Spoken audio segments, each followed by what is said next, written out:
It's always that last hill that does me in. It's so steep, so long. Up past the middle school, past McBurney Farm, past the flashing lights at the four-way stop. I have to stand in my bike's saddle to make it.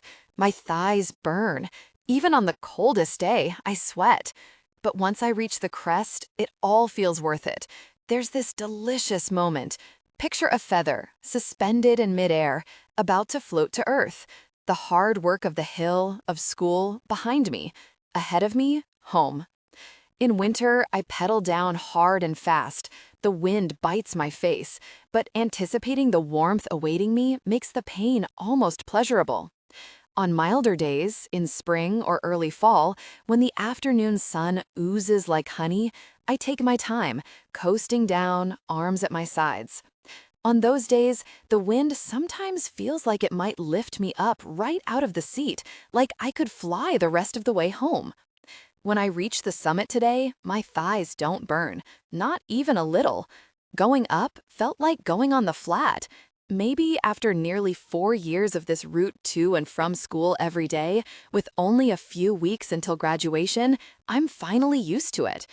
On the way down, I lift my hands to my sides, whipping past the church, past the Circle K, past the car wash, past someone's white 10-speed bike chained to a lamppost. I don't have my helmet on, so my hair flies behind me like a superhero cape. I round the corner onto our block. I don't see Mom's car in the driveway, which maybe means she's out with Missy, at youth group or therapy, or whatever the latest thing is they're making Missy go to because she's a weirdo who has no friends. If the house is empty, Calvin can come over, unless he has work or wrestling practice. I can't remember what he told me in PM homeroom. I also can't remember if Missy has something today, and usually I keep track of that so I know when I can sneak Calvin in. What day does she have youth group again? What day is it even?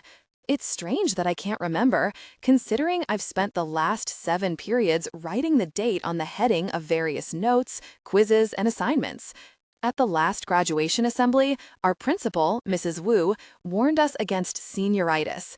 She said it typically afflicts students after they get their college acceptances. They blow off homework, ditch class, oversleep, forget their own names. Because you sense the end is coming, she said. But it's not here yet, so while it's okay to loosen the grip, don't let go until the ink on your diploma is dry. Mom always leaves the garage door open for me, but today it's down and locked. There's been a spate of break-ins, so I guess we're being security conscious. Nice of someone to tell me.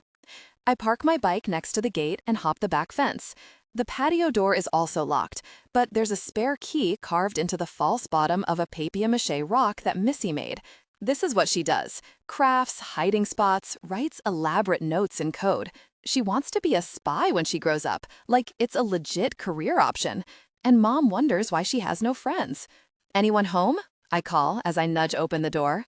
The house feels not just quiet, but uninhabited, like Aunt Pauline's place when she's out of town for months on end and we go to collect her mail. Not even Mr. Fluff comes out to bunt against my legs. It's also freezing in here. I pad across the living room to the thermostat. It reads 68 degrees, which is what Mom leaves it at when no one's home. But the house feels like a meat locker, the way it got when the furnace went on the blink last winter, and we all had to sleep in the living room with space heaters and the fireplace going all night. I can hear the heater ticking, see the air blowing against Mom's knitting supplies. I shiver. I better not be getting sick. I go to grab an Afghan from the front hall closet, but the shelf where Mom keeps all her crocheted blankets has nothing but Mr. Fluff's cat bed, I guess Mom got him a new one, and a bunch of moving boxes labeled Amber. How very on brand of Mom to get a jump on college packing before I've even graduated. There are no blankets, so I grab a random gray hoodie that's hanging next to Mom's old trench coat and flop down onto the couch. I flick on the TV to catch the last 15 minutes of my favorite talk show, only I can't find the channel it's on. I can't find the channels, period. Something is just off with me today. I go into the kitchen to grab the phone to call Casey like I always do after school. Only when I start to dial, I can't remember her number, or Calvin's, or ours. I stare at the handset and try to summon the digits, but the numbers just stare back at me, not about to give away their secrets. The harder I try to pull up the numbers, the farther away they swim. Okay, this happened once at school when I thought too hard about my locker combo. I had to close my eyes and let muscle memory take over. I put the handset to my ear, but nothing happens. There's not even a dial tone. I shiver harder this time. The kitchen is usually the warmest room in the house because the ancient gas stove always emits heat, but it's as cold as the living room. I really hope I'm not getting sick. I put my palm against my forehead. Alexa had mono and was out of school for 5 weeks. I have prom coming up and graduation, the most important weeks of my life. I cannot miss them. When the garage door opens, I'm a little bummed because it means Mom's home and Calvin can't come over, but I'm also relieved because if I'm sick, she'll take care of me. It's what she does. I head to the door that leads from the kitchen to the garage to meet Mom, catching a glimpse of a framed photo on the wall of me in my cap and gown. "Hey, Mom," I call before she gets out of the car. "When did the graduation portraits come in?" She doesn't answer. I step into the garage. From inside the car, Mom begins to scream. Nick. 7 years before Nick. Flores hated his job. All his life, he had wanted to be an artist, using camera and film as his paint and canvas. He'd put himself through art school, and after graduation, he got a job ostensibly as a photographer, but really, he was more of a factory worker, no more an artist than the guy flipping burgers at Mickey D's. Maybe that would be better, more honest. At least then he wouldn't be talking nonsense to anyone, unlike now, calling himself a photographer while shooting school pictures for the Ansel Fitch photo studio. What a joke. There was no Ansel Fitch. They made up the name to evoke a real photographer. It was a fricking sacrilege if you asked Nick, which no one did. Ansel Fitch Photo Studio wasn't even a studio. It was an assembly line corporation operating in 12 states that did life photos for every occasion, from preschool through graduation to wedding pictures to family portraits. From cradle to grave, the suits joked in private. But really, if they could find a way to take photos on people's deathbeds, Nick was sure they would. Whenever Nick tried to diverge from the Ansel Fitch template, he got in trouble. "Be creative on your own time," they told him. As a kid, Nick had always worn a camera around his neck so he'd be ready when a shot revealed itself. He'd loved the mystery of film, never knowing what moment you would capture until you got into the darkroom. But now, everything was digital, immediate, with no room left for surprises. His job was not to capture a moment, but to color in an outline, and he hated it. He hated cajoling second graders to sit still. He hated bridesmaids asking one another if they looked fat. He hated graduation portraits most of all. It wasn't even the kids. The seniors, at least, approached the whole thing with a sense of gravitas. The same guys who made buffoons of themselves at the winter formals, acting inappropriately to prove what big men they were, stared straight into the camera when it was graduation portrait time. It was like they were trying to see their futures. And that was why he hated it. These kids were on the cusp of it all. While here he was, age 33, but somehow already over the dip of the hill without ever hitting the summit. It depressed him very much. He looked at his clipboard to call the next kid on his graduation portrait list, Amber Crane. "Right here," a girl answered. She was pretty in a generic sort of way, a white girl with honey-colored hair twisted into an elaborate updo, too much eyeshadow. She was one of a million. Was that why she seemed familiar? He'd shot this school's homecoming and junior prom last year, so she'd probably gone to those. She looked like the kind of girl who went to school dances. He would probably shoot her at prom in a few weeks. Cradle to grave, like Ansel Fitch wanted. She handed him her order form. She had chosen the sunset background. He gestured to the chair and she sat, smiling nervously. He started to take the photo, but she held up her hands. "Hang on," she said. "It's my last one, so I want it to be good." "Your last one?" "My last school portrait," she said. "It is my graduation picture." And then she smiled, and something changed. If a second ago she looked generic, now she was specific, which made her beautiful. Nick knew from experience that such moments were fleeting. He snapped the picture, hoping he'd captured it. "Amber, my first thought is that there's a burglar behind me, someone with a knife or a gun breaking into the house. I look over my shoulder, but the kitchen is empty. I turn back to Mom, who's sitting in the passenger seat of a car. Not our minivan, but some sedan I don't recognize. Maybe Aunt Pauline's? Someone else is driving, a guy with short hair. Maybe the minivan is in the shop and this is someone from the dealership giving Mom a lift home. But where is Missy? And what's wrong with Mom? She's whimpering now, with her arms behind her head, like the brace position they show on the airline safety cards that Missy studied religiously that one time we flew to Florida. I told her that if you had to assume the brace position, chances were that you were already a goner. But Missy insisted that some people survived plane crashes and that they could be the ones who'd studied the card. Sometimes the line between living and dying is that small, my weirdo sister told me.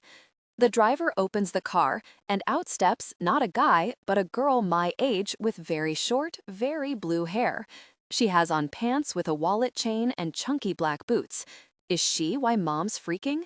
Is Mom being carjacked? What did you do to my mom? I demand. As soon as I speak, Mom's whimpering stops. She stumbles out of the car, her knees buckling. I go to help her. Maybe we're sick with the same bug?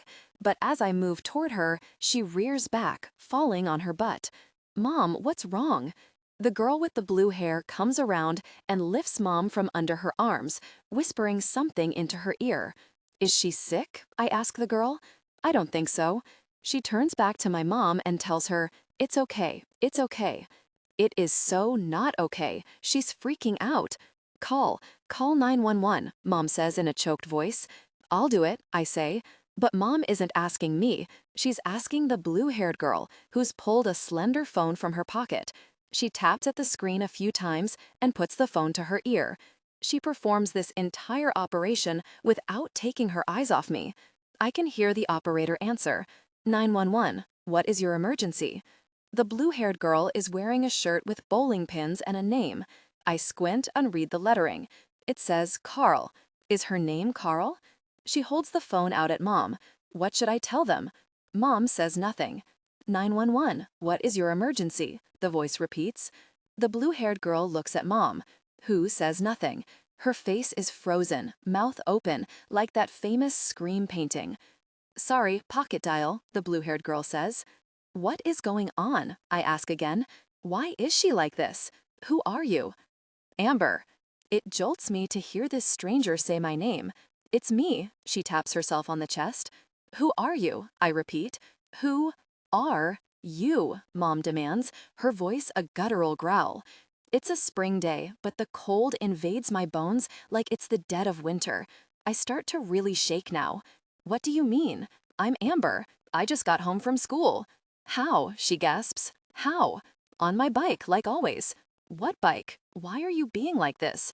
My bike. I walk to where I left it and wheel it into the garage. At the sight of my bike, Mom drops to her knees again, closing her eyes. No, she says, this isn't real. None of this is real. But I see her too, the girl says. It has to be some kind of hologram or something. Someone's idea of a twisted joke, Mom says. Mom, look, the blue-haired girl says. She points to the bike's license plate. Amber, it reads. Remember how Aunt Pauline said she had to special order it? She starts to pull it off. Don't touch it, Mom shrieks. Don't touch it, Melissa. Melissa? It can't be. Melissa, Missy, my little sister, is 9. This girl must be around my age. Who are you? I ask her a third time. The girl steps forward, her hand hovering a few inches over the bike saddle. I'm your sister, Amber, she says. I'm Melissa. No, you're not. Melissa is 9. I pause, remembering. About to turn 10. That was 7 years ago. She pauses. 7 years ago, when you died. Melissa. 11 years before, Missy knew that Auntie Pauline was getting Amber a bike for her 13th birthday before Amber knew, before her parents even knew.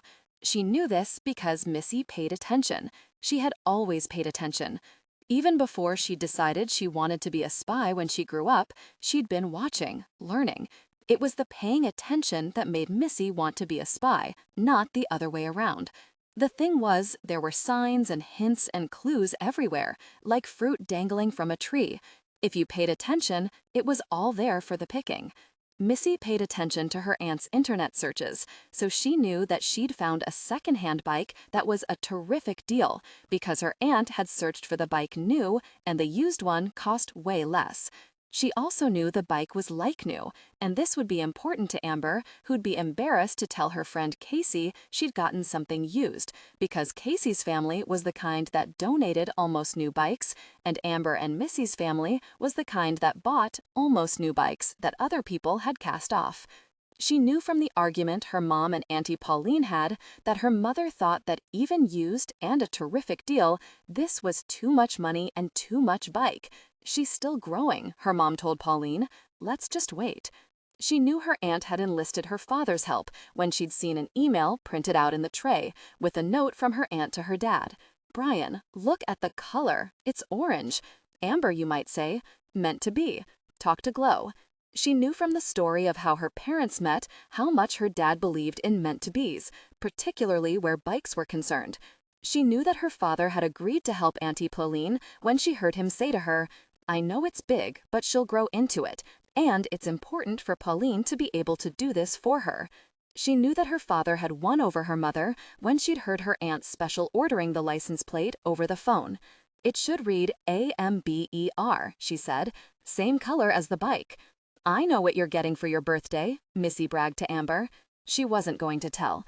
A spy never told, but she wanted Amber to know that she knew. "Is it a phone?" Amber asked. She desperately wanted the latest phone that Casey had, even though it was obvious their mother would never get her one for her 13th birthday, maybe not even for her 18th birthday. "It's not a phone," Missy said. This made her the bearer of bad news and the earner of her sister's ire. "What do you know?" Amber sneered. "Get out of my room, you little creep." If their parents were home, Amber would have gotten a scolding for talking to Missy that way. But they weren't, so the remark went unnoticed. And anyway, as mean as Amber could be, Missy didn't really mind. People were often what her ELA teacher, Miss Gibbons, called unreliable narrators, meaning they spoke one way but acted another. Her parents were reliable narrators. They said what they meant and meant what they said. But Amber was more the unreliable type. Sometimes her sister could be cruel, calling Missy a weirdo, a freak, or a creeper, slamming the door in her face, mocking her to her friends. But on the other hand, Amber would do nice things for her, like leaving a copy of Harriet the Spy on Missy's bed, even though she made fun of Missy for thinking herself a spy. Missy had loved the book, and its sequel, which had materialized on her bed a few weeks after the original, even if she and Harriet were completely different kinds of spies. Harriet wanted the goods on other people. Missy was looking for something else, and her sister seemed to hold the key to it. She was one way and also another. This was why she fascinated Missy. She seemed to dance in two worlds. The night of Amber's 13th birthday, they were going out to dinner.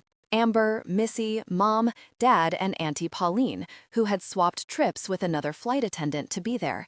They were waiting outside their house for their aunt to arrive. She was often late because planes were often late.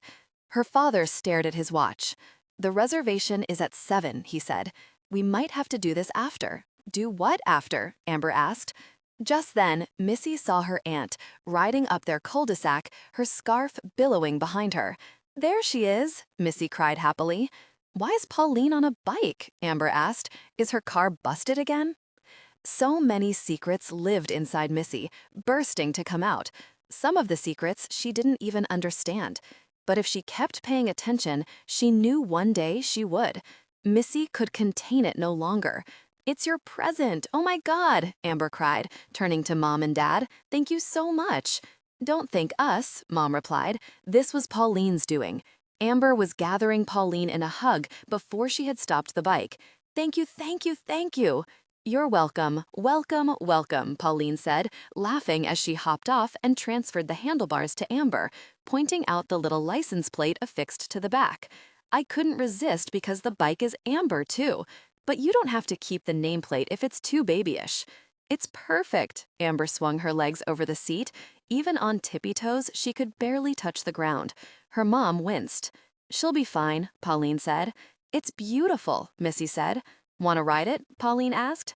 "After Amber gets a go." In your dreams, Amber snarked. This baby's mine. Amber, her parents admonished, looking worriedly at Missy for signs of envy or hurt. She understood why they thought she was jealous of Amber, who had friends and now a shiny bicycle, and who Missy watched constantly, but they were wrong. If she wanted to ride Amber's bike, it was for the same reason she sometimes tried on her clothes or sneaked peeks in her backpack to read the notes she and her friends passed during school. She wanted to understand how Amber moved through the world. This was key to something that Missy was trying so very hard to figure out. Auntie Pauline winked at Missy just as Amber pushed off the curb. Her sister's smile was as bright as the evening sun that was starting to tilt west, its slanting beams reflecting off the bike, making it glow. She pedaled halfway up the block, stumbling a bit before righting herself. Mom grabbed Pauline's arm. The bike really is too big for her. She's barely 5 feet. She'll grow into it. She just needs more time, Pauline said, pulling Mom into her chest with one hand and grabbing Missy with the other. Dad went around to Mom's other side and took her hand, and they all watched Amber ride into the sunset. Amber. I throw up in the rose bushes. Nothing comes out. No food, no liquid, no bile. It's like there's nothing in me. I blink. Mom's rose bushes are starting to bloom. She plants one for each of us, with little placards next to them with the variety of the rose and our names. Missy, Dad, Pauline, and I all have one. Please, I say to the blue-haired girl who is claiming to be my sister, tell me what's happening. Maybe we should go inside. She turns to Mom, and call Dad. Mom nods numbly. The girl heaves Mom's arm around her shoulder and starts to walk. Mom stumbles, but the girl catches her. I watch them go together, trying to figure out what the hell is going on. The blue-haired girl turns around. Are you coming? I look down at the rose bushes. Mine used to be in the middle. It was called wildfire because of the color, a smoky orange, amber, like me. I'm standing right in front of where it used to be, only there's no flower, just dirt. Inside, Mom is pulling a dusty bottle of whiskey from the kitchen cabinet. Aside from a Christmas toast, I've hardly seen her drink. The bottles were for guests, most of them gifts from Dad's clients. The blue-haired girl who claims to be my sister is on her phone again. Dad, she says, you need to come home. To the house, now. She pauses. It's an emergency. No, not like that. You won't believe it unless you see it. Please come. Now. She hangs up. I glance at the graduation photo on the wall. There's a plaque beneath it with 2 dates. One I recognize, one I don't. The blue-haired girl claiming to be my sister comes up next to me. She touches one of the dates. August 8th, my birthday. Then the other, April 28th. Is this? I ask her. She nods. How? You got knocked off your bike on your way home from school. That's insane. I'm literally standing right here. I rode home on that very bike. Mom shoots back another glass of whiskey. The girl walks over to the secretary desk and opens a drawer, extracting a file folder. She hands it to me. Amber, it reads in my dad's neat block print. I open the file. Inside is a sheaf of newspaper clippings with pictures of me in them, with my family, one with Calvin. Here's your obituary, the girl says, handing me a small article. Amber Marie Crane died Thursday afternoon from injuries sustained in a hit-and-run bicycle accident. She was 17 years old. A senior at Kennedy High School, Amber was set to graduate in the spring and attend college, where she was hoping to apply her lifelong love of musical theater to a career in teaching or music therapy. Amber starred in frequent productions at Kennedy High School and at Sing-a-Song Musical Summer Camp, where she also worked as a counselor. Amber is survived by her parents, Gloria and Brian Crane, her sister Melissa, and her aunt Pauline Clark. A funeral mass will be held at Church of the Holy Name Tuesday at noon, followed by a wake at the family's home. I hold the paper in my hands. It says nothing. It says exactly what I thought it would. Arnold. 9 years before, Arnold King had been giving his sophomore ELA class the same assignment for more than 2 decades. It never failed to start a conversation. That was why he liked it. There had been a few principals over the years, usually the younger ones, who had not yet grown into their shoes, who questioned it. Isn't it morbid? They asked. One particularly foolish one had wondered if it might encourage suicide. By now, he had been doing this long enough, 28 years. He was eligible for retirement, but he had no interest in hanging it up just yet, to know how to handle the nervous Mellies. I'm not asking my students to think about their deaths, he explained. I'm inviting them to imagine their lives. This year's sophomore class was no different. When he announced that day's assignment was to write their own obituary, the class went through the usual stages: the laughter, the posturing and bravado, and then, as they got to work, a near universal silence. This is not an exercise in morbidity, he told the class, as he had done each year. Quite the opposite. I want you to envision the life you want to have lived. You can write whatever you want. Be an NBA champion or president, or the first woman to walk on the moon if you want. Write whatever future you want for yourself. "Oh, I see what you're doing," one principal had said. "You're having them manifest their dream lives." That was a very touchy-feely way of looking at it, and Arnold had objected with a huffy, "I most certainly am not." But he did want them to think concretely about the life they wanted to live, how it would look after they'd lived it. More than anything else, he taught them the persuasive essay, the product college essay, the short story, the cover letter. This felt like the most important exercise he did with his students. After they'd completed their assignments, he invited them to share what they'd written with the class. "They say you never get to read your own obituary," he told his students. "Here's your chance." They never ceased to surprise him. Today, for instance, Jaime Rodriguez, the shy boy who sat near the window and never spoke unless called upon, said he had had a full career as an opera singer, with very specific details about the parts he had performed. Calvin Judd, the wrestler who sat in the back and never seemed to pay attention, had some vague details about how, after going to business school and making millions on inventions, which showed that Calvin had not fully grasped the details of how business school worked, he had come home to marry his high school sweetheart. With the way Calvin had blushed red to the ears, Arnold understood he had a specific sweetheart in mind. Next up had been Francesca Stellari, a chatty girl who was constantly passing notes and whispering to her friends, no matter how many warnings he issued. She wrote that she had opened an animal reserve in Botswana — he was surprised she even knew where that was — and had never married and never had children, but had left a legacy of offspring in the animals she'd rescued. But maybe this year's biggest surprise was Amber Crane. She was one of his most gifted writers. Lively and imaginative, she'd excelled on the more creative assignments. The one-act play she had written showed particular promise. He'd expected great things from her. When it was her turn to read her obituary, she'd come to the front of the room, the paper in her hand shaking. This was not completely unheard of. Facing mortality was hard. Amber Crane was born on August 8. She began in a shaky voice, and then she stopped. "Go on, Amber," he encouraged. "That's all I have," she said. "I just couldn't think of anything more." Amber.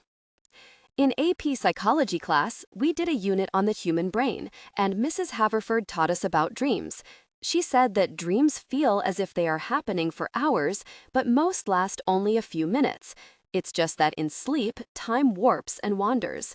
I have a recurring nightmare in which Dina Weston has come over and is knocking on the front door. But as much as I try, I can never open it. It doesn't sound like a nightmare, but when I wake from it, with dread hard and solid in my veins, it feels like one. The doorbell rings. Only in this dream, the door does open. And it's not Dina standing there. It's Dad, finger on the bell. "What's this all about?" Dream Dad asks, in an uncharacteristically blustery tone. "Just come see," the blue-haired girl, claiming to be my sister, says. Dad freezes in the entryway. He looks at me and collapses to his knees. "Lord God, name above all names, your power is unlimited and your strength has no end," he prays. At this, my mother starts to scream again. "Amber, wake up," I tell myself. My father stands and walks toward me. This being what I've decided is a dream, I'm not sure what he'll do. Maybe he'll kill me, or turn into a dragon, or fry eggs off the cement patio. Those are things a dream dad would do. But this father, my father, he stands up, walks to me, and hugs me. I can feel the force of him even if I can't quite feel him. Mom continues to scream. I can't move. My eyes are closed against his shoulder. I wish I could close my ears against Mom's screams. And then, as if Dad heard my thoughts, there's a crack, and the screaming stops. I open my eyes. Mom's cheek is blooming like a rose. Her variety was red too. It was called Morning Glory, because her name is Gloria, and she says every sunrise is a miracle. "You hit Mom," the blue-haired girl exclaims. "I'm sorry, Melissa, but your mother's in shock." "Gloria, you're in shock," Dad says. "Snap out of it. It's her." "It can't be," Mom says. "It is," Dad says. "I'd know her anywhere." "How?" Mom asks. "How can it be her?" Dad holds me at arm's length, grazing my face with his thumb. The gesture is so loving, it's hard to reconcile it coming from the same hand that just slapped Mom. But it is his hand. I see the scar on his finger from when it got crushed by a loose cement mixer. "Miracle," he says.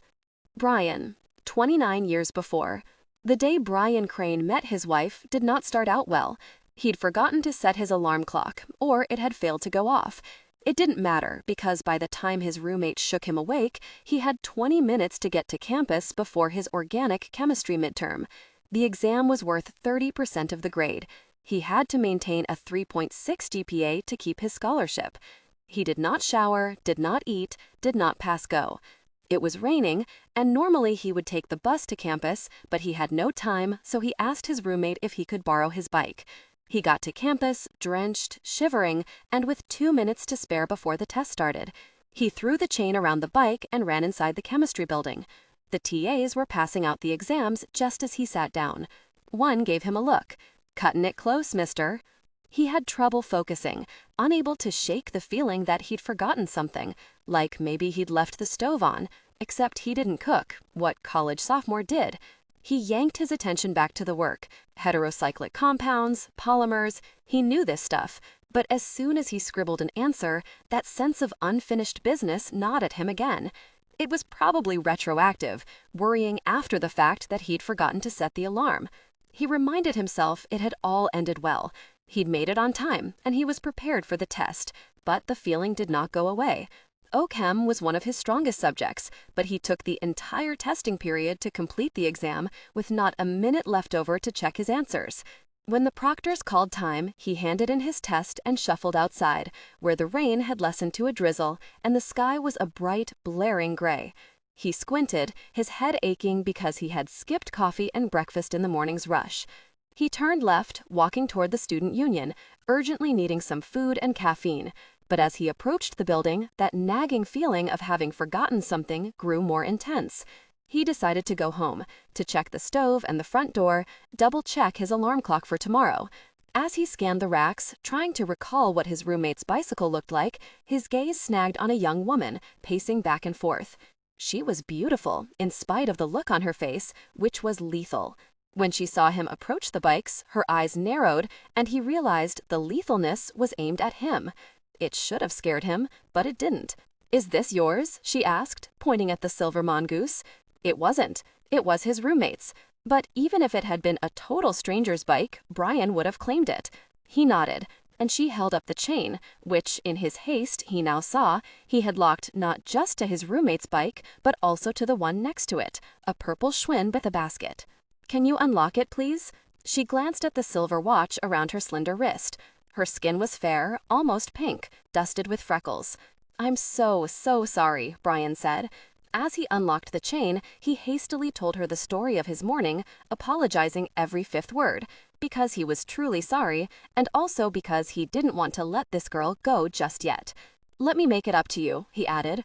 Take you to breakfast, or lunch, or dinner? I can't.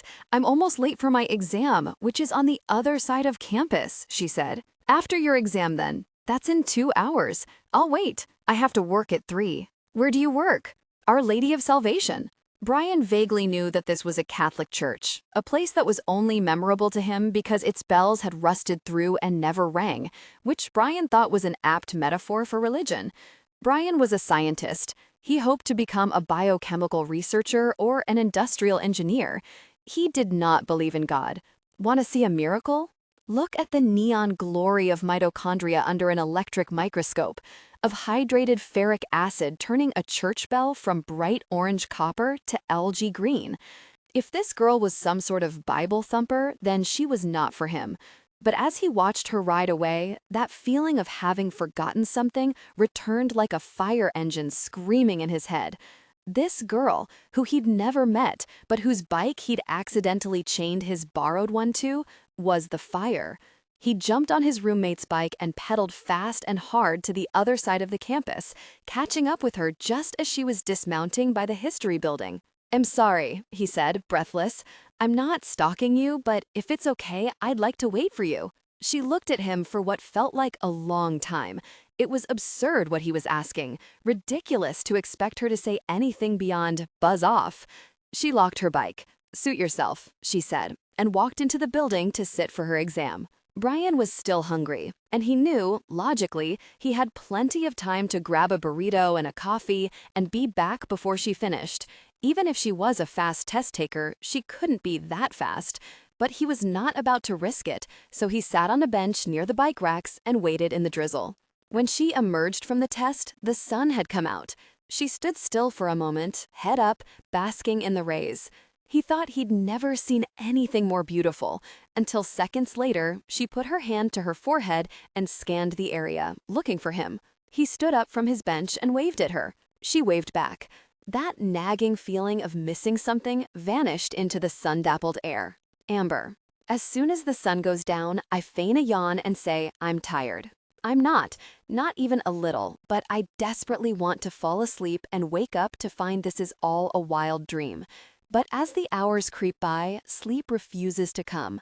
I do all my tricks, focusing on my breathing, reciting a Shakespeare sonnet over and over, but nothing works. I don't drift off, even for a second.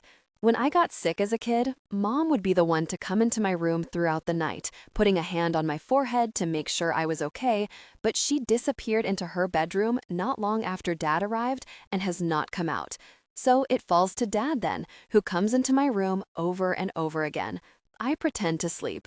I love my dad, but I want to wake up and have him just be regular Dad, and me be regular Amber. I think of the prayer Mom taught us to recite before bed when we were kids. "Now I lay me down to sleep. I pray the Lord my soul to keep. If I should die before I wake, I pray the Lord my soul to take."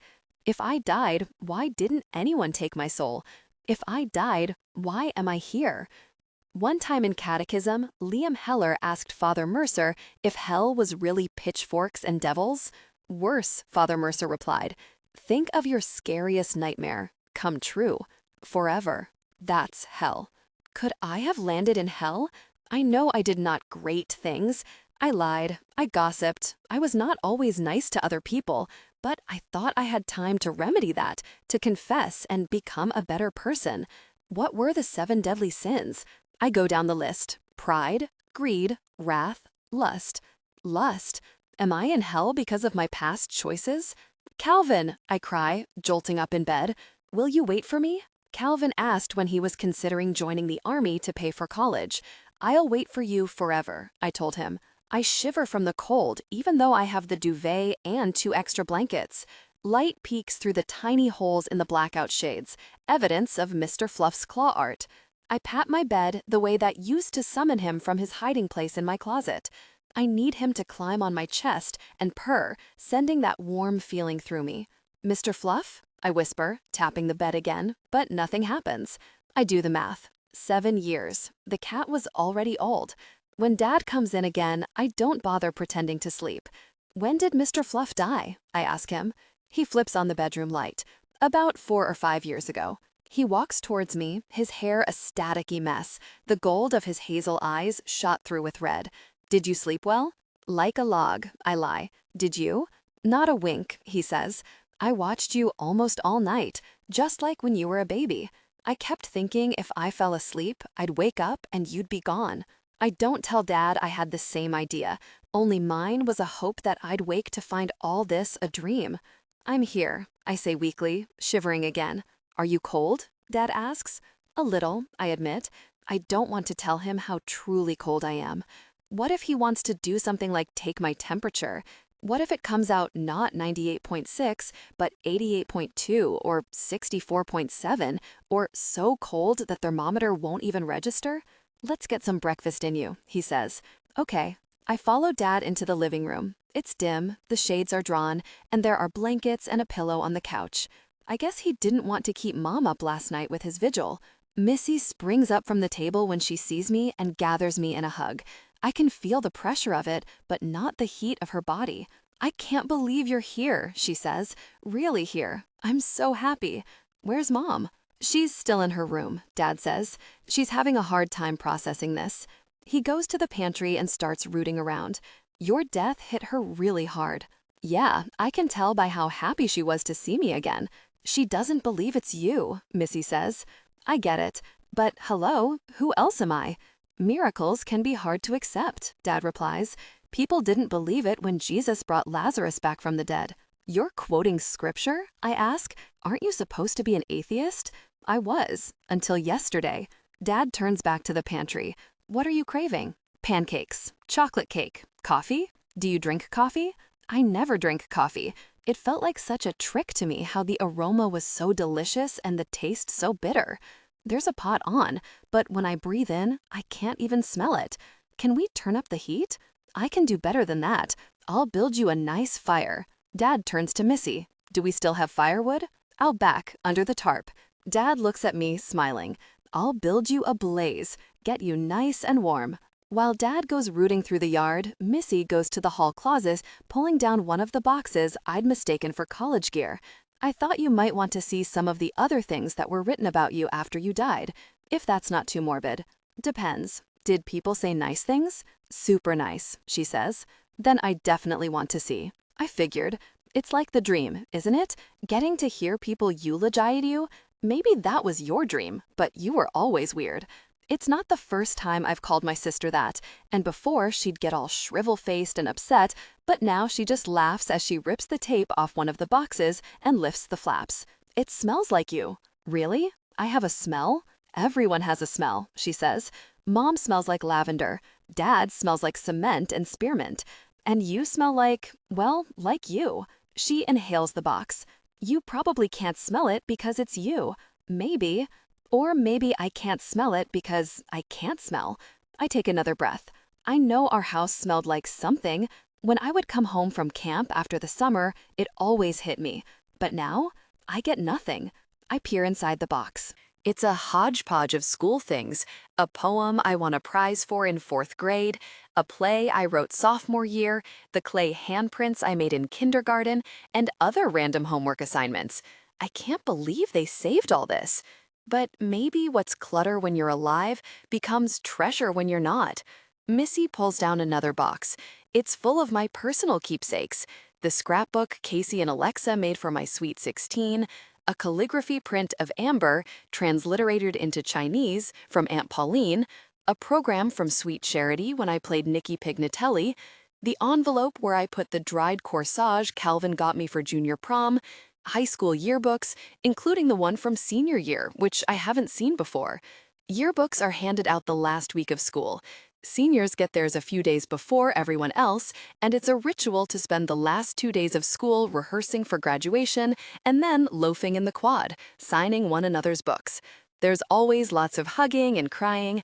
If you aren't a senior, you watch the spectacle with envy. No classes, all that drama, and anticipation. One day it will be your turn.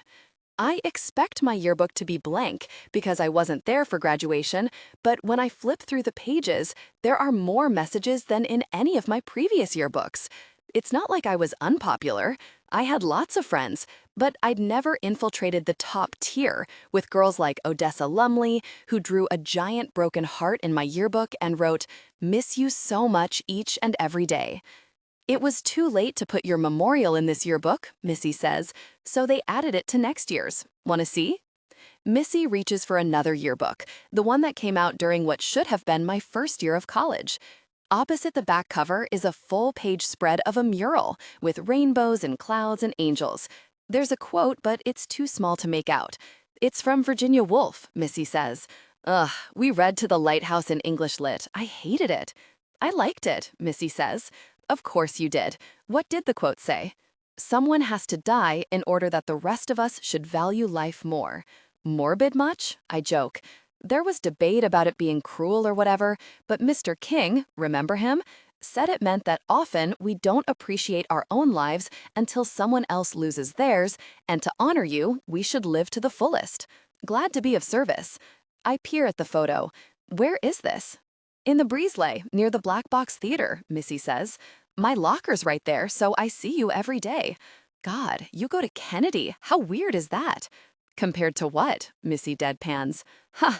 I pause to look at my sister. You're funny. When did you become funny? I always was funny. You just never noticed because you were always so serious.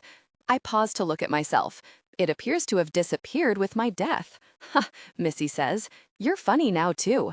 I flip through the senior yearbook, looking for a message, or more like a drawing, from Calvin, but I don't see one. I scan for pictures of us. There were tons in junior year, but I only see a group shot of him, me, Alexa, and Casey. I riffle through the box. Where's my sophomore yearbook? Here, Missy replies, handing me another one. That's freshman year. Where's my sophomore year? They all should be in here, Missy says. It's not. I start to fling things out of the box. Where is it? Calm down. It's right here, Missy says, handing it to me. I need to see it. Calvin.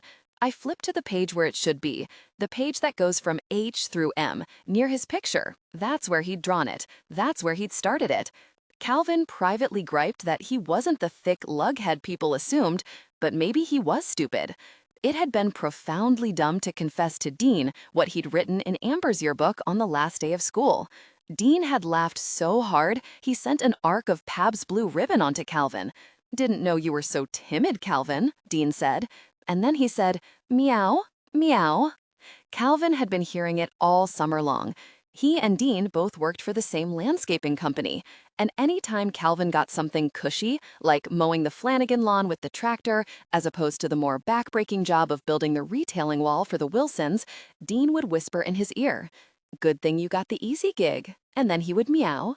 When Dean found out that Calvin had refused one of the female clients who'd started to be, attentive, asking Calvin in for lemonade, to rub some zinc oxide onto his sunburnt nose, he didn't stop meowing for the better part of a week. Yeah, Dean was a jerk, but at the same time, he was a good friend, dragging Calvin to all the parties he was invited to that summer, and some that he wasn't, in search of Amber. Every time Calvin would show up at some pool party or kegger, he'd look for Amber, but she was never there. So he'd go home and draw her. This he didn't tell Dean. He wasn't that stupid, as he'd done all year long in ELA, where he'd sat behind her, staring at the back of her neck, barely listening to Mr. King go on about sentence structure or similes because he was too busy making doodles. Amber using a pencil to put her hair up in a bun, or Amber's freckles that showered her shoulders. Or Amber's bracelet that slid up her wrist when she raised her hand to answer a question. If he could draw how she sounded, the uplift in her voice when she wasn't sure of an answer, or how she smelled, like sunshine and lemons, he would have. He got so used to drawing her that it became second nature. So when, on the last day of school, she handed him her yearbook to sign, before he could think about what he was doing, he'd drawn a picture of her right in the margin of the page near his own picture, so it looked like his portrait was looking at her. If that weren't bad enough, he'd drawn thought bubbles leading to a heart and a question mark. Meow. When he saw what he'd done, he started to scratch it out, to transform it into something less damning. But then someone asked Amber for her yearbook to sign, and she grabbed it from him and handed it off before he'd had a chance to fix it. The one thing in his favor was that she hadn't seen it then. Maybe she'd never see it. Or maybe by the time fall came back around, she would forget it. He would forget it. It would all be forgotten. Except he'd gotten drunk over the 4th of July and confessed to Dean not just the idiotic thing he'd drawn in Amber's yearbook, but worse, that he was obsessing over this girl, prompting Dean to ride his ass, but also to drag him to all the parties, like this one, Lee Franklin's Labor Day blast. He had no hope of seeing her at the party, or at school when it started next week. Amber was smart, on the AP track, unlike Calvin, who'd had to repeat second grade because he couldn't read right. They wouldn't be in any of the same classes. A devastating relief. Partiers spilled out of the house. Lee was a senior, popular because he played varsity basketball and because his parents had a weekend house and left him home alone to throw blowouts like this one. Everyone seemed to be here. Calvin didn't want to be. He liked kicking back with some beers and some bros, but he didn't like parties. It was his size again. Being so tall and broad, 6 foot and 250 pounds, a refrigerator, Coach called him, made it next to impossible to blend in. As he climbed the porch steps and walked into the party, he felt like Godzilla pushing through the throngs of normal-sized bodies. And anyhow, Amber hadn't been at any of the other parties, so why would she be at this one? He pulled out his phone to text Dean to say he wasn't staying, but someone jostled him, sending his phone flying out of his hands and under the couch. He crouched down on his hands and knees, reaching for his phone, but it was too far back and he couldn't grab it. He pulled back up and smacked into the coffee table, sending a row of Solo cups skittering. All the frustration of his size, of his stupidity, his meowness, welled up inside him, making him want to punch something. Looking for this? He wasn't facing her, but that voice, he'd know it anywhere. He had listened to it recite poems and stories and plays all year. He had imagined that voice saying his name, saying she loved him. Meow. He lumbered up, and there she was, Amber Crane, level to his chest and holding his phone before her like an offering.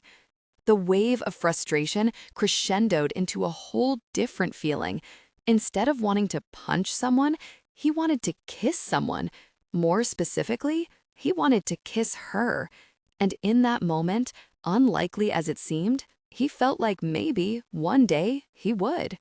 "Yes," he said, taking the phone and looking at her. "I am." "Amber?" When the fire is built, Missy packs up the boxes, but I hang on to the sophomore yearbook, my finger tabbed to the page with Calvin's portrait and the sketch he drew of me. "I made a real inferno for you, Amber," Dad says, nudging the logs with the poker. And he did. 5 logs are blazing, but they don't warm me at all. One pops, sending a flurry of sparks, a few landing on my bare arm, but I feel nothing, and there's no mark. Still, I rub it like there is, so Dad and Missy don't think that I came back different or defective and start screaming like Mom. We all sit there in silence, no one sure of what to say. To be fair, even if I hadn't died, this kind of forced togetherness would have felt awkward. "So?" I ask after an interminable 5 minutes. "Now what?" "Now this," Dad says. "I could sit here with you for 7 years to make up for the lost time. I think it would get boring after a year, or even an hour." I turn to my sister. "And don't you have school?" "I'm taking a day off from school and work, so I'm free. What do you want to do?" I rub the top of the yearbook. I didn't even see Calvin's cute sketch until the night before I left to be a counselor at camp for the summer, when it was too late to do anything about it. I missed him all summer, even though I hardly knew him. Suddenly, I miss him now. Dad and Missy exchange a look. "I don't think that's a good idea," Dad says. "Why?" "Because of the age difference? Calvin would be 25 now. But supposedly I'm 24, and besides, how can that matter?" "For lots of reasons," Dad says, shooting Missy another look. "What reasons?" No one answers. Oh my God, did he die too? I like to think that if he had, I would have known, that he'd have found me. When Gammy died, Mom didn't cry. She said she'd see her again in heaven. She believed it, and so I believed it. But I didn't see Gammy either. Or if I did, I don't remember. Or maybe I never went to heaven. I'm still not positive I'm not in hell now. The fire crackles. "No," Missy says. "He's still alive. He's just different." "Melissa," Dad admonishes. "Does he live here?" "Yes," Missy says. And when Dad starts to interrupt her, she cuts him off. "Sorry, Dad, it's her right to know," she says, before turning back to me. "He works at the bitter end." "That dive bar downtown?" I'm trying to understand why Calvin is working there. Did he finish business school? Is he, like, managing it? No one says anything, and now I'm starting to get pissed. I know my parents think Calvin and I are, or were, too young to be so serious, but we had a plan. We'd go to the same college, get married after graduation, like my parents did, then he'd support me while I got my teaching degree, and I'd support us when he was in business school. And after that, we'd be rich. Their disapproval was so hypocritical. Mom and Dad met in college. We met in high school. What difference do a few years make if you love someone and they love you? And now it's been 7 years. Enough time wasted. I want to see him. I don't think that's wise, Dad says. Well, if I've really been dead 7 years, then I'm 24 now, and I'm legally an adult and can do what I want. I believe we have exited the realm of legal technicalities, Dad says, and you shouldn't see him. Why? Is he married? It seems inconceivable that he could be with anyone else, but then again, a lot seeming inconceivable right now. Not that I know of, Missy says. I exhale. Then what is it? Another log explodes, sending sparks up the mantel, which was where Mom and Dad's wedding portrait always hung. I loved that picture, not because it was such a great photo, it's not. Mom looks tired and Dad's tie is crooked. But they were so young, at the beginning of everything, and they stayed in love. You could see it in the ways they touched each other's arms as they were doing something so normal, like passing the Parmesan cheese. This was what I wanted with Calvin. It made no sense that they didn't approve of him. But the portrait isn't there, and the pile of bedding is still on the couch. Mom and Dad hated sleeping apart. Even when Dad had pneumonia and was up hacking at night for weeks, or when Mom was up until 2 a.m. studying for her boards, they refused to sleep separately. And now they are. Dad puts the poker back and brushes the ash off his hands. That's when I notice he's not wearing his wedding band. I've never once seen either him or Mom without their rings. Missy and I used to try to get them to take them off so we could read the secret inscription inside, but they said that was between them. And the jeweler, Mom would say, and they'd trade one of their conspiratorial smiles. I think of how Mom looked, haggard and old, and changed in a way that I only now fully appreciate. It's not just the gray hairs and wrinkles that make her face look like a napkin ironed wrong. When she was with my father, it was always like there was a light glowing behind her eyes, bright when he was around, dimmer when he had to go to some convention or work late. Yesterday, the light was out. And now, I see it. Mom and Dad. They're not together anymore. Gloria, 26 years before. When Gloria first saw the wedding bands, she cried. They were so plain, so ugly, so small. She'd been raised on a steady diet of princess stories, had attended her fair share of wedding masses. She'd been imagining her own nuptial since her first communion. This wedding was going to be nothing like the one she'd conjured up. Everything was going to be cheap, done on the fly. She knew what people were thinking. Shotgun. But it wasn't birth she was racing against, it was death. Her father had been diagnosed with stage 4 kidney cancer 6 weeks earlier. In all Gloria's wedding fantasies, her father walked her down the aisle. When she told Brian about the diagnosis, he said they should get married as soon as possible. Gloria had known she would marry Brian since that very first day. She'd been eating the burrito he'd brought for her on her work break when she looked up and just had a feeling that he was her future. If that sounded ludicrous, well, Brian claimed to have known even sooner than that, from the minute he'd accidentally chained his bike to hers. So it wasn't like getting married now was a major pivot, but they'd had a plan mapped out. They both were applying to graduate school, him for biochemical engineering, her for speech pathology. After they finished, they'd get married, then buy a house together and start a family. Getting married now is not our plan, she reminded Brian. Life is what happens when you're busy making other plans, Brian replied. I hope you're not pregnant, Gloria's mother said when she announced the rush to nuptials. I hope you are, said Gloria's little sister, Pauline. I want to be an auntie. I'm not pregnant, Gloria said, her face coloring, because even though they'd been careful, theoretically she could be. They were intimate, which her mother strongly disapproved of. Probably they continued to be intimate after marriage, too, which would explain why her parents had only had 2 children, a decade apart. I can't help you plan your wedding. I've got too much to deal with now with your father, her mother said. Also, I'm afraid we can't spare any money right now. I'll help you plan the wedding, Pauline said, and I have $23 from the magazine sale. You can have that. Thanks, P, she said, hugging her sister, wondering how someone so open and loving could come from a woman as cold and closed as their mother. Even Gloria wasn't naturally warm, and whatever warmth she did possess had come first from Pauline and later from Brian.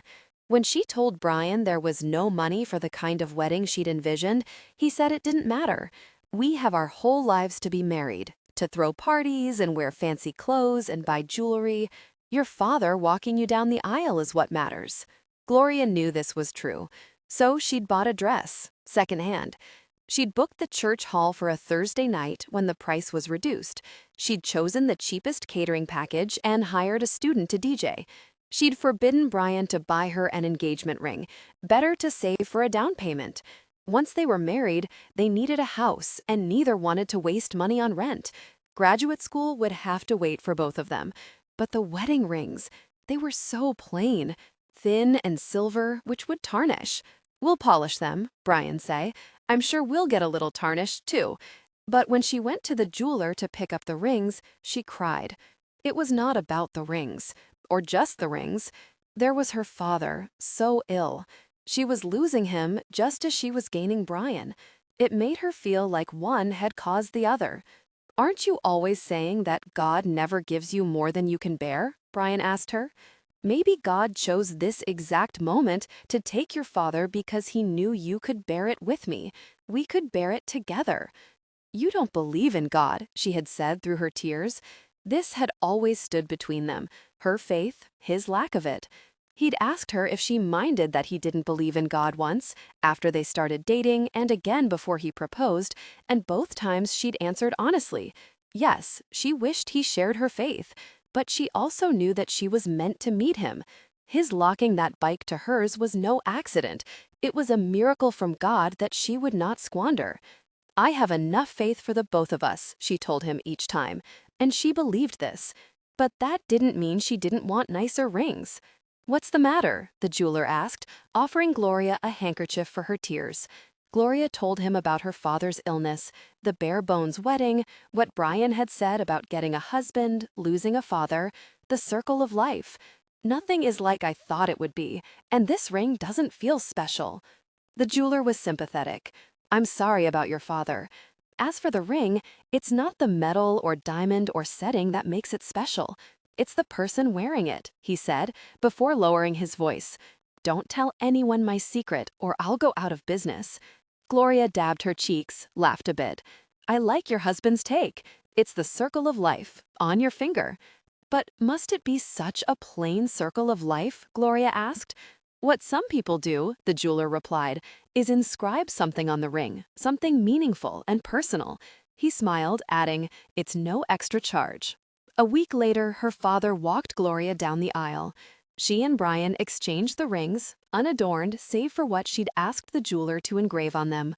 4 weeks after that, Gloria buried her father.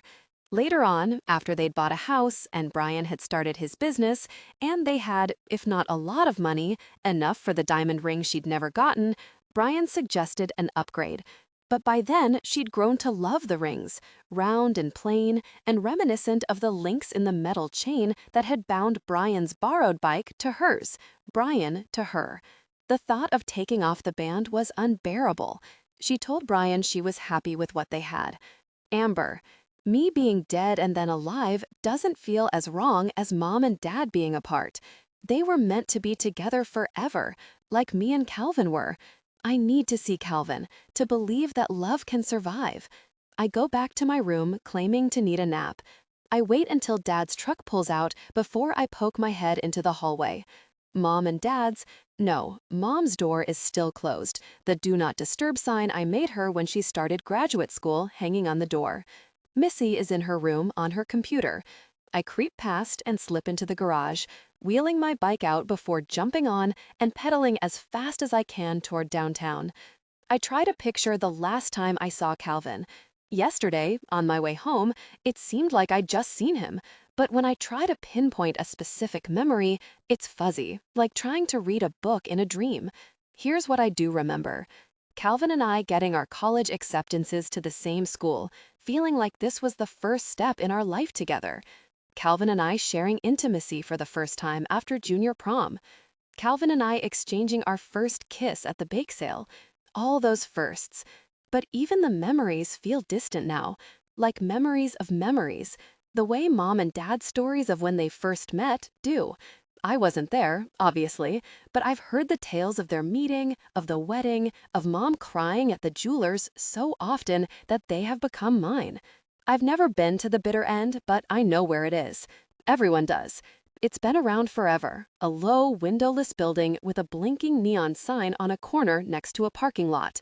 The town declared the sign a landmark, so it's not allowed to be taken down, no matter who owns the place. It's changed hands a bunch of times, but it's always been a dump. It's like the name has cursed it. When I push open the door, a tiny bell tinkles, such a sweet sound for such a dark, dank place. It's nearly empty, with only one couple arguing at a corner table, which sums up the vibe. How could Calvin, who worked so hard to avoid this kind of thing, have wound up here? The only other person around is the bartender. He's older, maybe around Aunt Pauline's age, and is wearing a bandana low across his forehead. I approach him to ask if I could speak to the manager, because Calvin must be in charge. His gaze is downward as he writes in some sort of ledger and doesn't look up when I approach. I clear my throat. "Excuse me," I say. His head whips up, and that's when I see the face, so familiar and not at the same time. And then the ledger, which isn't a ledger. It's a sketchbook full of doodles and drawings I would know anywhere. Calvin? How can this be Calvin? Who was big, substantial, like a monster truck, he used to joke self-deprecatingly. He was self-conscious about his size, but I loved it because you would never guess that kind of body could house that kind of heart. His heft made him feel solid, made me feel safe. But this person is so thin. It's like one gust of wind and he'd be knocked right over. He's gaping at me like I'm a stranger. "Calvin, it's me, Amber." He blinks and says nothing. "I'm Amber. You're Amber." A strangled sound escapes from his mouth as he pushes himself away from the bar, and for a horrible second, I think he's going to do what my mom did: scream, hide, reject me. But he catapults his entire body over the bar and grabs me by the shoulders. His eyes blaze with something as he raises his hand, and for one brief moment, I think he's going to hit me. But he doesn't. He pulls my head into his chest, and I let out a sigh of relief from the deepest part of me. "Calvin, my forever love. Here." I pull him toward me, reaching up to take off the bandana. To see Calvin, my Calvin. Calvin's lips, Calvin's hands, Calvin's stubble. I want to take in every detail. He reaches behind me to lift me up. His girth may be diminished, but he is still tall, and he lifts me easily. I swing my legs around his hips, hanging on for dear life. Walking backward, he pushes us through double swinging saloon doors and then opens another door, closing it behind him with a powerful kick. He lays me down on a couch.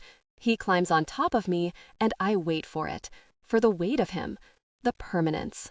The safety, but even with his body on mine, I don't feel anything.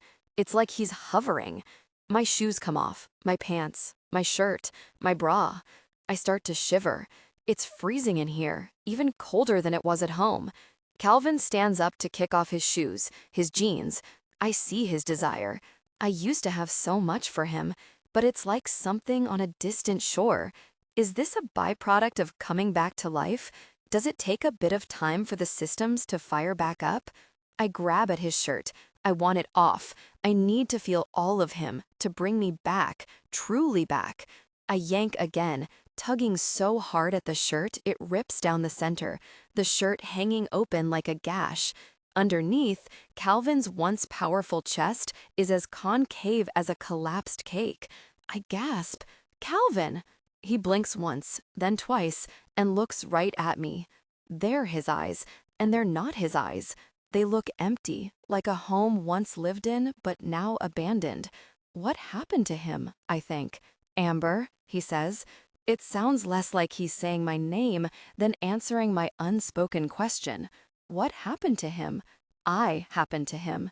His expression has changed, a dark curtain blocking out the dim light. "You're not Amber," he says. "I am," I say. I know it seems impossible, but I am. Calvin flattens his palms against his eyes and pushes hard, the sinews in his diminished muscles straining. I'm scared he might pop out his eyes or something. He is so strong. Or was. You're not Amber. His voice is ragged and desperate. Amber died. I know I did. But I'm back now. I know it makes no sense, but I'm here. And I still love you. I forever love you. The room goes still. Calvin leans over and heaves into a bucket. Only unlike when I puked, something comes out. And though I can't smell it, I can tell it has the same boozy reek of defeat that emanates throughout the bar. Calvin, I cry again, but he's already yanking up his pants and running out of the room. I put on my clothes and chase after him, but when I get back to the bar, it's empty now, save for the echo of the bell ringing over the door. Casey, 8 years before. Casey Locke did not understand why people made such a big deal over weddings. You got to dress up, sure, but never as nice as the bride or bridesmaids who had their hair and makeup done professionally. Then you had to sit there with a straight face as people made all sorts of bogus promises about loving each other forever. Casey might have been only 16 years old, but she knew this was a crock. Marriage was a cage, maybe a diamond-encrusted one, but still a cage. Just look at her parents. They'd made her come to this wedding, even though she barely knew the couple. The groom was some colleague of her dad's. She'd tried to get out of it until her dad had pleaded, "Please, princess, I want to show off our beautiful family." Plus, to sweeten the deal, he said she could get a new dress. And so now, here they were, the beautiful Locke family, milling during the cocktail hour before the reception. Her parents held hands and smiled with too much teeth as they were greeted by her father's employees, some of whom remarked on just what a woman Casey was becoming, eyeing the low-cut sleeveless silk sheath she'd bought for the wedding with an expression that suggested this was not necessarily a compliment. As soon as they moved on, Casey's mom's smile dropped, and she complained about the open bar serving only wine and beer, which she called cheap, or the bride's beaded dress, which she deemed tacky. Speaking of cheap and tacky, in the corner of the room, a woman in a blue spangled dress started playing the piano. It was the song Memories from Cats. "Hey, Dad," Casey said in between all the glad handing, "I'm thinking of trying out for the school musical." It had been Amber's idea. "We'll have so much fun," she'd said in that annoyingly gushy way of hers. "They're doing Guys and Dolls. You could be Adelaide and I'll be Sarah." "Why, because Sarah's so pure and Adelaide's a difficult person?" Casey had replied, half joking, half not. She knew she had a reputation at school as someone who got around. The irony was, she hadn't even been intimate, while Amber, the pure one, had been intimate. But she let people believe the rumors. It gave her an edge. Her father said it was important to have an edge. "What? No," Amber had replied, aghast. "Sarah's more of a soprano part, that's all." It hadn't been an insult exactly, but it felt like one. Amber was a really good singer, all those years of practicing in her church choir and going to her theater camp. "I've got better things to do than hang out with a bunch of drama geeks," Casey had replied. But later, after she'd thought about it, she'd reconsidered. At least she'd have some alone time with Amber. Calvin was practically glued to her side these days, but he wouldn't be at play rehearsal. "Can you even sing?" her father asked now, though it didn't sound like a question so much as an accusation. "You can't sing." Casey hadn't been in church choir since she was 8, but she could hold a tune. Maybe there was a voice even better than Amber's lurking inside her. And if there wasn't, the PTA was always scrounging for money to pay for drama productions. And if her dad wrote a large check, that would give her an edge. "That piano player's really good," her father said. Casey watched as he walked over to her, pulling a bill out of his wallet. Instead of dropping it in the tip bowl on top of the piano, he handed it to her. She smiled and put the bill into her bra. It was a 50. The piano player definitely wasn't that good. Soon they were invited into the reception, held in the same room the ceremony had taken place in, only now a temporary dance floor had been laid over the area where the bride and groom had declared their forever love. Casey sat down at their assigned table. The chairs had tall backs covered in white taffeta, like they were brides. She kicked the shoe off her left foot, where a blister was forming on her heel. She pushed the shoe against the chair leg, the pains strangely satisfying. The salad plates were already on the table, and a server in a tuxedo began to distribute bread rolls like a pitcher lobbing fastballs, dropping one onto her mother's plate before she could refuse it, on account of her self-diagnosed gluten allergy, which Casey knew to be a calorie allergy. Her father ate both rolls and then stood up. "I'm going to go to the little boy's room before the rubber chicken arrives." Several minutes passed, long enough for a second server to deliver the entrees. Casey watched her mother mentally calculate the calories in the chicken breast, the ground gravy, the mashed potatoes, the broccoli. Casey knew she would eat maybe half the chicken, sauce scraped off, a bite of the potatoes, and all the greens.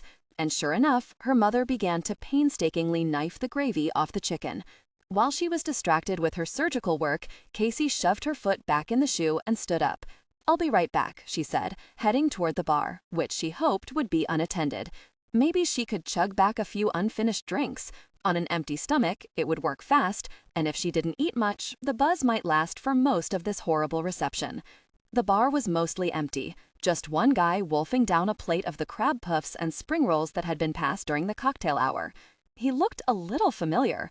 Dark hair, Asian, tattoos, the guy version of a resting, difficult person face. He was too busy eating to pay her any attention, so she sidled up to one of the tall tables in the far corner where several discarded glasses of wine remained. Half full. And who said Casey was not an optimist?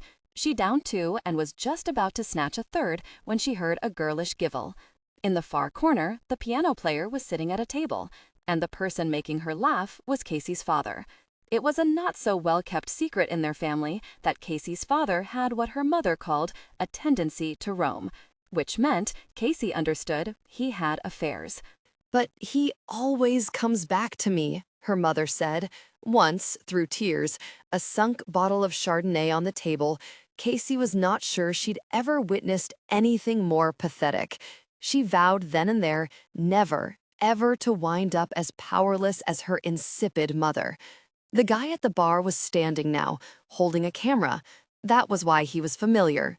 He was the wedding photographer, watching her, looking at her dad.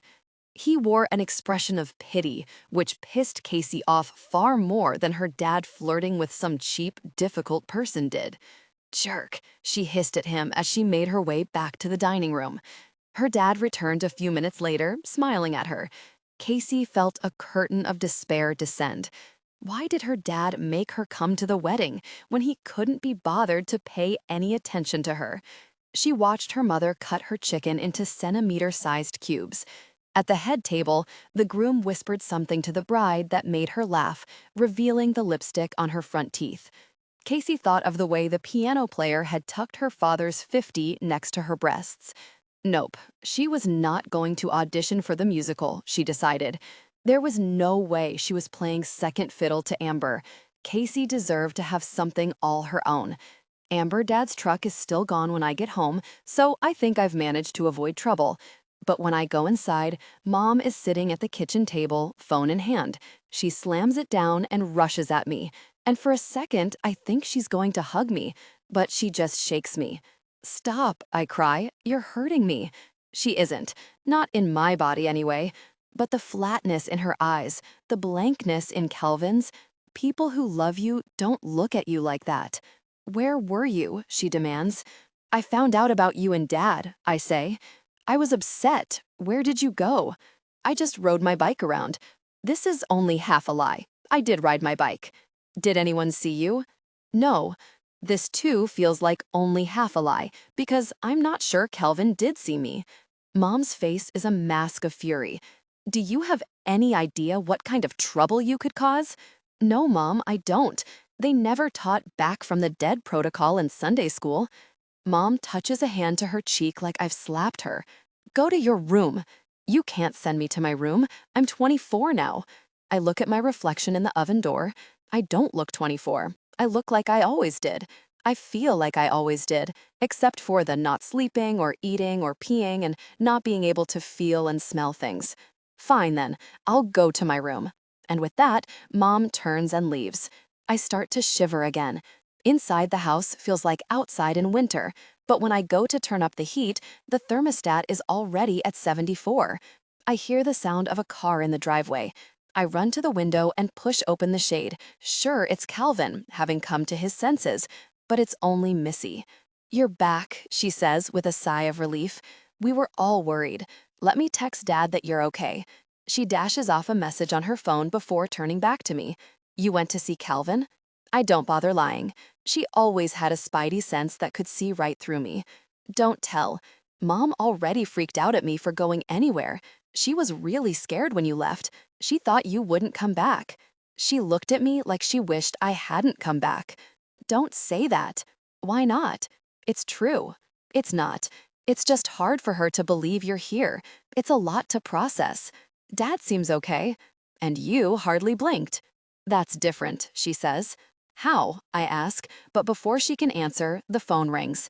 Calvin, I think, but then realize it can't be Calvin because I don't have a phone and we don't have a landline anymore. Missy told me hardly anyone does. And besides, the ringing is coming from Mom's phone. The caller ID flashes a weirdly familiar name, Peg Weston. "Is that Dinah's mom?" I ask. Missy grabs the phone and answers it. "Hi, Peg, it's Melissa. Mom left her phone in the kitchen." My mom was not friendly with Dinah's mom, even when the two of us were close as kids. I always suspected she felt weird around her because she was a cop. Wait a second, did she call the freaking cops on me? I strain to hear what the detective is saying, but I can't, and Missy's face gives nothing away. "I think she's just having a rough day," Missy says. "You know how it gets around the anniversary." Missy goes quiet as Peg Weston, Detective Weston, keeps talking. "I'll tell her," Missy says. "Thanks for being so understanding." More silence. "Yes, give my love to Kathy. Bye." "What?" I ask after Missy puts down the phone. Am I in trouble? Is Detective Weston going to, arrest me? Of course not. Then why is she calling Mom of all people? From what I can gather, Mom called her last night and left a rambling voicemail message worrying that she'd— Missy pauses and swallows. Identified the wrong body? And asking if there was any DNA left. DNA? She called the cops to test my DNA? Not the cops, just Peg Weston. Who's a cop? Who Mom hates? I grab the phone from Missy and run down the hall to Mom's room, barreling past the closed door. Mom's just sitting there, on the bed, staring into space. "Here," I yank a piece of hair from my head. "You don't believe it's me. Test my DNA." Mom keeps staring, like I haven't even spoken, like I'm still dead. "Look at me," I cry, throwing the phone at her. "Don't call the cops. Look at me." She won't, though. I rip out another piece of hair and throw it at her. "Look at me," I repeat. "Look at me." I yank out more hair, a fistful this time. I feel the pressure, hear the sound of the follicle snapping, but don't feel any pain. "Amber, stop it," Missy says, grabbing my hands and pinning them to my sides. What the hell? Dad bursts in just then. He runs to me, grabs my face in his hands, looking at me the way Mom refuses to. I struggle free and yank out another hunk of hair. I pry open Mom's hand and shove my locks inside it. "You want proof I'm your daughter? Here." "Will someone tell me what's going on?" Dad demands. "Mom called Detective Weston last night. She wants to test my DNA." Jesus, Gloria, why can't you see what's right in front of you? "Because, Brian, it can't be." "But it is," Dad says. "Isn't this what you prayed for every night? And now that you get it, you deny your own daughter?" Mom stares at the hair in her hands and then lets it drop to the floor. "My daughter is dead," she says. Peg. 13 years before, Peg Weston knew there were several strikes against her in a town like this.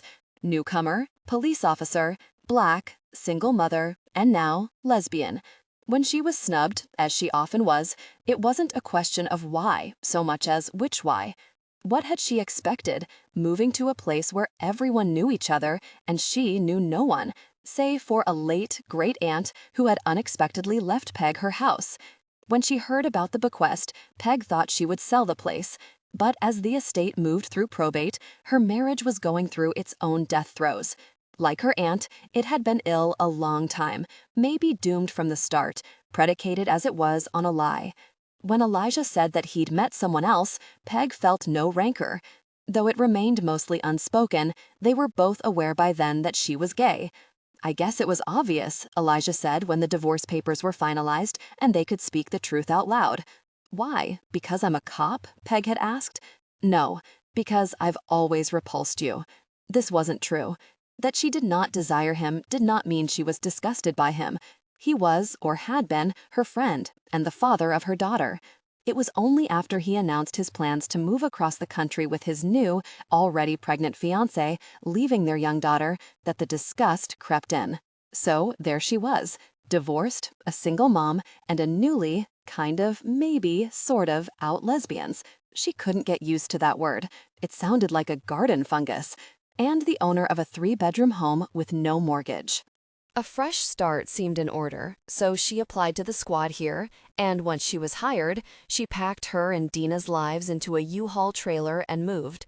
She had not expected the welcome wagon or apple pies left on her doorstep, but she had underestimated how hard it was to make friends at her age. Mothers in the neighborhood gave her tight smiles and a wide berth. Men on the force didn't know what to make of her. Aside from Peg, there was only one woman on the force, and she was a rookie uniformed officer. All the other women worked in clerical positions.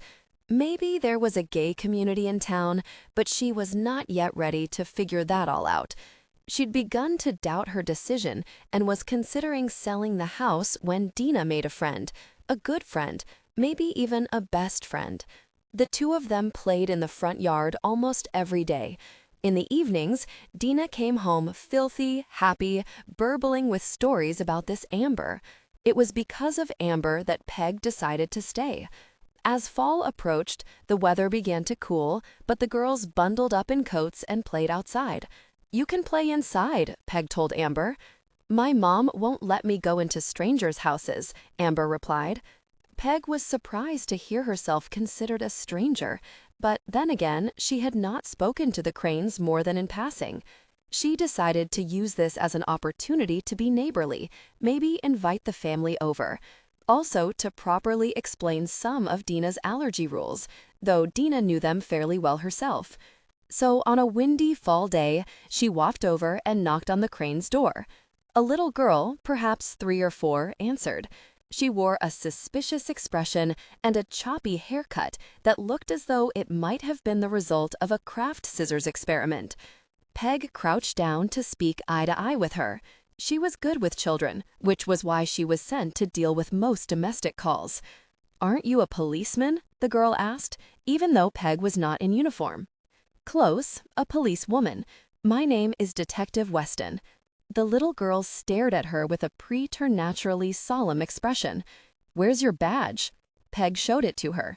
"How do I know it's real?" Peg showed her name, the rank, the details only real badges would have.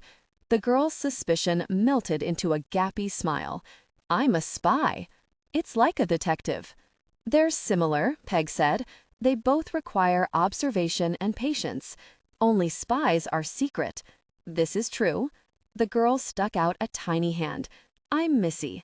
Enclosing the child's hand in her own, Peg felt an ache inside her. "I'm Margaret, but my friends call me Peg or Peggy. What should I call you?" "That depends. Are we friends or colleagues?" "We are compatriots," the girl said. It was an awfully big word for such a small child, yet Peg felt that it was perfectly apt. "So, Missy, based on my detective skills, I'm guessing you're Amber's sister." "You know Amber?" "Yes, she plays with my daughter, Dina." Missy frowned. "They won't let me play with them. They say I'm too little." "Yes, big sisters can be tough that way.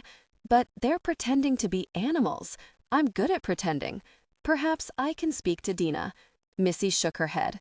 "It won't help." She seemed so certain about it, it stretched Peg's heart a little further. "Are your parents home?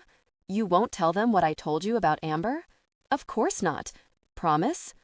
"Compatriots promise." Her smile broke open her face. It was like a revelation. "My mom's home, but she's in her room with the Do Not Disturb sign up."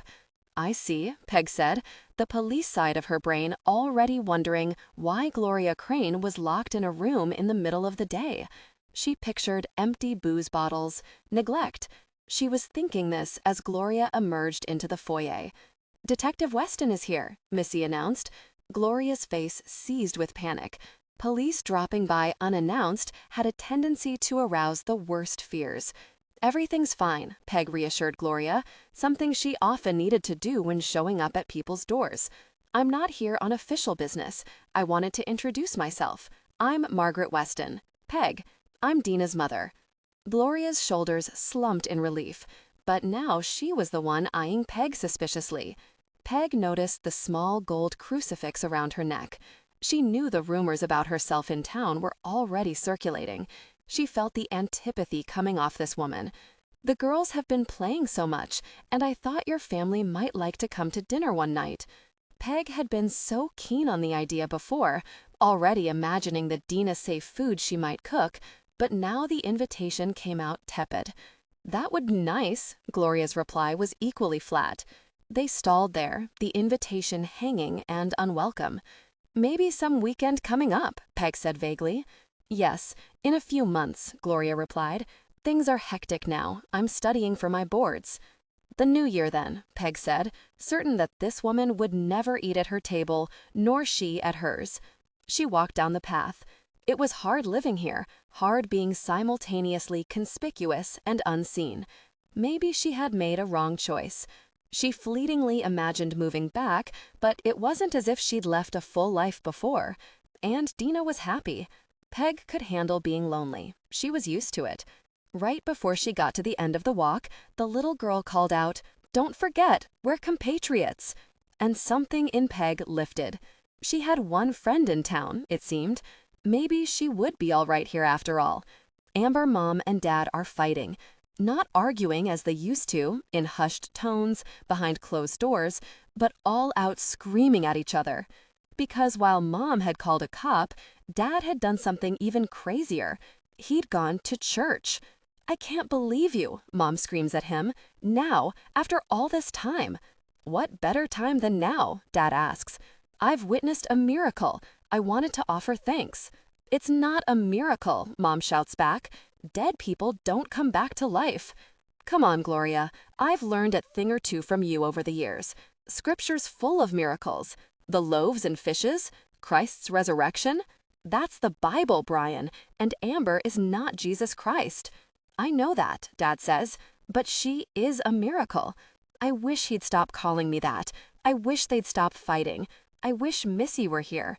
But after Mom got wind of what Dad had done, and he got wind of what she'd done, Mom insisted Missy go to work and said tomorrow she had to go back to school. She had perfect attendance, and she said the last thing we need now is to draw any suspicion on the family. They keep going at it. I open the hall closet and take out Mr. Fluff's old daybed, shoving my face in it, imagining him purring on my chest. I bet if he were still alive, he'd welcome me back, not deny me or claim I was some kind of second coming. "I just went to offer thanks, Gloria," Dad says. "I didn't tell anyone, though I think we should talk to Father Mercer." "You want to talk to Father Mercer?" The sarcasm in Mom's voice could strip paint. "You always hated him." "I never hated him. I just wasn't buying what he was selling, and now I see I was wrong to doubt. I think he could help us." "Help you?" "Oh, you do you?" Mom's not screaming now, she's scoffing, which is somehow worse. "Who better?" Dad asks. "We should at least approach him."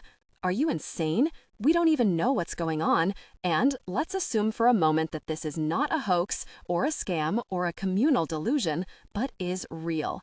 A child back from the dead. Can you imagine people's reactions?" "Yes, people would rejoice in a miracle," Dad says. "Don't be so naive. At best, it'll be a media circus. Every religious zealot in the world will come out to denounce us or to beatify Amber. And she's not a saint. She is, or was, a perfectly average girl. This hurts. My mom wasn't the sort to extol Missy or me with superlatives. That was Aunt Pauline's domain. But I always assumed she thought I was special. Apparently not. She's a miracle," Dad insists. "Miracles like this don't happen. What about the Bible? You used to take it at face value." "I never took it at face value, Brian. I'm not stupid." The whole point of not taking it at face value is that you have faith in a truth beyond what you can see. So how is Amber returning not a truth beyond what you can see? Because it's not. The world doesn't work like that. Maybe it doesn't until it does. And if Amber's death was God's will, why wouldn't her return also be? I can't have this discussion with you. Look, I understand you losing faith when she died, Gloria, I do. But I don't understand you losing it now that she's back. You don't get to talk to me about my faith, she sneers. Fine, so let's talk to Father Mercer about it. Dad's voice softens. Let him guide us. If this gets out, Mom says in a shout whisper, have you thought about what this means for Melissa? That child has been through enough. Her sister died right before her 10th birthday. That stops me in my tracks. I run back to look at the portrait on the wall, and sure enough, I died April 28th, 3 days before Missy's birthday. I remember suddenly how she was planning a spy party. God, I was so mean to her about it. About everything. Pauline always said we'd be best friends one day, like she and Mom were. And I guess in the back of my mind, I believed it. Even when I was being horrible to Missy, I thought I'd have time to make it up to her. Mom's wrong. I wasn't average. I was a difficult person, awful to people who loved me. Why should I get to come back? Why should I get a miracle? Melissa will be fine, I hear Dad telling Mom now. She's the calmest one of all of us. And what if people start asking about the money? Mom asks. Have you paid it back? Why are you asking me that? I don't know, Brian, because think of how it looks. Our daughter supposedly dies. The town raises $200,000 for a memorial that you spent. We never asked for that money, Dad interrupts. That won't matter. We accepted it, and you spent most of it on your ridiculous obsession. And now she's back. Don't you see how this will look? It will look like a miracle. It will look like fraud, Mom says. I'll pay it back. I don't care about money. If you ever loved me at all, Brian, Mom says, her voice almost soft, beseeching, you will keep this very difficult miracle to yourself. Casey, 7 years before. Casey had never felt more like a celebrity than in the weeks following Amber's death. She didn't tell anyone that, of course, nor let it show. In public, she alternated between a somber presence and shuddering sobs, neither of which was contrived. She was devastated. She and Amber had been best friends. Amber would have been the first to say so. This was why the reporter for the local newspaper had gotten in touch with her. Not Alexis Santiago or any of Amber's other close friends, but her. She'd been doing a piece about the tragic hit-and-run accident that had robbed the town of one of its brightest lights, the article had said. Before, Casey might have chafed at that designation, but now she saw it was true. Amber had been one of those people who was going to go somewhere in life, and Casey had been reflected in her glow. But now Amber was gone, and it was like she'd passed on her glow to Casey. Best friend was how she'd been identified in the smattering of news reports about Amber's death, and it was what was listed on the little text that ran under her name when the local TV news station interviewed her. The attention had lasted all through the spring and until graduation, when Casey had been selected to give a memorial speech right alongside the valedictorian. She'd sweated over what to say. There might be reporters there, so it had to be good. She'd also worried about Calvin showing up, even though he'd dropped out of school, the equivalent of fumbling the ball at the 3-yard line like the loser that he was. She'd spent hours working on the speech, Googling quotes about death. Her favorite one was by George Eliot. Our dead are never dead to us until we have forgotten them. She'd made the mistake of calling George a him when she turned out to be a woman, but whatever. I will never forget Amber, she said at the start of her speech, and then went on to paint a picture of the most beautiful friendship in the world. She got so swept up in it that she cried, missing Amber and missing the relationship she described. After graduation, things went more or less back to normal. The flowers and teddy bears that had been piled at the 4-way stop where Amber had been struck were bagged up and removed. A few weeks later, someone locked a spray-painted white bicycle to the lamppost as a memorial. A creepy one, if you asked Casey. The TV crews left, the articles dwindled and disappeared altogether. The people who had rushed to Casey's side, supporting the grieving best friend, stopped leaving her self-care gifts like bath bombs and went back to the business of pool parties and shopping for sheets for their college dorms. It was around this time that Casey had the idea for the memorial fund. She would single-handedly raise money for the Crane family, who she knew, while not poor, were definitely not rich. Instead of going on nice vacations like Casey's family did, usually to a Caribbean resort in winter and somewhere in Europe in summer, Amber's family often just went camping. Instead of the elaborate Sweet 16 at the country club that Casey had been thrown, Amber's party had been in her backyard.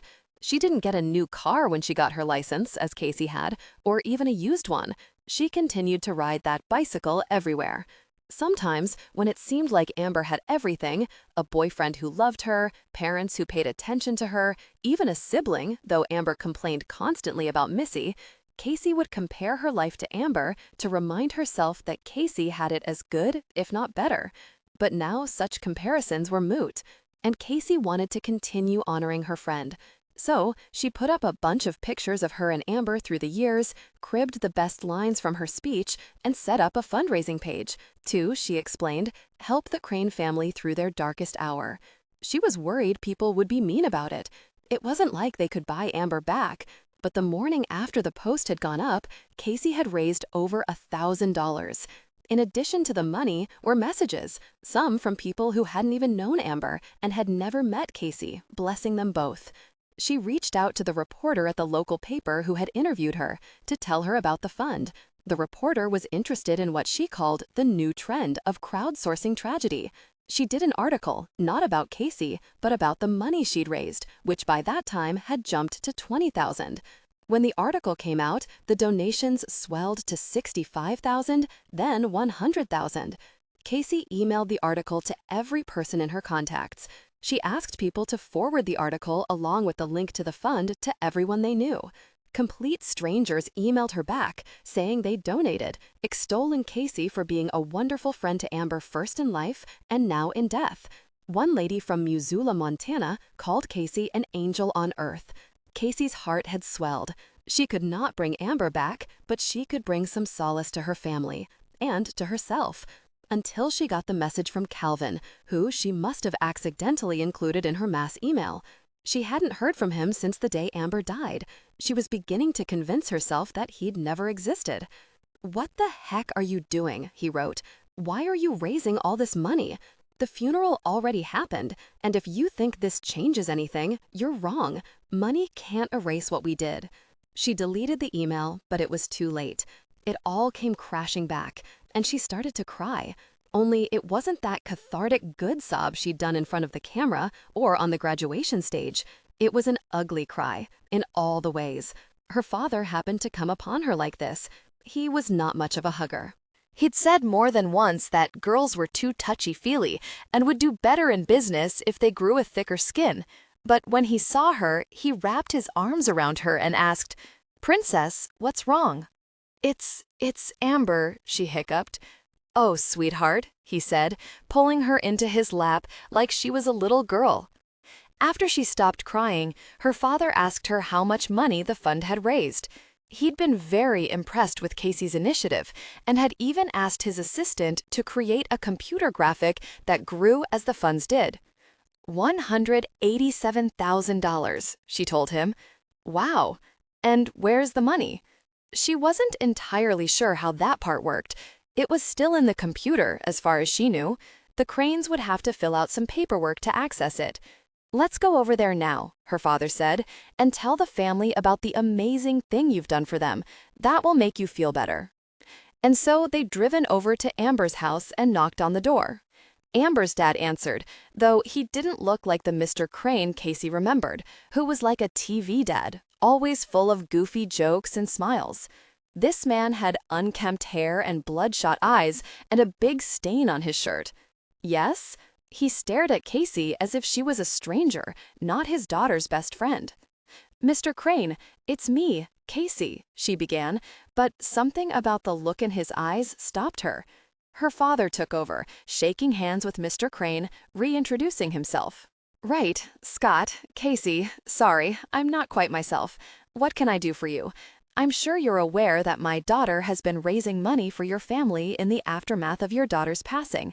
It had been in the newspaper and all over social media, but Mr. Crane looked as if he were hearing it for the first time. She raised nearly $200,000 for your time of need, Casey's father elaborated. Casey waited for Mr. Crane to smile, or even cry, or jump for joy, as she would have if someone announced they were giving her that much money. It was like winning the lottery without even buying a ticket. But Mr. Crane just stared and asked, "Why?" "To help with expenses," Casey said. "The funeral must have set you back a pretty penny," Casey's father said, his voice tight, the way it was when he fought with Casey's mother. "And now you can set up a memorial for Amber, maybe even a scholarship in her name at the school, a way to honor her legacy." "Oh," Mr. Crane said. He still did not seem terribly happy about it. "Thank you." He started to close the door, but Casey's father shoved his foot in it. "Thank you? Is that all you have to say? Do you have any idea of the effort my daughter put into this?" Mr. Crane seemed to wince at the mention of the word daughter, and in that moment, Casey had the briefest sense of what it would feel like to lose a child, the ineffable and unending well of grief. "It's okay, Dad." Casey pulled at his sleeve, suddenly wanting to be anywhere but here. "It's not okay. We all suffer in life. That doesn't mean we can treat one another with disrespect. Really, Dad? It's okay." Her father turned to her, angry, not at Mr. Crane anymore, but at her. She shrank back, the tears welling in her eyes, having nothing to do with Amber. "No, your father's right," Mr. Crane replied. He looked to be blinking back his own tears. "Thank you, Casey. Thank you for being such a good friend to Amber, in life and in death." She felt bile rise in her throat, choking her, making her unable to speak. Mr. Crane reached forward and hugged her, and the most horrible sob escaped. Mr. Crane and her father thought that she was crying because she missed Amber, and she let them think that. But really, she was missing a part of herself that she wasn't sure had ever existed. Amber? Someone is knocking at my window. It doesn't quite wake me because whatever it is that I do at night now doesn't seem to be sleeping, but it rouses me. I glance at the clock. It's 11:37. I'm still hoping it's Calvin. He's had time to get over the shock, to believe that I'm really back, and will take me in his arms, and I'll be able to feel him. It's not Calvin. I can tell as soon as I open the window, even though it's too dark to make out more than an outline of a person, which means a stranger is at my window. I start to close it, but someone's hand is already lodged there. "Hey," it cries as I slam the jamb down. I recognize the voice, fluty and mellifluous, capable of doing the best animal impressions: duck, cow, horse, pig. I open the window, and there is Dina Weston, examining her smashed hand. "Oh my God, Dina, are you okay?" Dina shakes out her hand. I appear to be just fine. I open the window all the way. For a minute, we just stare at each other. When we were little, we invented this game we called UC Farm, where we would spend hours on end pretending to be animals, never uttering a word, but somehow communicating just fine. We have not played that in years, but it seems like we have not forgotten how to communicate in silence. "It's good to see you, Amber," she says at last. "Really good." "It's good to see you too." And it is, even though Dina and I drifted apart years before I died.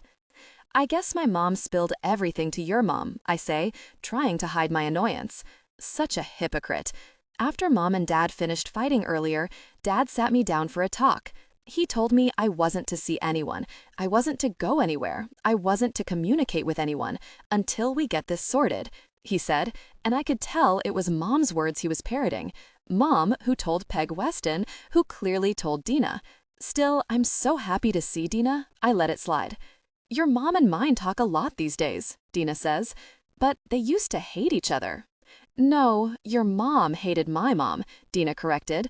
I wait for her to add something along the lines of, like, "you hated me," but she doesn't, because that is all water under the bridge now. And anyhow, I never actually hated Dina.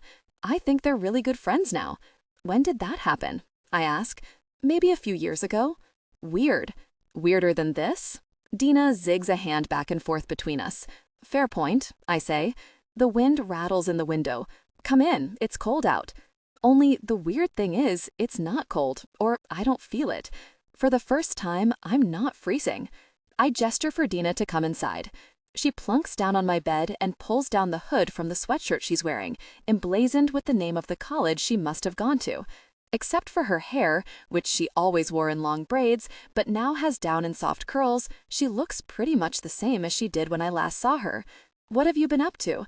Did you finish college, study zoology?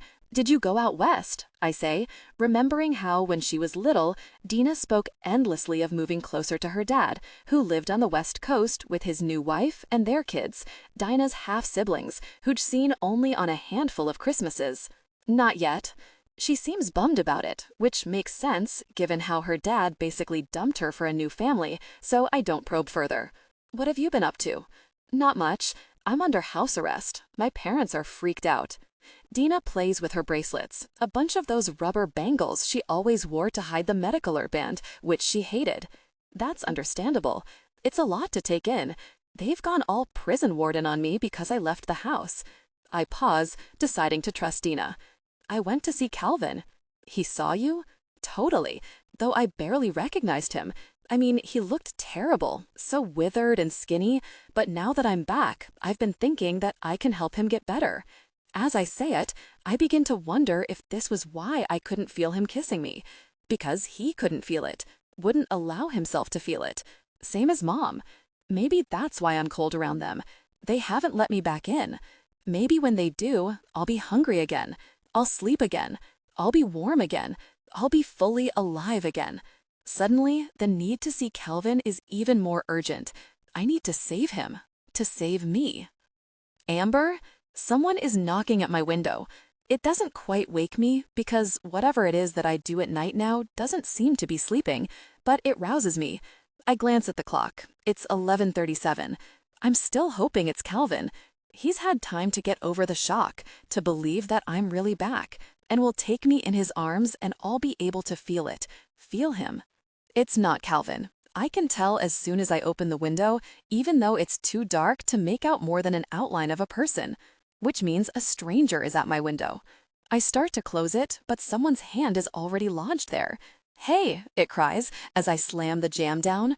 I recognize the voice, fluty and mellifluous, capable of doing the best animal impressions: duck, cow, horse, pig. I open the window and there is Dina Weston, examining her smashed hand. "Oh my God, Dina, are you okay?" Dina shakes out her hand. I appear to be just fine. I open the window all the way. For a minute, we just stare at each other. When we were little, we invented this game we called UC Farm, where we would spend hours on end pretending to be animals, never uttering a word, but somehow communicating just fine. We have not played that in years, but it seems like we have not forgotten how to communicate in silence. "It's good to see you, Amber," she says at last. "Really good. It's good to see you too." And it is, even though Dina and I drifted apart years before I died. "I guess my mom spilled everything to your mom," I say, trying to hide my annoyance. Such a hypocrite. After Mom and Dad finished fighting earlier, Dad sat me down for a talk. He told me I wasn't to see anyone, I wasn't to go anywhere, I wasn't to communicate with anyone until we get this sorted. "It's too confusing to explain to people," he said, and I could tell it was Mom's words he was parroting. Mom, who told Peg Weston, who clearly told Dina. Still, I'm so happy to see Dina, I let it slide. "Your mom and mine talk a lot these days," Dina says, "but they used to hate each other."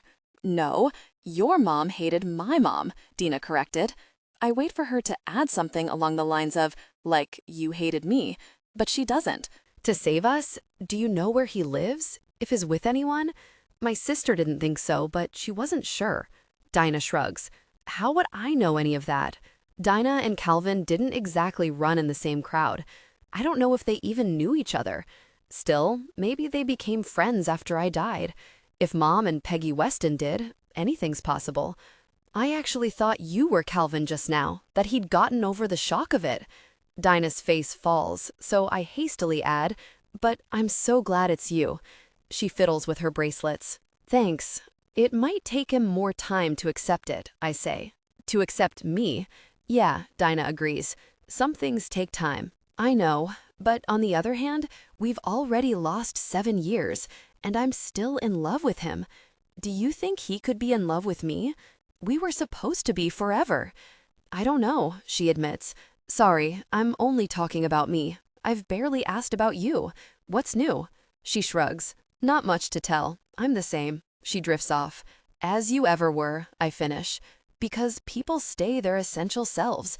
Like, I'm still me, and Calvin is still him. I pause. Right? Dinah gets this look on her face, her eyes turned up, her chin quivering. What? Do you know something? She doesn't say anything. Dinah, I know you know. You could never keep a secret. Remember that time you got to take home the class rabbit, even though you weren't supposed to have animals? You were going to hide it in your room to keep it from your mom. You lasted like 10 minutes. Because I started sneezing, she pauses. But this isn't a secret. Everyone knows. Knows what? About your dad. What about him? He's convinced Calvin was responsible. Responsible for what? Dinah looks up and stares me right in the face. For your death, Amber. What are you talking about? The police never found out who the driver was. No cameras, no witnesses. My mom worked the case for months, but all the leads dried up. Your dad, though, he got it stuck in his head that it was Calvin. He hired an investigator and everything. It got pretty ugly for a while, really divided the town. Calvin, he would never hurt me. He loved me. Why would my father think that? Dinah shrugs. My mom says grief makes people crazy. Poor Calvin. No wonder he got so lost. I pause, knowing I have no right to ask this of Dinah, but she's the only one I can ask. Will you go see him for me? Me? I'm under house arrest, and clearly seeing me is too much for him. But you won't freak him out. He knew we were good friends once. Best friends. He did?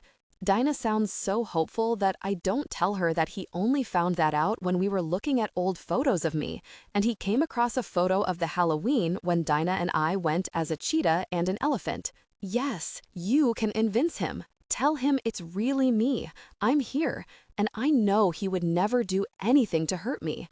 Dinah hesitates as she runs her finger up and back along her medic alert bracelet. I'm not sure he'll hear that from me. He will. You've known me longer than anyone, and you believe I'm back. You could vouch for me. We used to be best friends once. That has to count for something. She meets my gaze straight on. Her eyes are a greenish gold, like a lion's, she used to say. When we were younger, she really wanted to be an animal. So did I, but I grew out of it, grew out of her, basically dumped her to hang out with Casey and Alexa. So I know I don't have any right to ask her this, but she's here. She came to see me. That has to mean something. She stares at me a moment longer, and then she puts up the hood. I'll see what I can do. Thank you, thank you, I hug Dinah. She was always slight, but now she's practically nothing, a wisp of a person. When you see him, tell him, I exhort her as she climbs through the window. Tell him what? That I forever love him. Calvin. 8 years before. Calvin was always scared that he would hurt Amber. The first time he'd kissed her, the day after Lee Franklin's party, he'd held her face in his hands, felt that fragile jawbone, beating a pulse so strong, a hummingbird in a bear claw.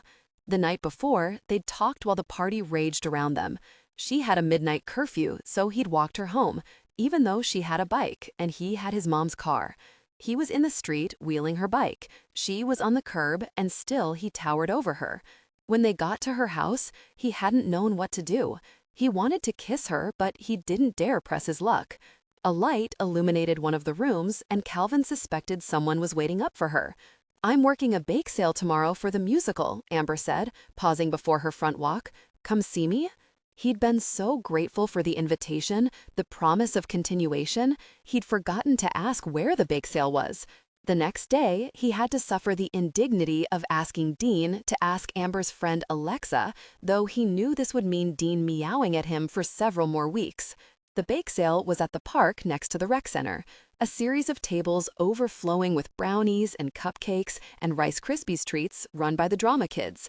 He held back a minute and just watched Amber interact with the customers, smiling as she made change. Everyone who spoke to her smiled and laughed back, like they were sprinkled with a bit of her magic.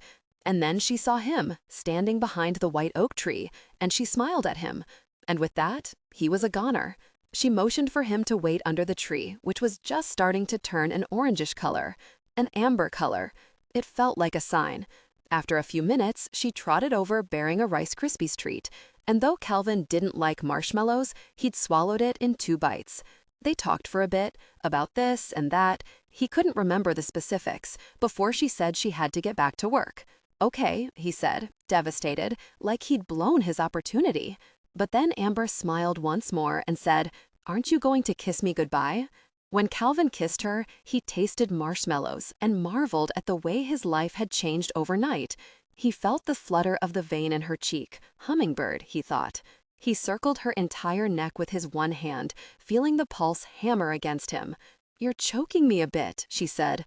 "Oh, God, I'm so sorry." He hadn't realized what he had done.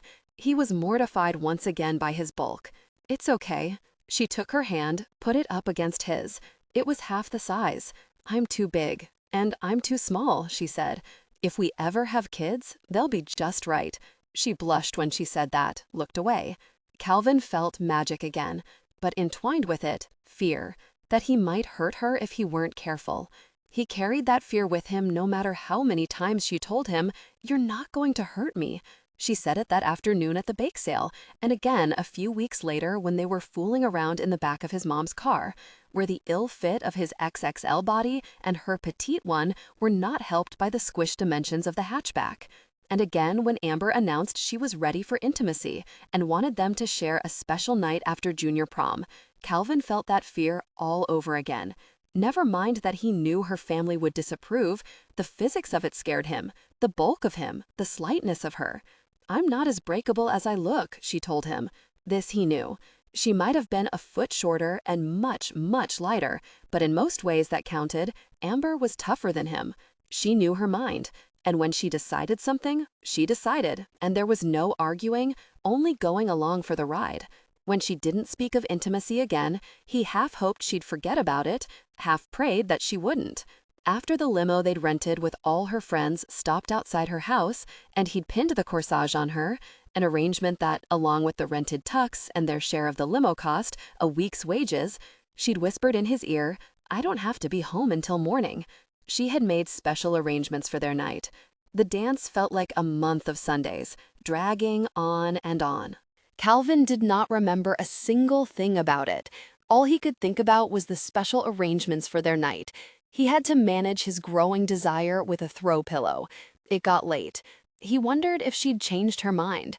It was okay if she had. He might even be relieved.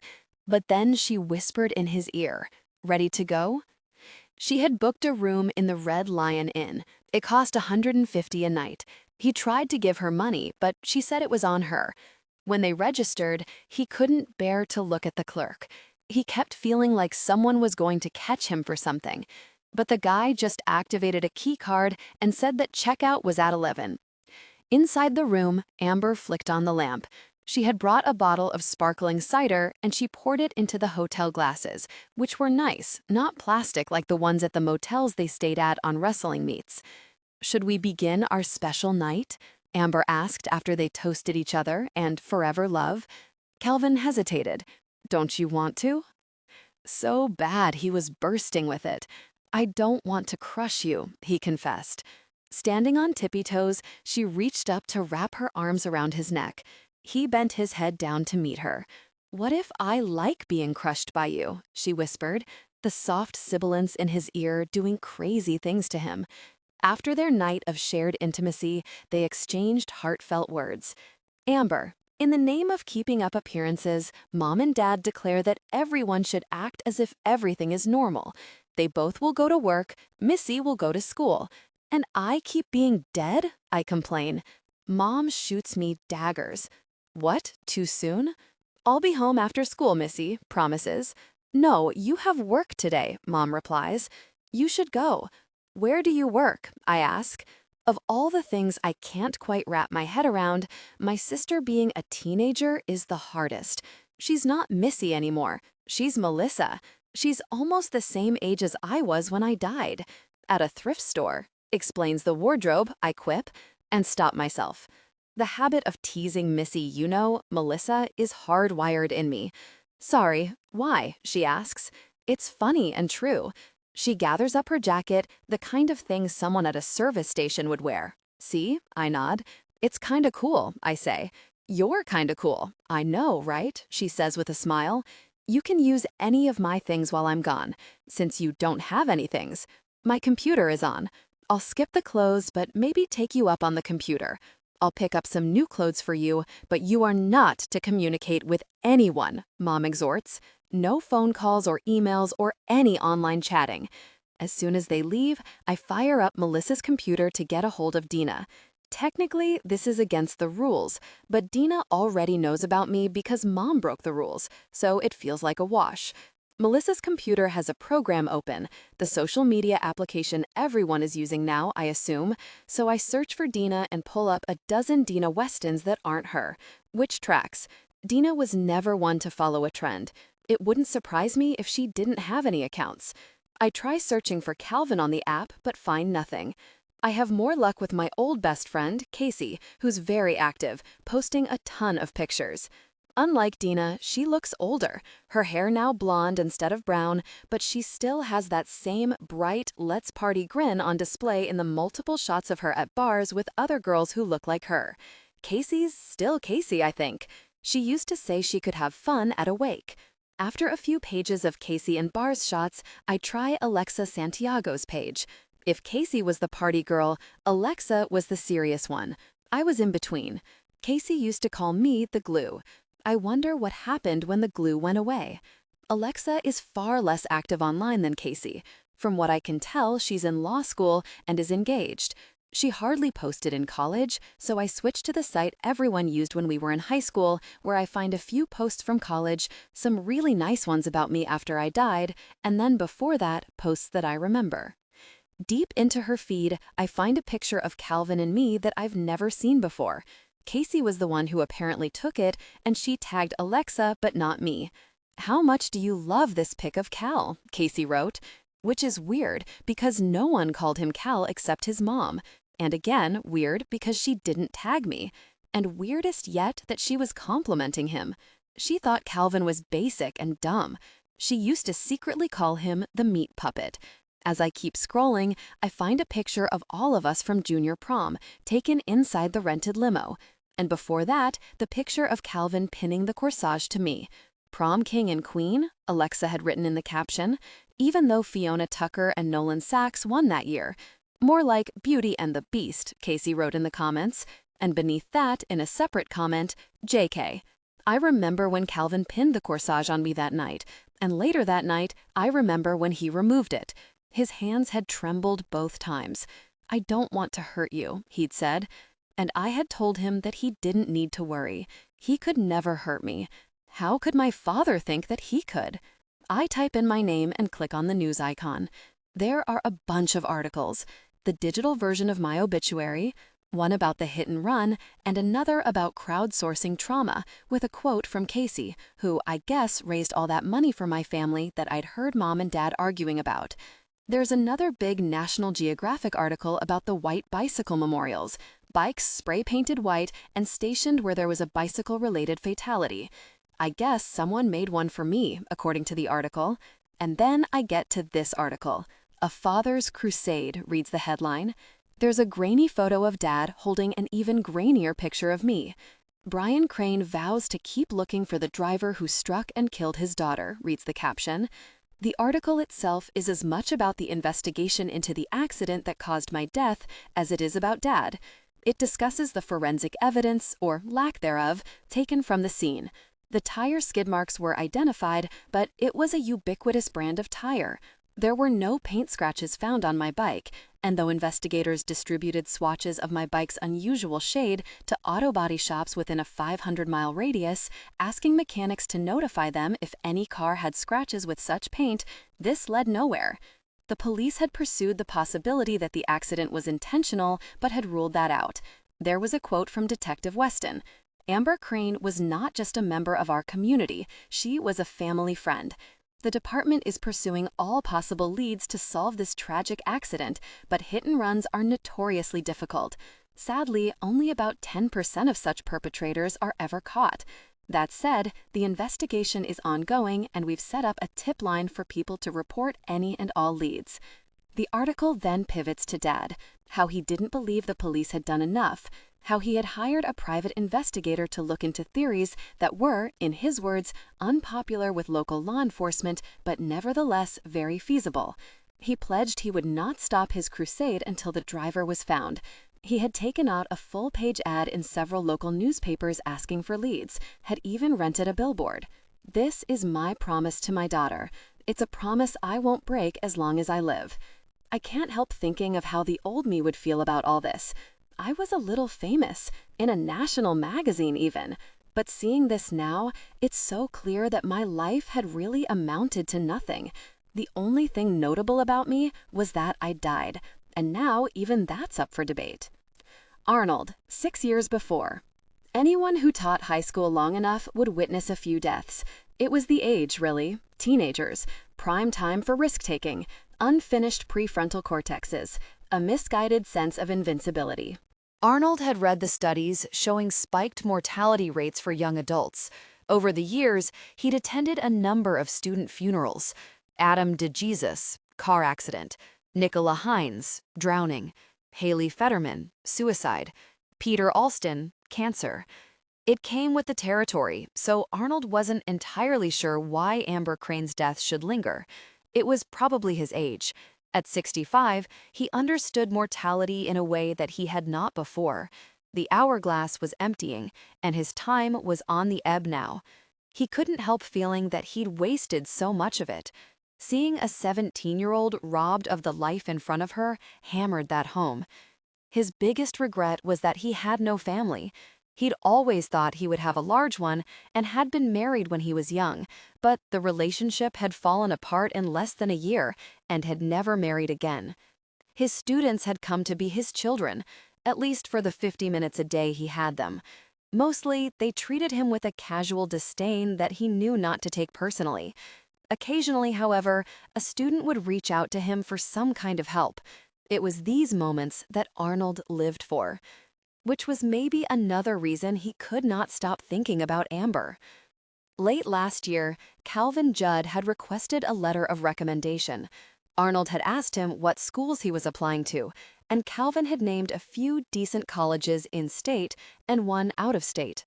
"That's quite a good school," Arnold had said. "I know," the young man had replied, "but I might not get in. And you also might get in.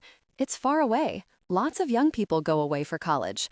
"Yeah, but my girlfriend is going to school here. She wants to stay close to her family." Arnold knew that his girlfriend was Amber Crane. They had both been his students. He had seen them around campus, holding hands. They made a sweet couple, she so slight, he so substantial. Watching them filled him with a sort of unease. Maybe it was that at 16, those two had something he never had. Or maybe there was something slightly suspect about spying on teenage children. He had agreed to write Calvin a letter of recommendation, particularly after he had looked up Calvin's record and been happily surprised to see he had been an admirable student, overcoming a learning disability. When Calvin was accepted to the out-of-state school, he had come to Arnold to share the news and seek counsel. He still had not told his girlfriend that he'd applied. He didn't even know why he'd applied. The school was so expensive and far away. What should he do? Arnold advised him to await the financial aid offer before making any decision, but reminded him that whatever he chose, true love would wait. As if he had any experience with this. Months later, after the Crane girl died, and Arnold learned that not only had Calvin not gone to the out-of-state school, but he had also dropped out of Kennedy High 5 weeks prior to graduation, he had been sorely upset. Maybe that was part of the reason he was stuck on the Crane girl. He somehow felt complicit in her death. He couldn't stop thinking about the obituary assignment he had failed her on. If he could have, he would have retroactively amended her grade. Because her obituary had turned out to be the most prophetic of the lot. She'd never had the chance to live her dream life. Unlike most teachers, Arnold dreaded the summer, when the yawning quiet of his daily routine became nearly unbearable. He usually completed a large home improvement project to occupy his time. A new roof, a new deck. Last summer, he'd replaced his house's siding. But the summer after Amber died, he could not face being home alone with his thoughts. So he began his drives. Each day, he ventured farther, 2, 3 hours, sometimes longer. He had no destination in mind. He was happy to be lost. He'd lived in the same town for more than 40 years, but his life was circumscribed by school and home, which was maybe why out on the drives he discovered things that had been there all along, only invisible to him. He did not know there was a farm stand at McBurney Farm where one could buy peaches so fresh off the tree that they were warm, as if bearing sunshine in their flesh. He had never noticed the baseball diamond carved into a ring of trees near the butte. It seemed fantastical, like in that movie where Kevin Costner built a ball field in the midst of all that corn. There was a diner 20 miles out of town that served a variety of fresh pies. The waitress's name was Retta. He stopped in twice that first summer, and when he returned this year, Retta still knew his order and still called him honey. She was at least 20 years younger than him, so he had no illusions, but it felt good to be remembered. Every day, he discovered something new. Today, for instance, he had found the bicycle chained to the lamppost out at the four-way stop on Summit. He had driven past it any number of times, but noticed it today only because someone was photographing it. Before, Arnold would not have interrupted a stranger, but today he got out of his car, staying a respectful distance from the man with the camera until the man called out a welcoming hello. "Don't want to interrupt you," Arnold said. "That's okay, the light is dying." He approached the young man, who appeared to be in his mid-30s, young enough and familiar enough to have been one of Arnold's students, though he couldn't place him. The man was squatting in front of the bicycle, which he now saw wasn't a working bicycle. "It's called a ghost bike," the man said. "What's it for?" Arnold asked. "It commemorates people killed in bike accidents. They're popping up all over the country, as memorials, but also as a warning to drivers to slow down, to look what can happen." "It's rather ghostly," Arnold said. "It does feel a little bit sacred," the man said. "I've been coming here for the last few weeks to photograph it. I have this wild plan to go shoot other ghost bikes, try to do a feature on them for someone." He made a face. "Does that make me sound morbid?" "Not morbid at all," Arnold replied. "Just curious." "I am curious. There's a Filipino saying that someone has itchy feet, meaning they have wanderlust. My Lola used to say I have itchy feet and an itchy brain because I want to go everywhere, see everything. Itchy feet and brain sound like excellent qualities." The man chuckled, then was quiet for a long time before he smiled. "I appreciate you saying so." "I knew the girl on the bike," Arnold told the man. "She was a student of mine at Kennedy." "Really?" the man said. "Maybe I've shot her. I do school pictures there." "Ah, so you're a photographer then."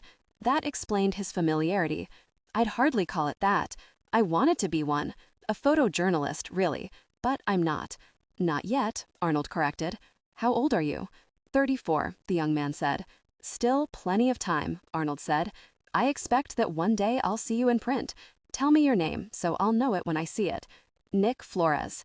Arnold took out the marking pen he kept on him at all times, even in the summer, and on a scrap of paper from his pocket wrote down the name. "One day, Nick Flores, I will see your byline. I just know it." He had no idea if this was true, but from years of teaching, he knew that sometimes you had to help students see a bigger future for themselves. It was the entire reason behind the obituary assignment. Nick was quiet for another moment. Then he asked, "What was the name of the student?" "Amber," Arnold said. "Amber Crane." "Amber Crane," Nick repeated. "Thank you." The sun was dipping below the horizon, the white bicycle a beacon somehow in the golden light. Arnold got back in his car, waiting to see where the road would take him next. "Amber?" "I'm pacing, waiting for Dad to come home so I can confront him about Calvin, but he's still at work, and Melissa's still at school." I thought Mom had gone to work too, but she came home after only a few hours with a bag full of new clothes that she dumped in front of me before leaving again. The entire transaction happened without her looking at me, never mind hugging me or doing typical mom stuff. If anything, she seems mad at me. Mad that I died. Mad that I didn't. I can't tell the difference. When Melissa finally comes in at 5 o'clock, I practically pounce on her. "I'm so glad you're here," I say before she even takes off her gas station attendant jacket. "I missed you." She pauses, smiling as she hangs up the jacket in the front hall closet. What's funny? I ask. You missed me, she says. It's nice to hear. Well, did you miss me? Melissa looks at me squarely. There's something about her expression that feels so grown up, way more adult than I was at 17. Yes and no, she says. Ouch, I say, even though I think she's joking. Though she would have every reason not to miss me. I was such a difficult person to her. I follow her to the kitchen.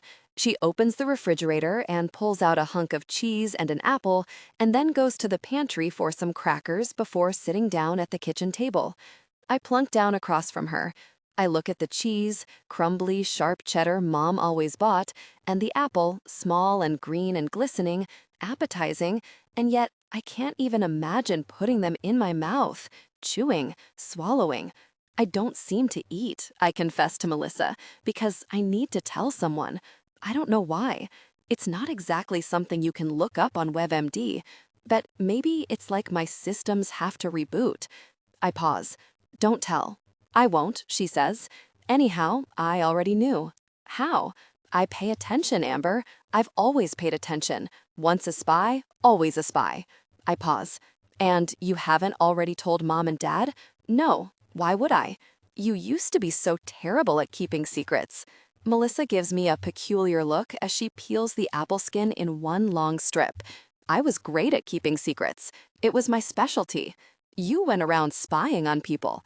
Melissa cuts a slice of apple and a piece of cheese and layers them on a cracker. I know, but I never told anyone what I saw. What was the point of spying if you didn't tell? I was looking for answers, she replies, popping the cheese, apple, and cracker into her mouth. For myself. Did you find them? She chews, swallows, and grins. Suddenly, I can see my little sister, excitedly telling me how she'd figured out what I was getting for my 13th birthday present, or whispering that Dad had found out about me and Calvin's intimacy, and later yet inviting me to her spy party. She was so sweet and open, but I shot her down every time. I did. She makes another cracker, cheese, and apple sandwich, eating it with relish before she adds, I did miss you today. I hated being away. I just wanted to come back and be with you. Why? My voice is tart, verging on mean, a tone that would have been very familiar to 9-year-old Missy. Only this time, my disdain is aimed squarely at myself. Why? She repeats, pushing her plate back. Because you're my sister. Yeah, a gosh sister. I made fun of you, I excluded you, I treated you like crap. Melissa carries her plate to the sink, rinsing it and putting it in the dishwasher. With her back to me, she says, that was a long time ago. Things change. People change. But I didn't. I died a jerk. Melissa shrugs. I didn't see it that way. It doesn't matter how you saw it. It's a fact. I pause. I was not a good sister. You were. I wasn't. I knew I wasn't. I always figured we'd get close when we were older, like Mom and Pauline, that I'd have time to fix it. And you did. As far as I can see, I only screwed things up worse. I sigh. I mean, Mom and Dad split up. I didn't think there was a force on Earth that could do that. That's not your fault, Melissa says. Kind of is, even if it isn't. As Melissa wraps the cheese in plastic, not messily as I would, but carefully, like it's a gift, I ask, what happened with them? Was it because of religion? That had always been a bone of contention between them, but their fights were more like debates, with neither side ever conceding. Melissa pauses. I don't think it helped when Dad punched a guy in church. Shut up, he did not. He did. Some well-meaning parishioner told Dad that you dying was God's will. We heard this a lot. But I guess it was one time too many. Dad just lost it and clocked the guy, broke his nose. Oh gosh, I start to laugh. I know I'll probably go to hell for saying this, but I wish I could have seen that. I pause. Or maybe this is hell. Do you think this is hell? I don't believe in hell, Melissa says. It's just a construct, a way of controlling people, the way parents threaten timeouts if you don't eat your vegetables. And you being back is a gift, so definitely not hell. What happened after Dad punched the parishioner? Mom got pissed and they split up. That was just one of 1,000 cuts. When Mr. Fluff died, Mom completely lost it. She was dry-eyed at your funeral, in a daze like she is now. Everyone said she was in shock, but I think it was something else, like she just couldn't touch the pain. But the cat died. Officially, he ran away, but he'd been sick and the vet said cats often disappear outside to die. We never found him, and Mom went bonkers for a while. She checked all the animal shelters once, sometimes twice a day, looking for him. She cried so hard, her jaw started clicking. Dad couldn't believe that she was going to all this trouble to find a cat that was obviously dead, but was no help trying to find who killed you. A father's crusade, I repeat the headline of the article. You know about that? I nod. I may have researched myself. Well, yeah, that was a big wedge too. Mom was mad that he wouldn't let it go, but he kept pushing, taking out ads, a billboard even, hiring a series of private detectives, spending all this money. Mom begged him to stop, but he wouldn't. It's ironic, though. What is? Mom searching the pet shelters for Mr. Fluff, Dad trying to find your killer. She makes air quotes around the word killer. Both of them were, in their way, searching for you. When did you get so very insightful? Melissa shrugged. I told you, I paid attention. Maybe I should have paid more attention. It's never too late. Except, sometimes it is. Mom's car pulls into the driveway and screeches to a halt. The door slams shut. I can tell from here that she's enraged, still or again, and I wonder how I messed up this time. She flings open the door, and my mother, who used to teach catechism because she enjoyed it, who never cursed or raised her voice or took the Lord's name in vain or even said God the way some people do as an expletive, shouts, "Where in the world is he? Where is your father?" He's not here, I say, suddenly worried about my dad. What did he do? He told. Mom's voice shakes with anger. He told Father Mercer. Why? Gloria asked. It was a question his wife had not stopped asking in the 2 years since the hospital called and told them there'd been an accident. Amber was already gone, DOA by the time the ambulance reached her, but the hospital wouldn't tell you that over the phone. They called you, made you come in, and sat you in a room while a resident who didn't look old enough to shave told you that your child was gone. Why? Gloria had asked the doctor, who had responded with something about a broken neck, killed instantly. But that wasn't what she was asking. The whys continued. Why Amber? Why their family? Why had God done this to her? To her, as if Brian had not been party to it. Brian didn't have anyone to ask why to. He knew there was no rhyme or reason to it. Why them? Why not them? Why anyone? Why? Gloria asked again after he hit the man in their bereavement group. There was blood splatter on the front of her pink blouse, the colors so complementary it would have been pretty had it not been born of such violence. Why, Brian? Why? She demanded after Father Mercer accompanied the man and his wife to the hospital. Why? Brian gritted his teeth. Did he really have to explain himself? After all this time? Amber's death was God's will? God wanted her to die? What kind of jerk says that to a parent? I've said it to a parent, she said. So my kind of jerk, I guess. Gloria's mouth puckered, the curse word a strange fruit she had tasted and did not care for. It's to bring solace. It's a nonsense platitude. Maybe from some people, but that man you punched is also a grieving parent. Yes, Brian was aware. After years of his wife's harping, he'd finally relented and gone to the grief support group at the church. Not that it seemed to be doing Gloria much good. But things were so bad between them, so brittle, he had agreed. And then he'd gone, and it had been that same old crap, God's will. Brian was glad he didn't believe in God, because the way these people spoke about him, he was a sadistic, difficult person. You're the one who wanted me to go to the bereavement group, Brian accused her, jabbing an angry finger in her face. Stop trying to force that religious stuff down my throat. Forcing? I just wanted us to be around other grieving parents. That guy's kid died of cancer. It's not the same. How is it not the same? His own body killed him. Someone killed Amber. Oh, not that again. Someone has to pay, Brian said. You want me to have peace? Find the driver. That won't change a thing, except give you someone to blame. Isn't that what you do? Blame it on God.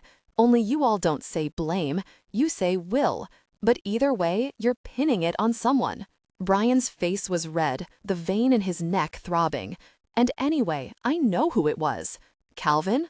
Gloria shook her head. You're being so irrational. The police cleared him. And the police have never made a mistake before? He asked. You trust that detective to do right by Amber? Yes, Brian, I do.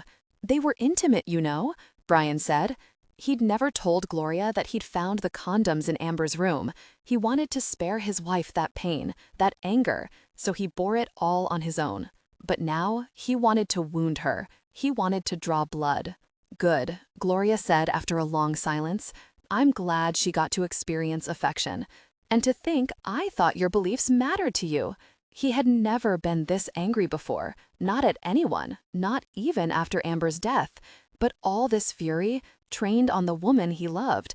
He wasn't sure how they'd gotten here, and he didn't know how they would get back, or if they could. I used to think my beliefs mattered to me too, she replied, and then she walked out of the church, leaving him there, alone.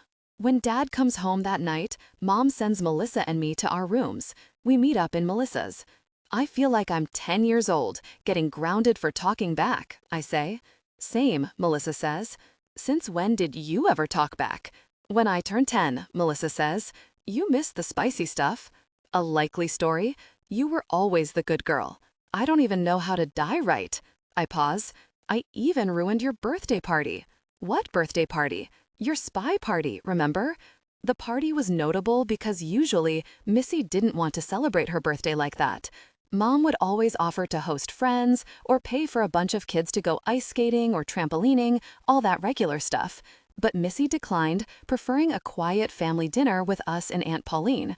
But the year she was turning 10, she wanted to have an actual party. She spent ages working on assumed identities for all of us. She had plans to decorate each room differently.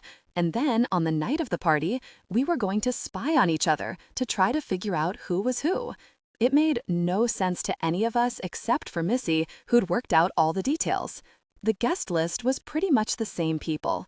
Our family, Aunt Pauline, and also Calvin. When she showed me Calvin's hand-drawn invitation with his assigned character, I'd scoffed. This is why you don't have any actual friends to come to your party. Thinking about it now, I'm disgusted with myself. Why was I such a difficult person to her? Also, maybe it's the new perspective that comes with being dead for 7 years, but a spy party sounds sort of cool. What day is it today? I ask. April 28th, Melissa says. You're turning 17 soon. She smiles ruefully. In a few days. Do you have exciting plans? Not really, she says. But the pink dots in her cheeks tell another story, and I wonder if my sister has a boyfriend. Let me rephrase. Did you have exciting plans before I reappeared? Her cheeks are tomatoes now. It's not a big deal. Turning 17 is very much a big deal, and I should know. I've done it. I can't speak for 18, though. Melissa rolls her eyes. Death turned you into a comedian. I believe it's called gallows humor. You are living in a fantasy world. Mom's voice booms through the house. Melissa and I stop talking and put our ears to the door, though it's hardly necessary. No, I'm living in a miracle world, Dad shouts back, his voice equally loud but jubilant. None of what mattered before matters now. It does, Brian. Life goes on for everyone else. Remember, we learned that after Amber passed, and people got tired of dealing with us, dealing with you. Why are you stirring that up? That's all in the past, in a different life. Nothing that existed before applies. We're living in a post-miracle world. Will you listen to yourself? Mom screams. Will you listen to yourself? Dad shoots back. Melissa opens her door. If you shout any louder, everyone in the neighborhood will listen to you, she calls. I'm not sure why you sent us to our rooms if you're going to scream. Mom's sigh is so gusty, you can practically feel it tunnel down the hall. Come on out, girls, Dad calls. I look at Melissa, who nods, and I follow her, as if she were the older sister. Dad opens his arms to hug us both. There are my miracles. He turns to Mom, who is sitting rod straight on a chair. You used to call them that, Gloria. That was different. All children are miracles. I don't know. I've babysat some kids who were definitely borderline non-miracles, Melissa jokes. Did you really tell Father Mercer I'm back? I ask Dad.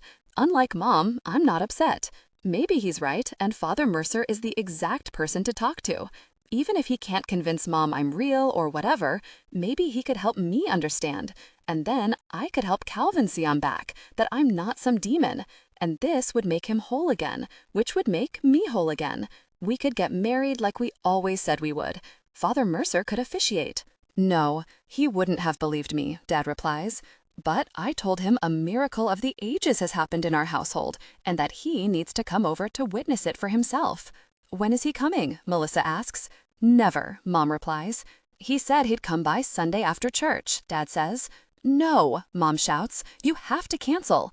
Now that would look suspicious, Dad says. Then put him off. Tell him the miracle is that you believe in God now, if that is what's happening. Dad beams at me. I believe in Amber. How can I not? He turns to Mom and in a softer voice asks, how can you not? Mom jumps up from her chair and, shaking her head in dismay, says, I'm so angry. Dad watches her leave and then turns back to us, his smile a little brighter, a little faker than it was. Don't worry, girls, she'll come around. To me, he adds, your death was particularly hard on her. He says this as if he sailed through it, as if he didn't accuse my boyfriend of murdering me and then go crazy trying to prove his theory.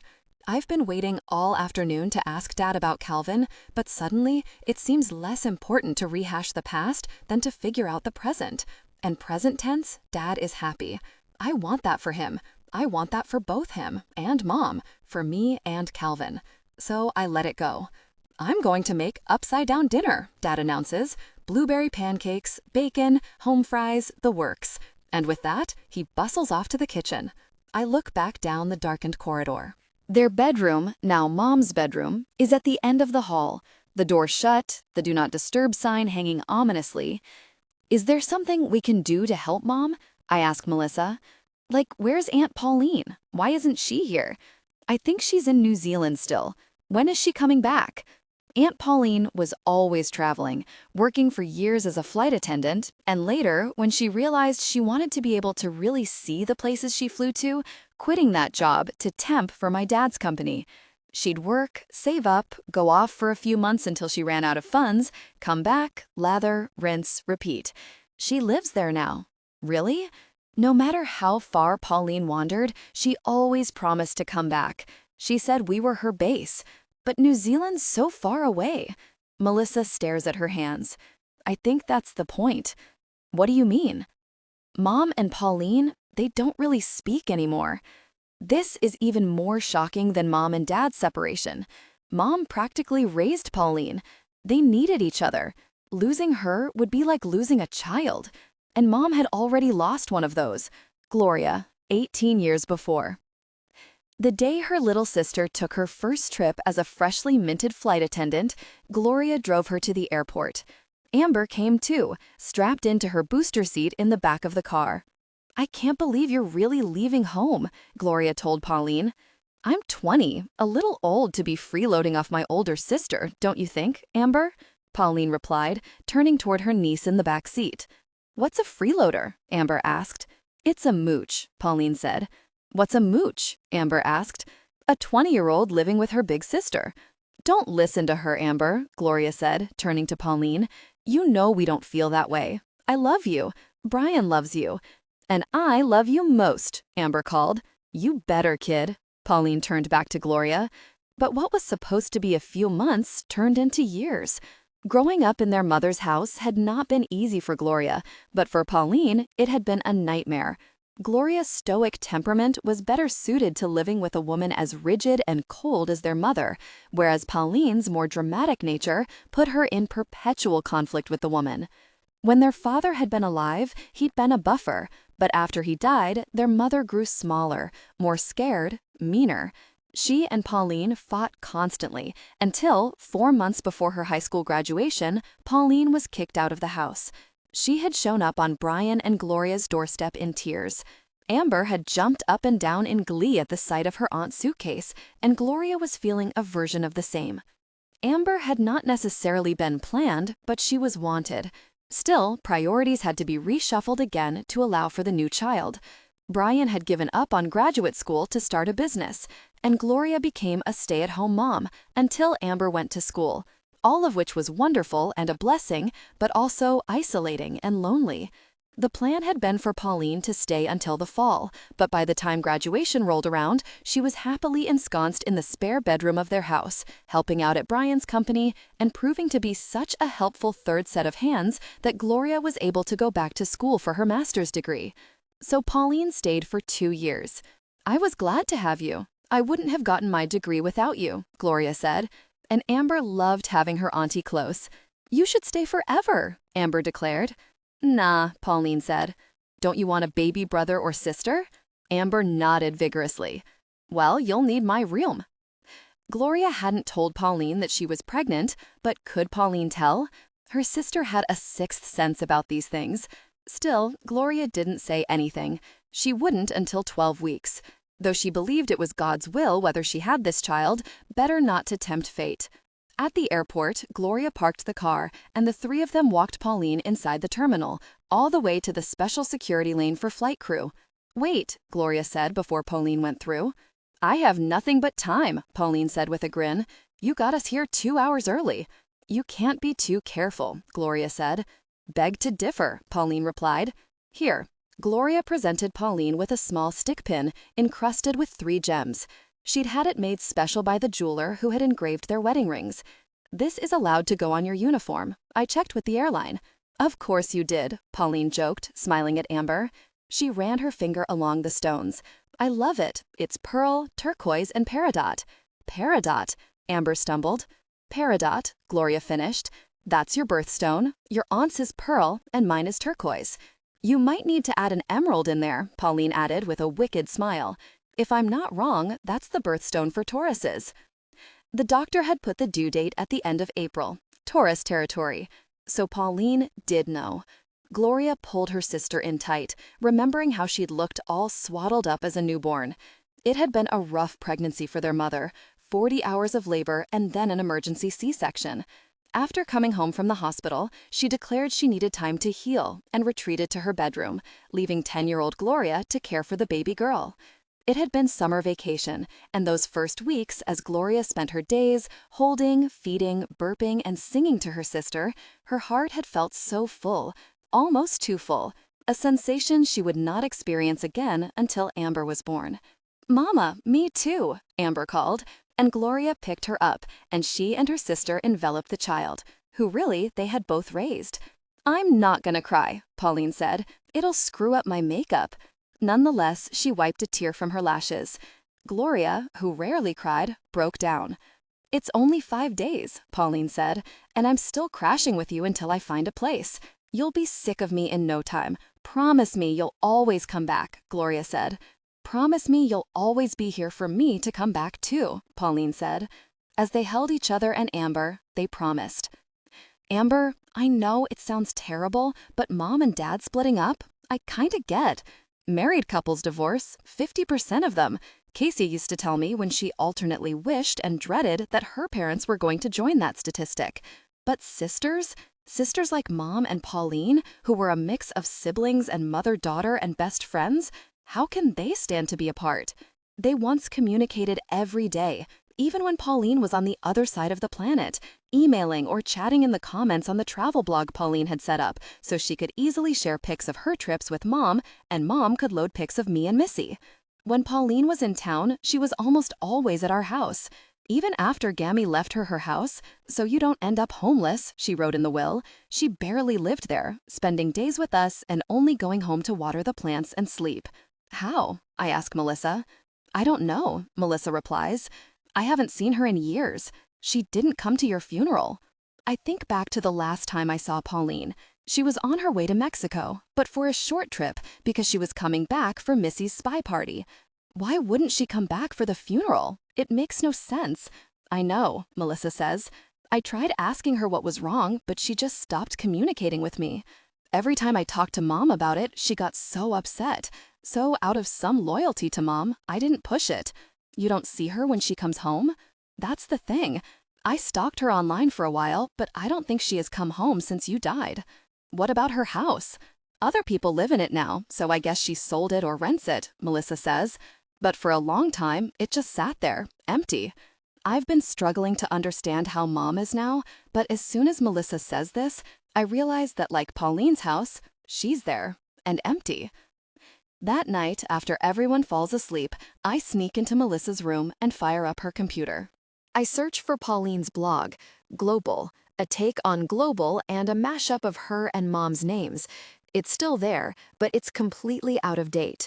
The last photos are 7 years old, from that trip she took to Mexico.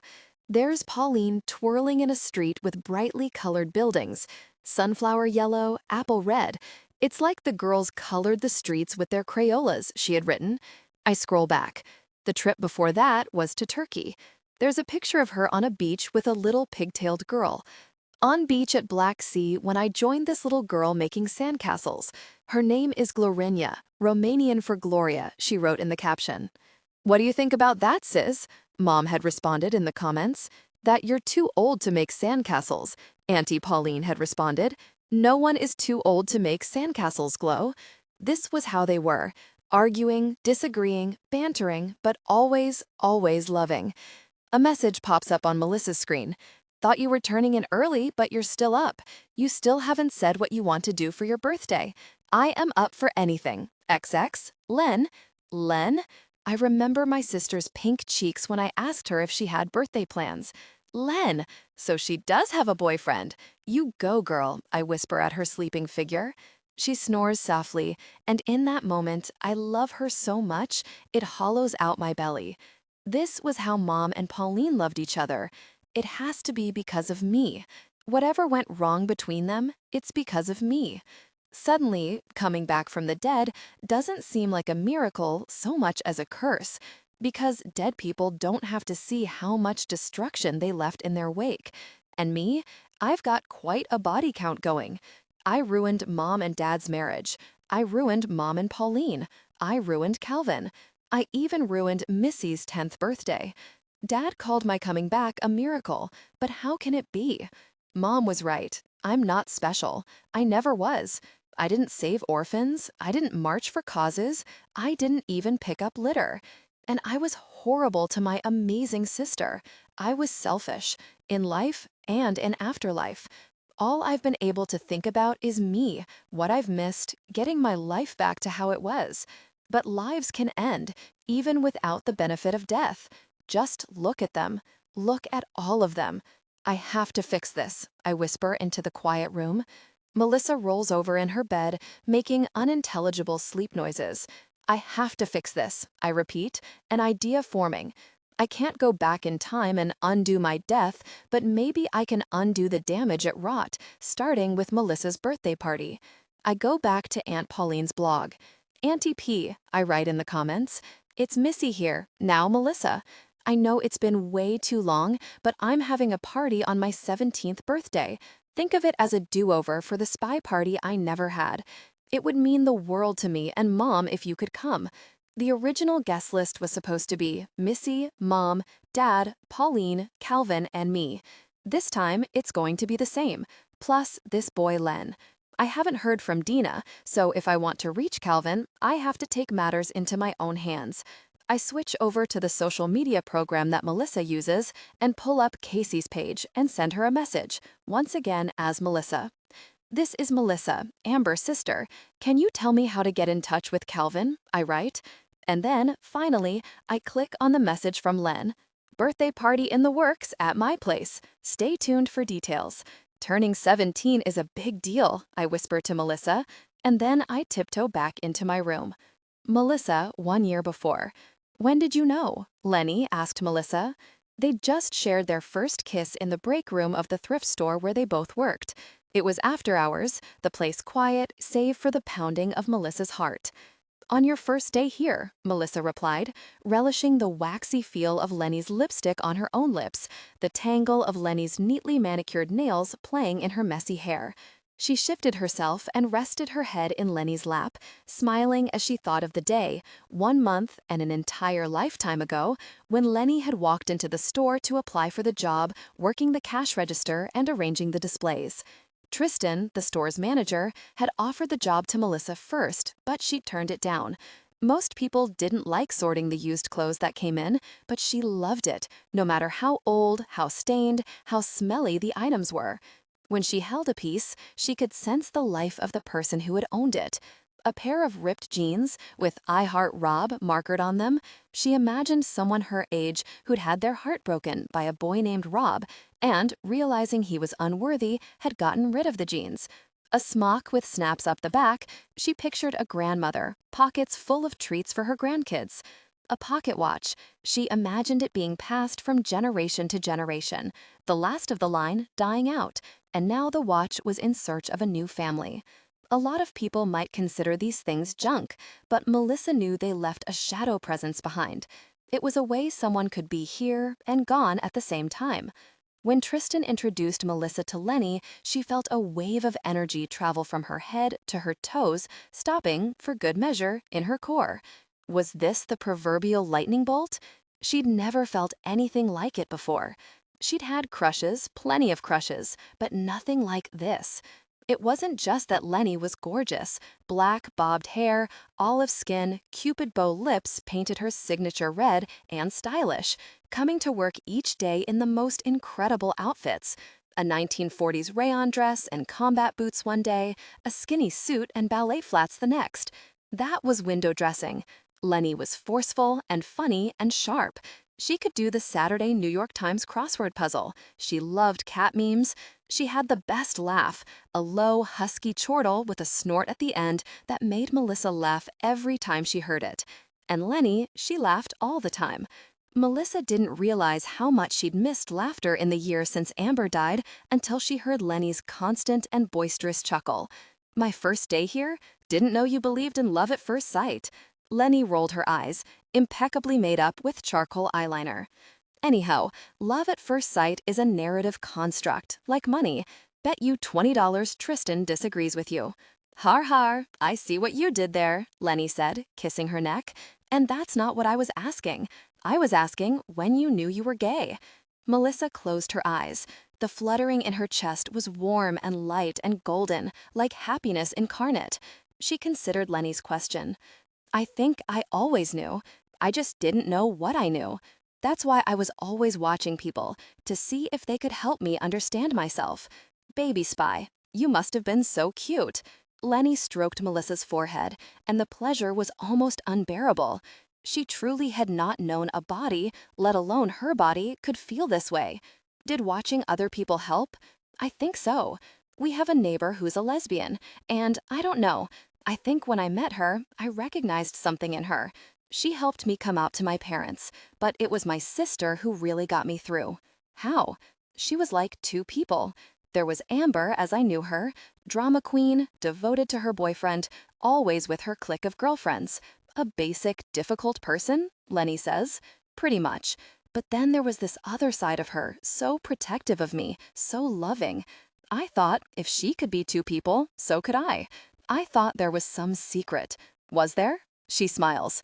The secret was to be me. She told me that. "So you came out when you were 10? Lenny asked. 14. "I thought your sister died when you were 10. At first, Melissa and Lenny circled each other, always finding excuses to be near the other. Lenny would join Melissa while she sorted the clothes, claiming right of first refusal on any potential thrift score. Melissa kept going to the cash register, asking Lenny to change a 20 for no reason except to be near her. Soon, they found themselves lingering after closing, leaving at the same time, walking in the vague direction of one of their houses, stopping for a frozen yogurt or a cookie along the way. They talked about silly stuff, Lenny's obsession with 1980s soap operas like Falcon Crest, Melissa's aversion to eating any foods that were red, and more substantial things. Melissa knew Lenny had done her DNA testing and had been surprised to find out she was 20% West African and had been trying to untangle that complicated heritage. Lenny, meanwhile, knew that Melissa was thinking of delaying college a few years. She wanted to travel, maybe follow in her aunt's footsteps and become a flight attendant. "A butch flight attendant," Lenny joked. "All the queers will be banging on their call buttons." And of course, Lenny knew that Melissa's sister had died. But what Lenny didn't know was how constantly the sisters spoke, daily. much more than when Amber was alive and always out at play rehearsal, or hanging with Casey and Alexa, or being all coupley with Calvin. It had started before the funeral, when a thought would enter Missy's mind, a question, a musing, and Amber would be there, clear as can be, to reply to it. Even then, Melissa understood it wasn't really Amber. It was the part of Amber that lived in her. But it didn't seem to make a difference. Amber was there, Melissa could talk to her, and Amber would talk back. And this Amber was the best version of herself, the kind and generous and funny big sister. Not long after her 13th birthday, when Melissa finally began to connect the words gay, lesbian, and queer to the mystery about herself she had long been trying to solve, it was Amber she told first. "I'm not like you," she said. "No, gosh," her sister had replied. "No, I'm really not like you," she had reiterated. Thank God for that, the Amber in her head had returned. Melissa didn't mind Amber being like this. On the contrary, it was how she knew that in some sense she really was talking to her sister. If Amber had said, "Oh, Missy, you're just like me," Melissa would have known then she was some wish fulfillment, Hallmark card figment of her imagination. But this Amber, she sounded like Amber. Melissa danced around telling her sister that she was gay until finally, one day, after Melissa said something vague about not being like everyone else, Amber had impatiently said, "Oh, just spit it out already." Melissa had not spat it out. She was not ready. But she was getting closer. Several months later, she came out, really came out, to Amber. "I'm gay," she told her. "Actually," Amber replied, "you're kind of mopey. You're not gay at all. You could use more gaiety in your life." "No, I'm gay, like I like girls." "But do girls like you back?" It was such an Amber answer, so bratty and so comforting. She came out to Amber every single day for months, to the point that Amber grew tired of it. "If a tree falls in the forest and nobody hears it, does it make a sound?" Amber asked. "What's that mean?" Amber rolled her eyes, exasperated. "Does it matter if you're gay if no one knows it, particularly other girls who might also be gay?" Melissa knew she was right. She knew she had to tell someone else, someone here, and she had an idea of who to confide in. She'd psyched herself up to do it when, once again, life got in the way and it had to be postponed. "Why aren't you telling anyone?" Amber kept asking her. She didn't tell Amber why, only that she would. And when she finally did tell Peg Weston, Peg held her hand until she was ready to tell her father, who just seemed uncomfortable about the whole thing. And later, Peg sat outside on the front porch when she told her mother. "Do you really want to know about this?" Melissa asked Lenny, who was running her nails, lightly, across the lids of Melissa's closed eyes, amping up the intense sensation Melissa was feeling. "I want to know everything about you," Lenny said. "You'll think I'm weird. That's been established. You won't eat apples. I'll eat the yellow and green ones."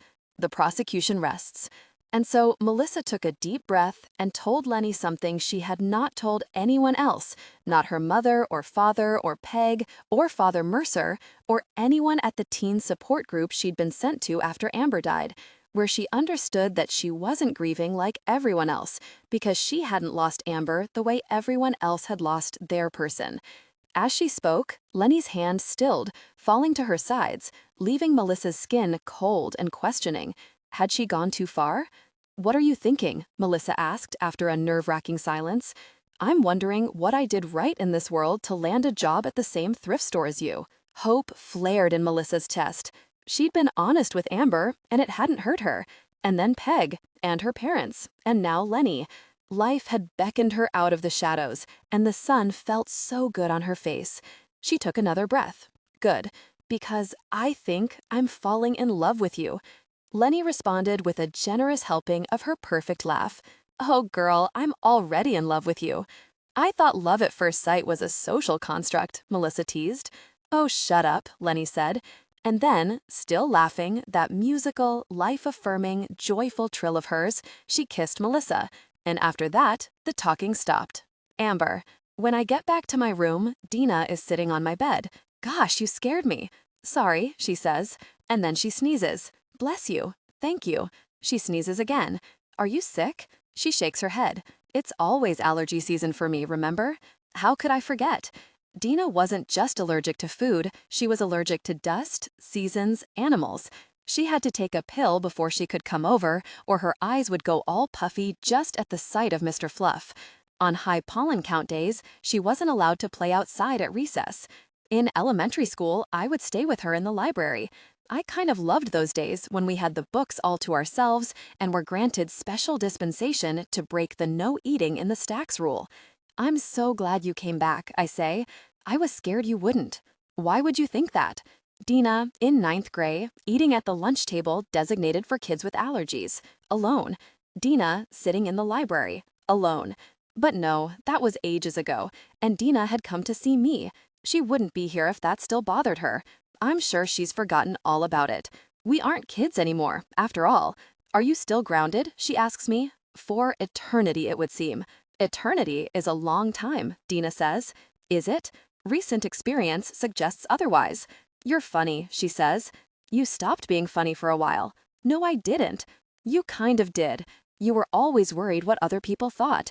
It's the kind of observation that should sting, but doesn't. Maybe that's one of the benefits of maturity, if you can mature when you're dead. Also, it's hard not to recognize some truth in it. Yeah, maybe you're right. I was a kid. And it's funny because a few days ago, I still felt like teenage Amber, but now it's like maybe I'm catching up to myself. I found Calvin, she says. You did? She nods. I know where he lives. I can take you. She gestures to the window. What, like now? Yeah, why not? I hesitate. My parents don't want anyone to find out about me. They don't know I saw Calvin, and I haven't told them that you've been coming over. I don't want to make trouble. All this is true, but it's not why I'm hedging. 5 minutes after I messaged Casey, I got a bad feeling, the way I always used to when I did something impulsive. But it's too late now. I have to let it play out. And hopefully, Casey will send Melissa Calvin's contact info, and I'll invite him to the party, where he can see me with other people and believe it's me. And it'll be less fraught than before. Don't worry about me, Dina says. I won't get in trouble. But I might, if someone sees us. No one will see us, she promises. Maybe we should wait, I say, for Calvin to come to me. Suit yourself, she says. I thought you wanted me to help you. I do. It's just... what? I hesitate for a moment, and then I tell Dina how earlier I sent a message to Casey asking for Calvin's details. Dina's brow furrows. Contacting Casey Locke was a really foolish thing to do, she says in a quiet voice. I didn't do it as me. I was on Melissa's account. I'm not dumb. You don't think Casey will think it's odd that Melissa is reaching out after 7 years? Casey already thinks Melissa is weird, though weird wasn't the word she used. Loser was what she said. Pathetic. Embarrassment. Casey always said it was a good thing that Melissa and I were so far apart in age because having her at the same school as me would damage my reputation. I don't think Casey would put it together. Well, you knew her better than I ever did. I get that bad feeling again. I did know Casey well. She was my best friend, but I never fully trusted her. I kept things from her, about me and Calvin especially. But Dina, I trust, even after all these years, even after what I did to her. And she wants to help me fix things. I open the window. A warm blast of air rattles the shades. Dina sneezes. I climb through and turn back toward her. Come on, I say. Time to get life back on track. Casey, 7 years before.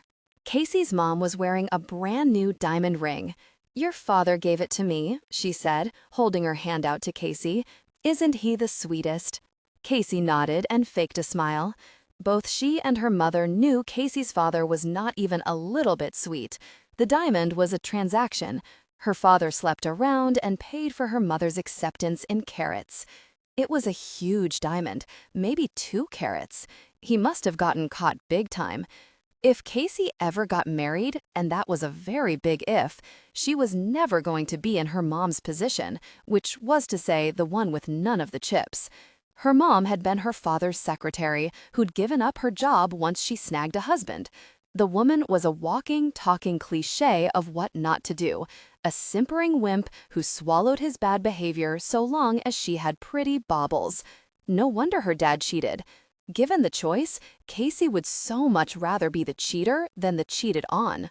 Was this why she didn't feel guilty about Calvin, even that first time when she'd asked him to come over? It was the day after they'd all gone ice skating, Amber and Alexa zooming ahead, leaving her and Calvin to trip their way across the ice together. "Cal, I have an important question about Amber," she'd texted that next day. "Need to discuss in person." After she'd kissed him, had she felt guilty? Nope. She'd felt powerful, watching the blood rush to his face, and his desire grew. He'd started to leave, turning toward the door before suddenly doubling back and pushing Casey against the wall, kissing her like he wanted to swallow her alive. Looking at her mother's ring now, she did the requisite oohing and awing before going upstairs. "Come over," she texted Calvin. "This is not happening again," Calvin had said after their clandestine meeting. "It's wrong." He said that every time now. They shouldn't be doing this. Amber was his girlfriend. Amber was Casey's best friend. Blah, blah, blah, like she didn't know all that. The thing was, she loved Amber. She really did. This wasn't about trying to hurt her. But Amber had so much, more than her fair share. So Casey felt justified in pursuing her own desires, the way the government felt justified in collecting more taxes from rich people, something her father complained about all the time. 20 minutes later, Calvin was at her house. He parked his car down the block, just to be sure no one saw him, and texted before he got to the door. Casey left the front door unlocked, and her mother didn't notice Calvin enter over the blare of her TV. They never spoke when he got there. He would walk in and they'd start kissing. And the kissing, well, Amber was always bragging about how tender Calvin was, so soft a touch for such a big guy. The way he kissed Casey wasn't tender at all, and that was fine. Casey didn't want it to be. Their time together was brief, a clandestine connection. Afterwards, he would leave, and the secret remained between them. Today, while Calvin was briefly out of the room, Casey saw that his backpack had fallen off her desk chair, the contents spilling out. Casey didn't really consider it snooping. It was her room, and the papers were just sitting there. Upon closer inspection, she saw that it was actually a big 4-color brochure from a college, emblazoned "Welcome." Casey knew the school, a small private college, not the big state university that Amber said they were both attending. Calvin came out of the bathroom and saw Casey crouched over his backpack. He looked at the papers, then at Casey. "Don't tell Amber." At first, Casey thought he meant don't tell her about their secret relationship, which she'd already assured him she had no desire or reason to do. But then he crammed the college brochure into his backpack and zipped it up with a violent tug. Casey started to laugh. He wasn't just cheating on Amber with Casey, he was cheating on her with a college, too. Amber had been yapping about her forever plan with Calvin, same college, then marriage, graduate schools at different times, since the two had started dating.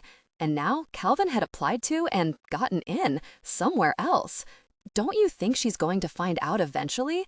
Casey said when she'd regained control. "Yeah, but not from you," he said. "This is between me and Amber." "Sounds like it's not between you and Amber," she shot back. "It's none of your really business, you hear me?" She did not appreciate the tone of his voice. "You do not get to tell me what to do," Casey said.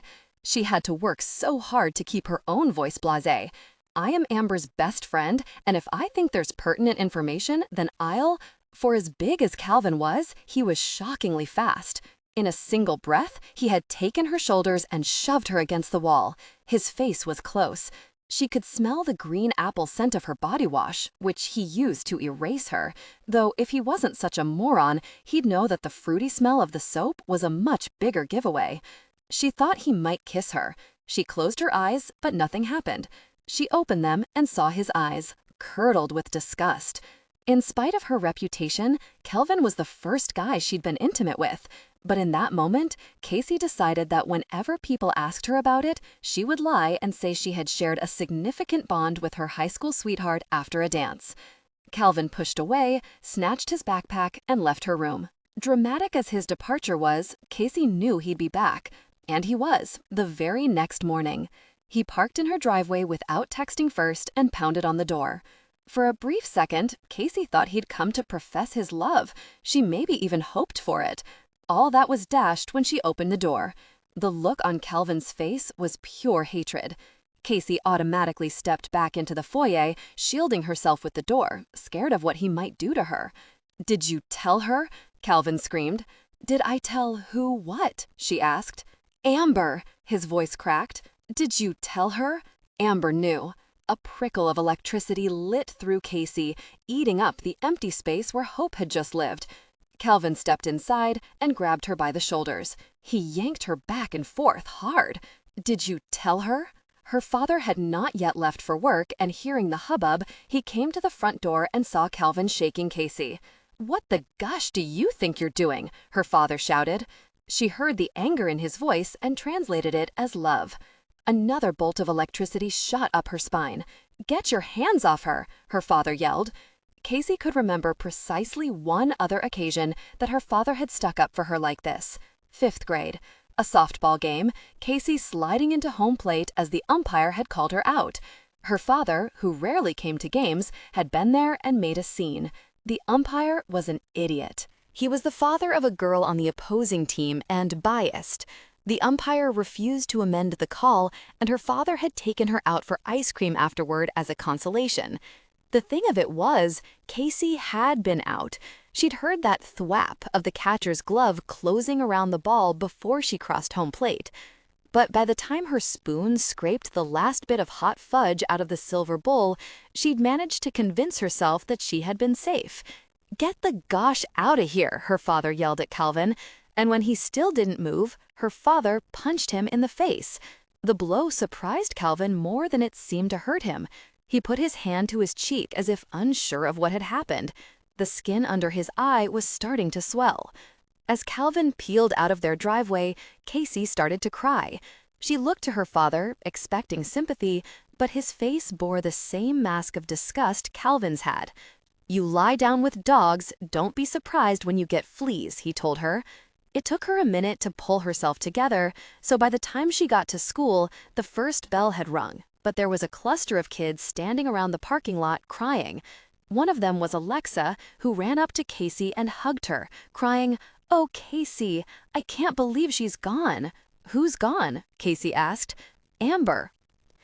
As if we agreed to it beforehand, once we are outside, Dina and I do not speak, do not break the meditative spell of the night. It feels safer this way, like we stand a better chance of blending into the dark if we disappear into its hush. We take my bike, me pedaling standing up, while Dina sits on the seat, legs splayed into a V. We retrace the route I once took to school. Off our street, left onto Summit. I stop to look at the ghost bicycle I now know is a memorial to me. Dina touches it lightly as we pass, with a casualness that suggests habit. The streetlight flickers. I pedal up the hill with ease, even with the added weight of Dina. She directs me to the left. I pause. Our town is laid out like a four-leaf clover. One leaf is the older developments where Dina and I live. One leaf is the mostly commercial area where Dad's office and the shopping mall are. One leaf is the newer developments, the fancier McMansions with spiral staircases and soaring foyers where Casey lives. The last leaf, the withering one, is the old industrial part of town where the Whitaker plant closed long ago. This part of town has several squat apartment blocks that once housed the factory workers, an area known as Whitaker Court, but which everyone calls Witch's Coven. Our town is not exactly a high-crime area, but whenever you read about a shooting or a drug bust in the newspaper, it was usually in Whitaker. The only people I knew who went there said they went to score drugs, which apparently was very easy to do, at least according to Casey. "You just drive up like at McDonald's," she'd bragged. Though it was only a few miles from my house, I'd been to Whitaker only a few times, usually with our church, handing out Thanksgiving meals or warm coats. Even though it was broad daylight, even though I was surrounded by half our congregation, the place always felt shrouded in shadows. Dina has me stop on an empty street. Wind blows trash and plastic bags across the way. "There," Dina says, pointing to a window. I follow her finger to a second-floor apartment. The window is bare and a light is on, so Calvin is easily visible from the street. He's sitting at the table, staring off into space, occasionally taking a drink of something or other. "Do you want to go in?" Dina asks me.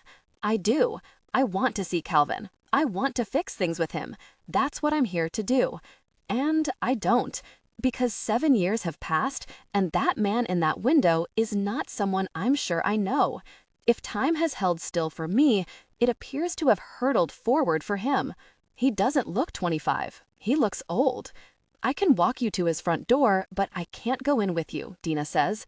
I'm sure Detective Weston has probably warned Dina against this neighborhood. She's probably breaking all kinds of rules even being here with me. Just give me a second to get my nerve up. I hear myself, get my nerve up, to see Calvin, my forever love. He's standing up now, talking on a cell phone, and then he's put a coat on, and then he's out of sight. Looks like he's going out, I say, relieved because this means I can't go in to see him. I think you're right. Dina points to the barred glass front door of the building. It opens, and Calvin skulks onto the street, as if trying to diminish his height. As he walks under a streetlight, something hard and metallic glints in his hand. Is it his phone or a gun? The Calvin I know would never carry a gun. The Calvin I know would never hurt me. The Calvin I know would never work in a bar or live in Whitaker. I duck behind a parked car, thinking of the article about Dad's crusade. My father, who also loved me, who I also trusted, thought Calvin had hurt me. Does he have a gun? I whisper to Dina. She shrugs, her face impassive.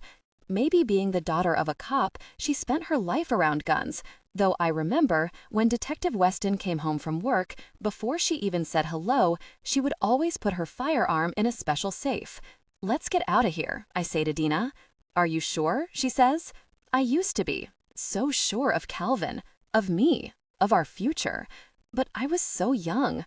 Whatever I am, I'm not that anymore. I'm not sure of anything, I tell her. Calvin, 8 years before. The first time Calvin met Amber's parents, he brought flowers for her mother. His own mama had told him to. Gotta win over the mother, she said. What about the father? Calvin had asked, and she had tsked away the question, like fathers were irrelevant. Calvin's own father was. Irrelevant or absent, same thing. But it had been Mr. Crane who made Calvin's hands so sweaty with nerves that first night that he'd worried the silverware might slip right through his grasp. He must not have completely blown it because he was invited back, and the next dinner had been easier. After Mr. Crane made a passing reference to how his only regret about not having a son was having no one to toss a football with, Amber's sister had said, I can catch a football, and so, before the third dinner, Calvin had brought a ball with him. Mr. Crane and Missy had enjoyed playing catch so much that on his fourth dinner, Calvin bought a Nerf football, easier for Missy to catch, he thought, as a gift. By the fifth dinner, there'd been talk of a fly fishing trip that summer while Amber was away at summer camp. Mr. Crane had even offered to loan Calvin a pair of his waders. But then, that spring, abruptly, it all stopped. When Calvin came for the long-planned dinner the night before Amber left for camp, Mr. Crane declined to throw the football around. There was no mention of the fishing trip at that dinner or during the following weeks. When Calvin emailed Mr. Crane to ask about dates so he could get his shifts covered, there was no response. All summer, as Calvin mowed lawns and whacked weeds and blew leaves and laid bricks, a sense of unease gnawed at his stomach, right next to the deep chasm of missing Amber. You're more whipped now than you were before you were intimate, Dean teased, reinstituting the meowing. This bothered Calvin. Not the suggestive reference, which he was used to, but how right Dean was. How cleaved in half Calvin felt when Amber was away from him. How much he needed her to feel like himself. This kind of dependence was okay if they stayed together, and Amber insisted they would, first college, then marriage, and then happily ever after, just like her parents. But what if they didn't? He had his first taste of what such a separation would feel like that summer. And he went full-on crazy, calculating days, then hours, then minutes until she came back. He requested extra shifts at work to keep him busy and exhaust his body so his mind might click off at night and not obsess about Amber. When Amber returned from camp, Calvin was not invited to pick her up from the bus or to join the family for her welcome home barbecue. He had to wait until the next day to see her. She came over and they shared an intimate reunion in his empty house. Afterward, when he was calmer, Amber's head cradled into the crook of his arm, he'd asked if her dad was okay. He's fine. Why? Calvin explained he'd been expecting them to go on that fishing trip together. I guess he didn't go this year. Oh, he went, Amber said. Calvin's heart had been lazy in his chest, anesthetized by their intimacy and having Amber in his arms. But now the engine of worry fired up again. Did I do something to upset him? Don't worry about it. Calvin's heart pounded a hard two-punch, so powerful he was surprised Amber didn't feel it. Don't worry about what? Missy said he found my stash of contraceptives. Amber seemed to think this was amusing, but Calvin felt sick to his stomach. Relax, she said. I didn't get into trouble. He's just a little annoyed that you were my first. He'll get over it. I don't think he told my mom because I would have heard about that. And for the record, she wanted to invite you to the barbecue, but Dad wanted it to be just family. Calvin hated everything about this statement. Stole? Like he was a criminal? He'd been a virgin too. It had been Amber's idea to be intimate. And just family? Amber was his family. But what he hated most was her laughing tone, how amused she seemed at the prospect of her father disliking Calvin. Maybe this was a luxury Amber could afford because she never had to worry about a father loving her. Not everyone was so lucky. That was the moment Calvin understood how deeply intertwined he'd become with Amber.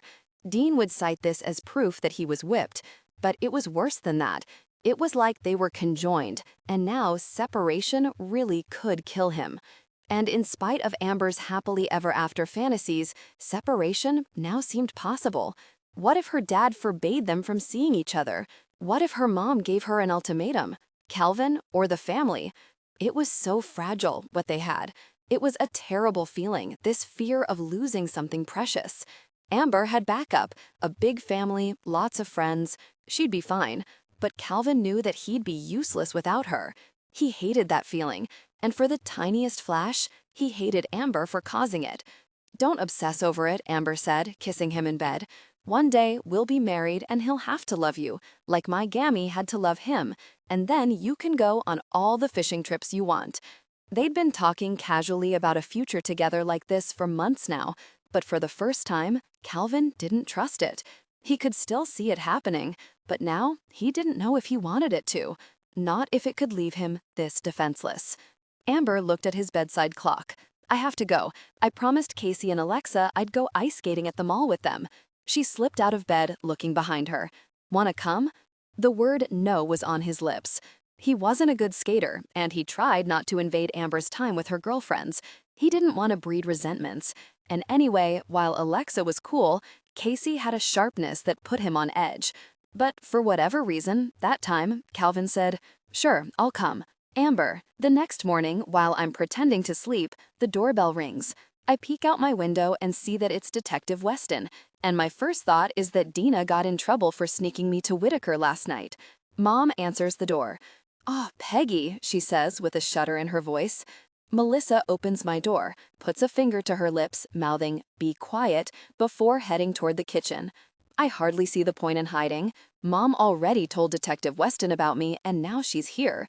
But I don't want to risk getting Dina or me in any deeper trouble, so I eavesdrop from the edge of the hall where I can hear them, but they can't see me.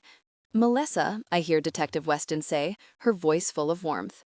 "Hi, Peggy," I hear my sister say. There's the sound of kisses. "Is Brian here?" Detective Weston asks. "I'd like to talk to all three of you." Brian is not here. After their fight last night, Mom sent Dad back to his apartment. "You don't live here anymore," she'd said, which had seemed even crueler than her telling him to go to heck. He's at his place. An edge has crept into Mom's voice. "But I can relay whatever message you have to him. Whatever you think is best. Let's sit down in the living room," Mom says, and they all move away and I can't hear them anymore. I pad into the hall. I stop at the foyer, and when Detective Weston isn't looking, I dart across into the kitchen. Melissa sees me and her eyes go wide, but she keeps her mouth shut. Her gaze goes to the end of the kitchen counter, where it L-shapes into a cutting board. Underneath the board is a hollow space, one of Missy's favorite spy hiding niches. I nod as I hurriedly collapse my body into her hidey hole. "Thanks for being so supportive a few days ago," Mom is telling Detective Weston. "I think I had a brief lapse of sanity." "It goes with the territory," Detective Weston replies. "I'm just sorry to lay that on you." Detective Weston reaches out to grab Mom's hand. Gloria, you never have to apologize to me for anything. We're family now. She reaches her other hand to Melissa. Melissa told me that Mom and Detective Weston were friends now, and Dina confirmed it. But seeing it before my eyes, I can't quite believe it. The two of them had a chilly relationship from the start. Dina said it was because my mom was homophobic. I didn't even know what that meant at first, but I knew it was bad enough to tell Dina to be quiet. Later, I realized she was probably kind of right. Mom is, or was, a word of God kind of person, and our church was not one of those that was super accepting of things like homosexuality. But clearly all that is behind them now, because Mom is acting with Detective Weston the way she once did with Pauline, which is to say, warm, vulnerable, letting her feelings show. So what brings you here, Peg? Mom asks. Not that you need a reason. No, but I do have a reason. I'm here, I suppose, on semi-official business. I don't see Mom stiffen so much as feel it. What business is that? Mom asks, trying to keep her voice steady. I got a call from the chief of police today. On a Saturday, weren't you and Kathy going to visit her kids? That'll keep. Anyhow, the chief had just come off the golf course with Scott Locke. Do you remember him? Casey's father? Mom asks. Of course I do. I haven't seen him in years. What about him? I can hear the effort Mom is making to sound casual. It's not really working, though. Her voice is brittle with fear. He wants us to open an investigation about those funds that were raised following Amber's death. Why? Melissa asks. I have no idea, Detective Weston asks. Normally, I'd write this kind of thing off, but with it coming on the heels of your voicemail message, I just wanted to check in. The room goes sickeningly still. Mom buries her face in her hands and after a painful moment looks up. I think you know what happened to those funds. Brian spent them on detectives and billboards and his wild goose chase for a villain. No, you misunderstand me, Gloria. No one is asking you to justify how the money was spent, Detective Weston says. You didn't solicit it. It was raised on your behalf. There were no stipulations given on how it should be spent.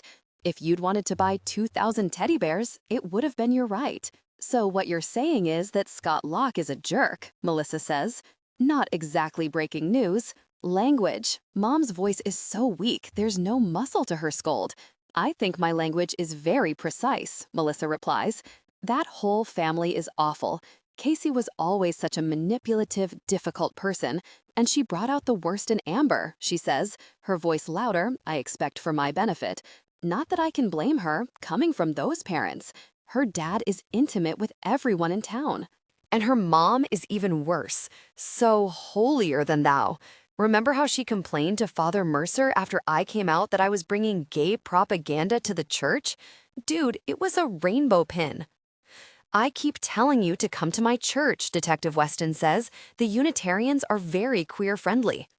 I like my church, Melissa says. I grew up in it. I can change minds from the inside, like this one. She nudges Mom, who offers a wan smile and puts a hand against Melissa's cheek. Two things strike me. One, Detective Weston doesn't know I'm back, and two, my sister is gay. The first one is a surprise, because if Mom didn't tell Detective Weston about me, then who told Dina? But Melissa being gay, that feels like something I already knew. I'll refrain from commenting on Scott Locke while I'm here in a professional capacity, but now let me change hats and talk to you as your friend. Detective Weston mimes taking something off her head and putting something else on it. Gloria, is there something you want to tell me? No! Mom's voice is a high-pitched squeak. Mom was having a moment the other night, Melissa says. It just snuck up on her after all this time. I understand, Detective Weston says. No matter how much time passes, I still can't believe it. Mom turns toward the kitchen, unknowingly looking right at me when she answers. I can't believe it either. Peg. 2 years before. When Missy Crane knocked on the door, Peg was pleasantly surprised to see the girl, now more of a young woman. Though they lived on the same block, Peg had not seen her since the funeral. Hi, Detective Weston. I thought we agreed you'd call me Peg, she said, recalling their first meeting. What was it, more than 10 years ago? Peg, she said weakly. Can I come in? She asked it so seriously, as if formally requesting an official appointment. Of course, she ushered her inside. Would you like some tea? I don't want to put you out, Missy replied. I always make tea this time of day if I'm home. She was not just saying that. Rituals helped punctuate her otherwise empty days. Okay, Missy replied. Peg went into the kitchen to turn on the kettle. Missy followed behind her, solemnly watching. The honey is in the cabinet, Peg said, and Missy automatically went to the right one, as if she'd been here many times before. Lemons in the... But the girl had already retrieved one from the Delft china bowl that had come with the house. Peg unearthed some unopened shortbread cookies from the cabinet. The sweet tooth that had hounded her and her hips her entire life had vanished, then set up a tray. She carried it back to the living room. Though it was a frigidly cold day, bright rays of sun warmed patches on the couch where they sat, side by side. As they drank their tea, they chatted. Peg asked Missy about school, and Missy asked Peg about her job on the force. To be honest, she was considering retiring, though she hadn't told anyone that. Nor had she said that part of the reason she wanted to leave was Amber Crane. Peg had only been tangentially involved in the investigation because no one really believed it was a homicide, but it weighed heavily on her that they had never found the driver, mostly because she knew how much it weighed on the Cranes. On the one-year anniversary of Amber's death, the local newspaper ran an update on the case. Peg had given a quote, referring to the low clearance rate for hit and runs. Unfortunately, it's unlikely we will find the culprit, but at this point, I think it's more valuable to focus on the example of Amber's life rather than the tragedy of her death. A bit of generous poppy talk, Peg thought, because though she had forgiven Amber, she didn't particularly consider her a beacon. A few weeks after the article ran, she received an angry screed of an email from Brian, accusing her of not pursuing Amber's case because of some old enmity between the girls. The suggestion was preposterous, as if any of their juvenile squabbling mattered now. And even if it had, her professional standards wouldn't allow her to flub a case because of personal resentments.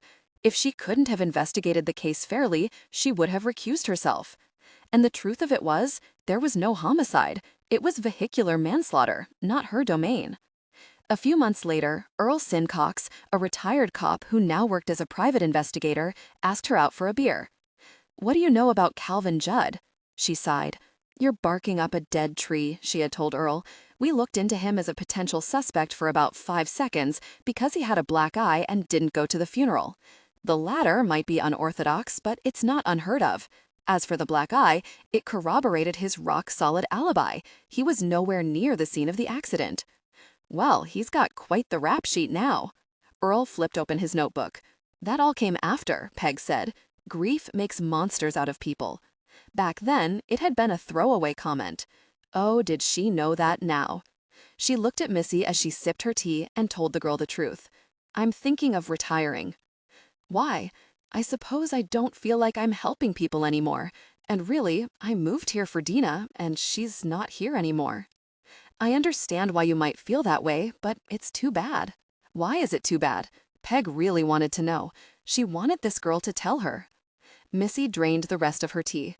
Peg went to refill the cup, but Missy shook her head. She had seemed determined before. Now she looked defeated. "It's too bad," the girl said, "because I was going to ask for your help." "You need my help?" Missy's chin trembled. Peg remembered the first time they'd met, that ache in her heart. Here it was again. "Tell me how I can help you, Missy." The girl looked at her feet. "I'm gay," she said. "Okay," Peg said, treading carefully, knowing how religious the mother was. "First of all, you should know that it's who you are and it's absolutely nothing to be ashamed of." "I know," she said. "Amber told me that." She paused as if to correct herself. Or she would have. She would have been absolutely right, Peg said. She would never forget what Amber had done to Dina. If she had been at all accepting of her sister, it made Peg feel a little warmer toward the girl. "I need to tell my family," Missy said. "I know it's going to hurt them, and they've been through so much already." She looked up at Peg with watery eyes. "Will you help me?" The Crane family had caused Peg Weston such a load of grief. First, Gloria rebuffed her. Then, Amber dumped Dina in the cruelest of ways. And following Amber's death, Brian came at her. Gloria had made some half-hearted attempts to be kind in the aftermath of everything. Too little, too late, as far as Peg was concerned. But she'd always felt a bond with Missy, a cord connecting them all this time. I'll help you, she promised. Of course I'll help you. Amber. Not long after Detective Weston leaves, Dad's truck skids into the driveway. This time, no one bothers to send Melissa and me away. What did she say? Dad asks after Mom lets him in. She said Scott Luck was poking around, inquiring about opening an investigation into the memorial fund. Gosh, Dad says. He emailed me last night. Why? Mom's panic bounces off the walls. He asked about the fund. He wanted to see records of money spent. Mom puts her hands to her throat. Why didn't you tell me? I knew it would only upset you. And anyway, as I wrote to him, I'm under no obligation to disclose anything to him. That's what Peggy said, Melissa adds. Dad whistles, which is something he does when he's nervous. There's something else. He pulls out his phone and plays a voicemail message. This is Nick Flores. I'm not sure if you remember me. I did that story several years ago that included your daughter Amber. I'm going to be back in town in a few days, and I was hoping to follow up on some things, maybe ask you some more questions. I'll try again when I get there. Take care, bye.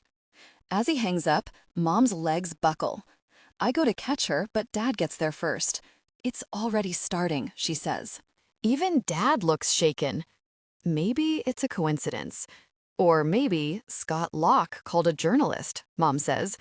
Why would he do that? Dad asks. I understand that me going to church or reaching out to Father Mercer is perhaps unusual, but it's hardly newsworthy. And anyhow, how would Scott even know? Father Mercer might have told him, Mom says. That family gives a lot of money to the church. But I didn't tell Father Mercer anything specific, just that a miracle happened. I knew he wouldn't believe, couldn't believe, until he saw it with his own 2 eyes. Dad slumps into the old easy chair, putting his head in his hands. I'm sorry, Gloria. I should not have made such a momentous decision unilaterally. I was just so overjoyed. I didn't think it through. It wasn't you, I say in a quiet voice. What wasn't me? I mean, that maybe it wasn't Father Mercer who tipped off Scott Locke or the reporter. It was maybe me. You? Mom asks. How? I kind of messaged Casey from Melissa's account, looking for Calvin. Amber, Melissa exclaims, it's the most upset I've seen her. Why on earth would you do that? Mom snaps. She's already mad, and I haven't even told her the next part. I did that because when I went to see Calvin, he freaked out. You went to see Calvin? Mom roars. And then she and Dad are both shouting at once in concert about what a terrible, terrible idea that was. After they've finished their duet of disappointment, Dad turns to Melissa. Did you know about this? He accuses. Melissa braids her fingers together, nods. Why didn't you tell us? Mom demands. Amber asked me not to, and I didn't think she'd reach out to Casey. I was trying to get in touch with Calvin so I could invite him to your birthday. I turned toward Melissa. I wanted to fix the party I wrecked. What party? The spy party you were supposed to have for your 10th birthday, where we were all going to have secret identities and had to figure out who was who. I was so unpleasant to you about it, so mean, and then I ruined it. You didn't ruin my party, Melissa says. I did. I've ruined so many things. I look at Mom and Dad. I think of Calvin and his possible gun, of Pauline. I ruined them with my death. I thought if I could fix things with Calvin and with your party, then maybe me coming back would make sense. Maybe I'd start to feel more normal. Maybe Mom and Dad would get back together. I turn to Mom. Maybe then you could love me again. Mom stands there for a moment, her face closed off like a statue. And then a tear leaks out, followed by another and another until the tears are a torrent, water falling down her face. I have never stopped loving you, Mom says in a shuddery voice, not for one single second. Sometimes I wish I could. Maybe it would hurt less. But as long as I draw breath, I will love you. Then why are you so mad that I'm back? I cry. Because I'm terrified to believe it's you. Because how can it be you, even if it seems to be you? And if it's not you, and it can't be you, can't it? Then I'll have to lose you all over again, and I don't know if I could survive that. I barely survived losing you once. And then the dam bursts, and Mom is sobbing, and instead of waiting for her to embrace me, I go to her. Mom lets me hug her, and then she pushes me away. And for a second, I think she's going to reject me again, but she doesn't. She just inspects me. And though I have no memory of being born, I have the sense she looked at me this way then too, like she was meeting someone she already knew. After a moment, she yanks me toward her, squeezing me. I can't say that I feel it, really feel it, but the cold that's set in my bones since I got back lifts. I feel, if not the warmth of her body, the warmth of her love. And then Dad is hugging Mom, and Melissa is hugging me, and we are all hugging each other. "What are we going to do?" I ask. "I don't know," Mom says. She's drying her eyes and zipping up her resolve. I can see her vertebrae stacking, growing taller, stronger. But we will figure it out. Together. We will figure it out as a family. Casey. One day before. Casey was getting dressed for a late-night date with the latest swipe-right guy when her phone rang. Usually, the only person who called her at this hour was her mom, slurring drunk, complaining about her father's latest affair. It had gotten to the point where Casey stopped answering. But the name that flashed on her screen shocked her. It was one she hadn't seen in a long time. "Yes," she replied, drawing out the hiss of the word to buy herself time, to calm her pounding heart.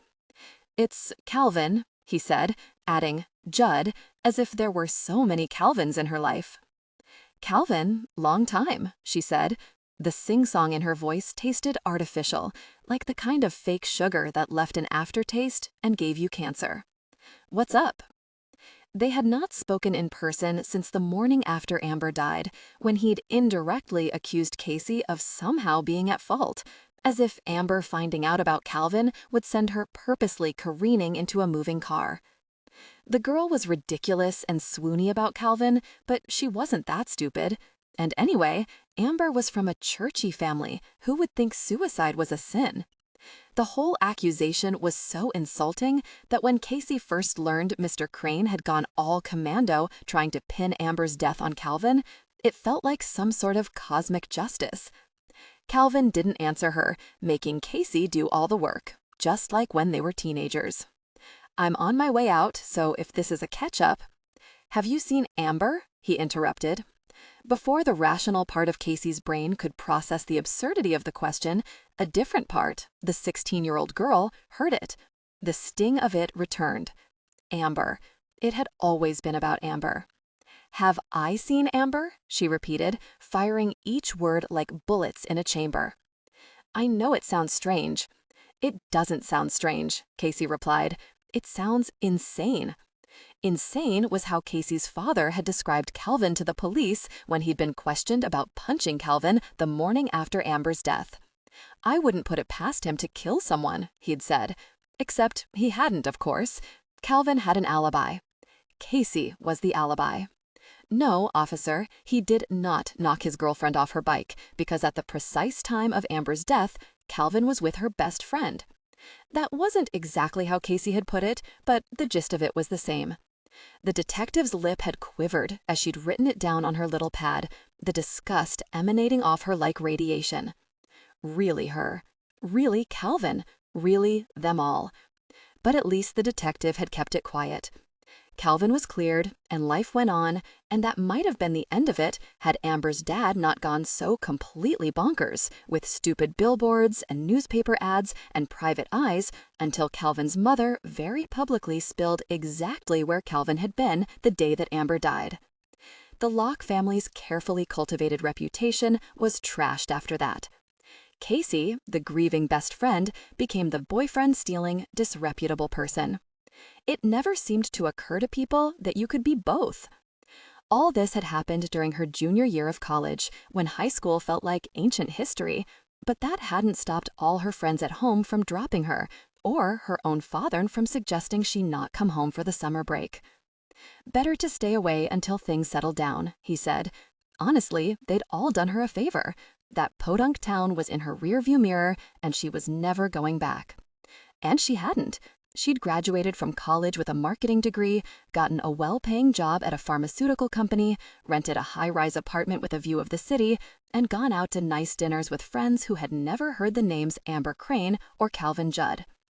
Aside from her parents, who she saw for their annual vacations to Europe, she had severed all links to her high school self. And honestly, if she could cut ties with her parents, she would. "I know it sounds insane," Calvin said, "but I saw Amber." "You saw Amber?" "Twice." She came to the bar, and I swear I just saw her out my window. Jesus, Calvin, isn't like the first rule of drug dealing not to sample the inventory? She didn't believe him, obviously. She was a rational human being. But that didn't mean that this didn't awaken something she had shoved in the far reaches of her mental closet. 7 years dead, and he was still pining for her, still wanted her. "Have you heard from her?" he asked. "I can't go to her family. You're the only other person I could think of." So she was a consolation prize, again. Sloppy seconds, even now. All the tendons in her neck tightened like a spring about to snap. She took a deep breath, sharpened her knife, and in a quiet, almost reassuring voice, went in for the kill. "I have not seen Amber," Casey told Calvin, "because she is dead, and I think you should know that I did actually tell her about us that afternoon just before she died. She ran off crying and rode her bike home, and I texted you to come be with me, and you did." None of it was true, but in that moment, she wished it were. She hung up the phone and blocked his number and erased him from her contacts. And for good measure, she purged every other contact from home.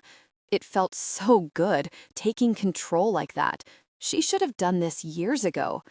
A text came in from the guy she was supposed to meet, asking, "Where are you?" She blocked him too, unliked him on the app, unliked all the other guys she was half dating. None of them deserved her. She moved over to the social media app she'd once spent hours a day on, but had avoided after some of her so-called friends from high school dropped her. As if they were so perfect, as if their mess didn't stink. She searched for Alexa's profile. Alexa hadn't blocked her. She'd done something worse, sent her the most sanctimonious message saying that Casey had desecrated Amber's memory. Then she'd barely communicated with Casey, save for the occasional birthday wish, as if Casey was some charity case. Unfollow. Casey stabbed at her keyboard, severing the relationship with Alexa once and for all. Really, her and all those other self-righteous fair-weather friends. Unfollow.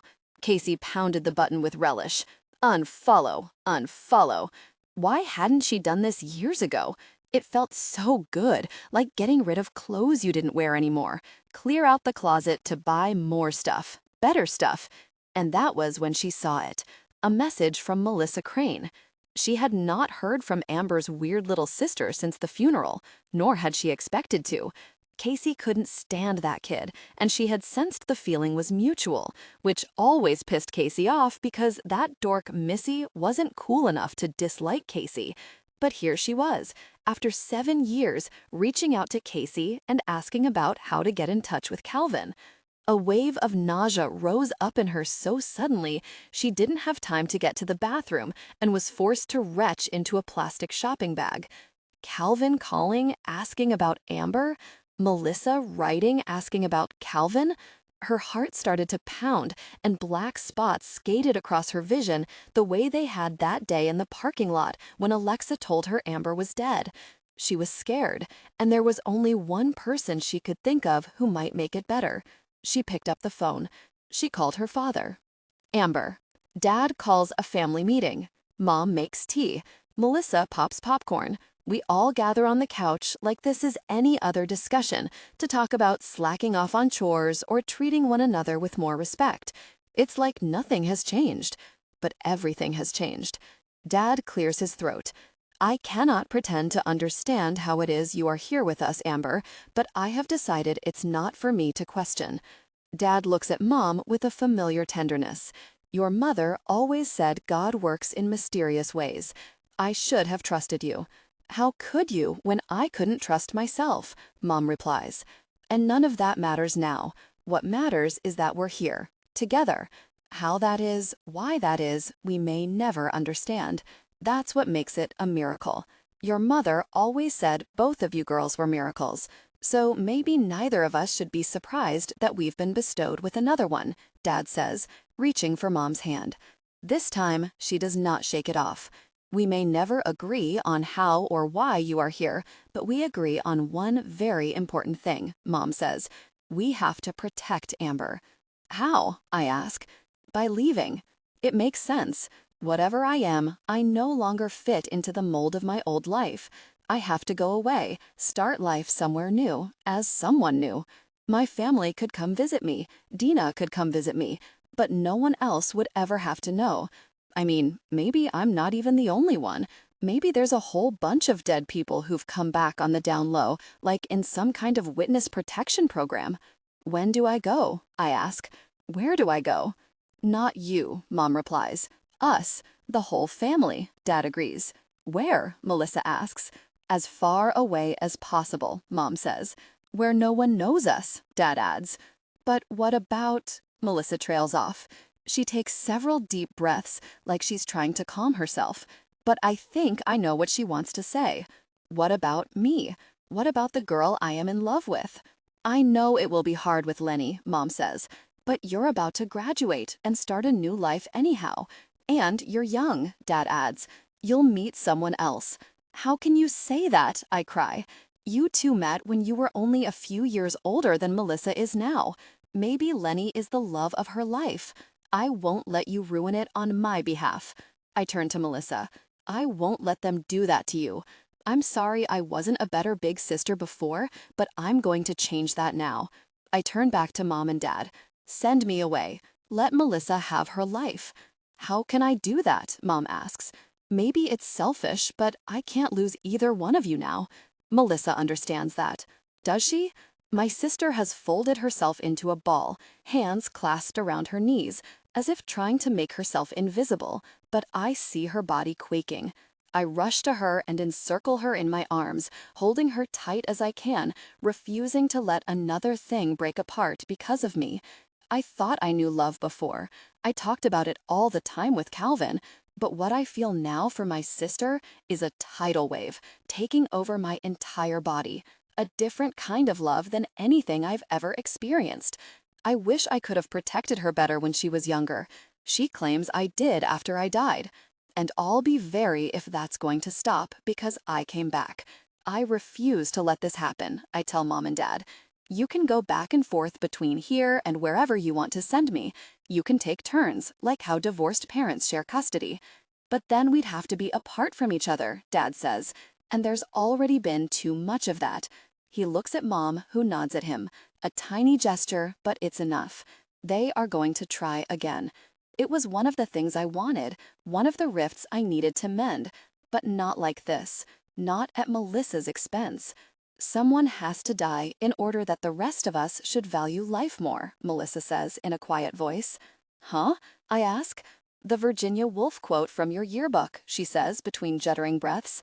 It means you have to lose something to value something else. She swipes her sleeve across her red-rimmed eyes. And maybe it means I have to lose Lenny. No, I cry. That's not what it means. I think it does, she says, her quaking subsiding. And like Mom before, I can see her posture change as she comes to peace with the decision. It doesn't have to be forever, but it does have to be for now. Dad kisses the top of her blue-haired head. Thank you, Melissa. Mom takes her hand. We'll make it up to you. Anything you want. And so it's decided. Without me, in spite of me, because of me. I don't deserve Melissa. I never did. But I will spend whatever days I have left living up to this sister of mine. Melissa smiles through watery tears. For a start, how about that dog you promised? Arnold, 5 years before, during his third summer of driving, Arnold King discovered the pet shelter. It was 2 towns over. How many times had he driven past the place, ignoring the sign out front, exhorting him to pause for love? He pulled his car into the driveway. Over the years, friends had recommended he get some sort of pet, assuming he needed to assuage his loneliness, but he never felt the urge. That wasn't why he stopped. He stopped because it was a new place and stopping was what he did now. When he opened the door and was walloped with a most acrid smell of wet fur and ammonia, he nearly turned around. But before he could, a woman said, "Welcome." Not wanting to be rude, he walked into the shelter and shut the door behind him. The woman, about his age, with a wild mass of curly silver hair, was holding a kitten in one hand and cleaning a litter box with the other. "Let me know if I can introduce you to anyone."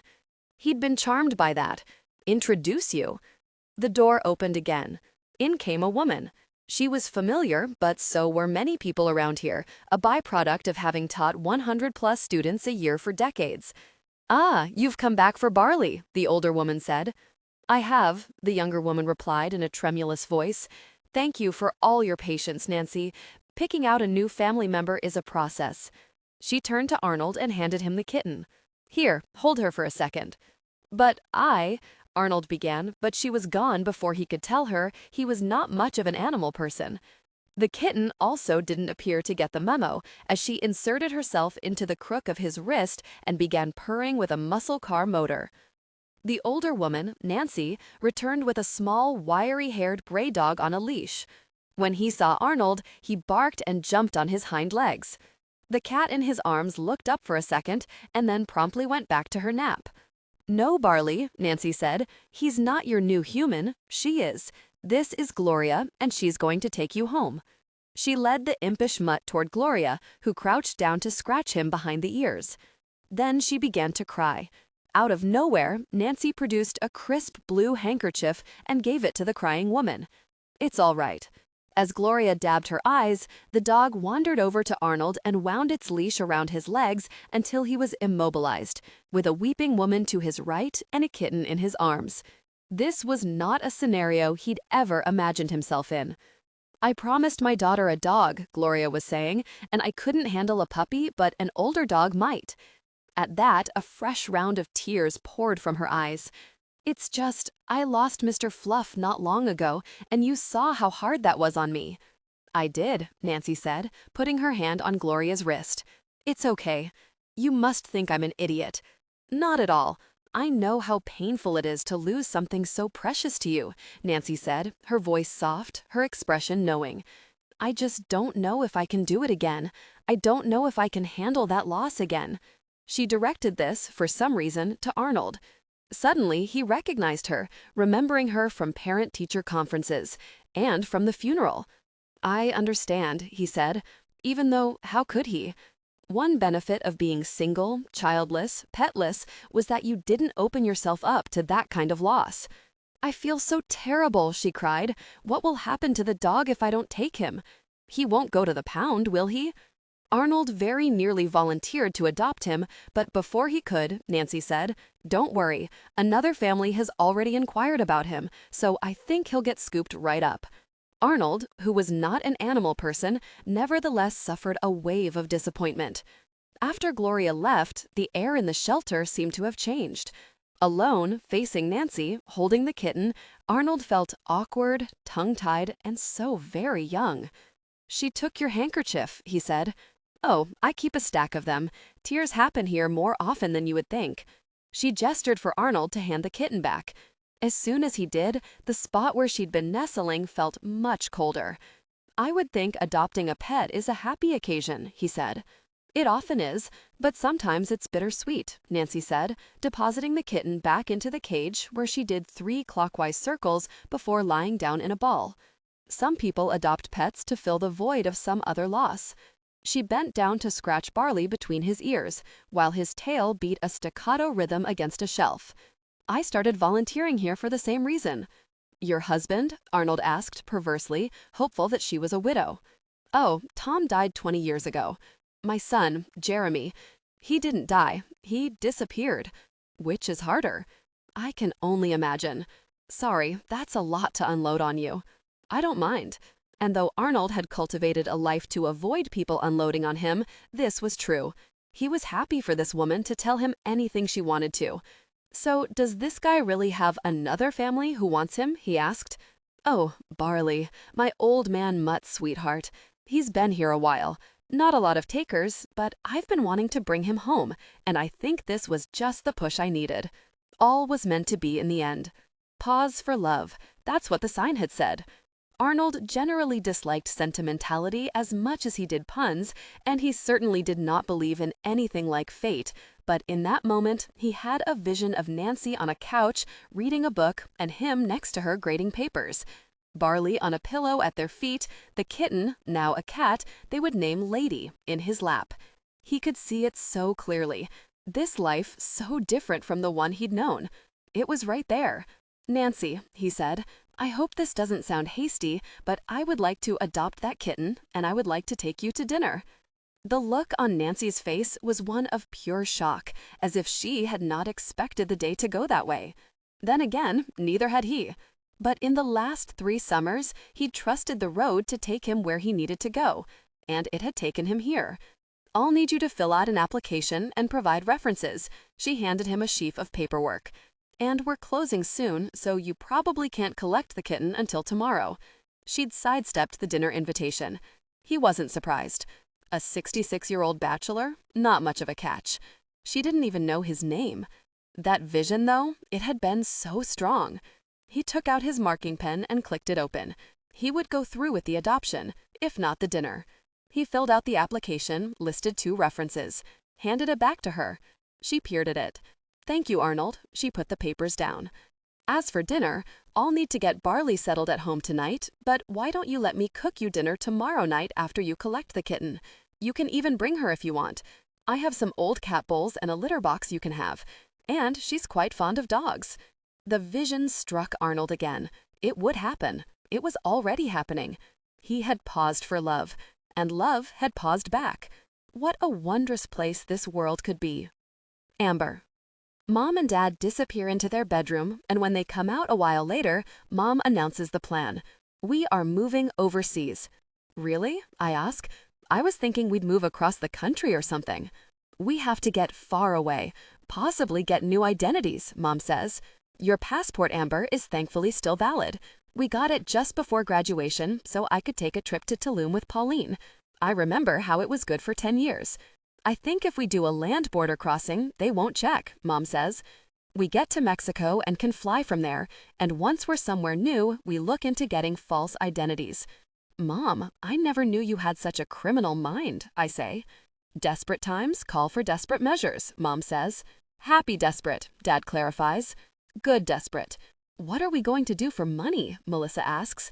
Can we sell Dad's business or the house? We can't do anything to arouse suspicion, Mom says. We'll have to come up with some kind of public excuse why we're going away. We can say it's some sort of family emergency with Dad's family since he's not from here. We should make it public so it doesn't seem like we're slinking off, Dad says. We could announce it at church, Mom says. Tomorrow, go as a family to say our goodbyes. And I'll clarify the miracle with Father Mercer, Dad says. Say that my sister was cured of stage 4 cancer or something. You don't have a sister, Melissa says. Father Mercer won't know, and God won't mind a little fib to protect Amber. Maybe we say the miracle is that we're a family again, Mom says, looking at Dad, then Melissa, then me. After what we've been through, it counts, and it wouldn't be a lie. Dad puts his hand on hers. No, it wouldn't, he says in a quiet voice. That still doesn't answer the question about money. How will we live? I ask. For starters, there's still $70,000 left in the memorial fund, Dad says, looking to Mom. She nods and adds, and Pauline sold her house a few years back and left some of the proceeds to me. That's $200,000 right there. Dad and Melissa both gasp out loud. This is news to them. Why'd she do that? Melissa asks. I don't know. I never used the money, Mom says, so it's just sitting in an account, accruing interest. We'll use that. Then we can transfer the deed to this house to her and she can live in it or sell it. Mom pauses solemnly. If she ever comes back. Her face twists in pain, the way it would when she'd get one of her migraines. I'd assumed that Mom had estranged herself from Pauline, the way she had with Dad, the way she had with me, even when I came back. But now I see it's the other way around. Pauline cut off contact with Mom. How? Why? Aunt Pauline needed Mom. She always had. Mom was the only real mother she'd ever known. She'd told me over and over when I was little.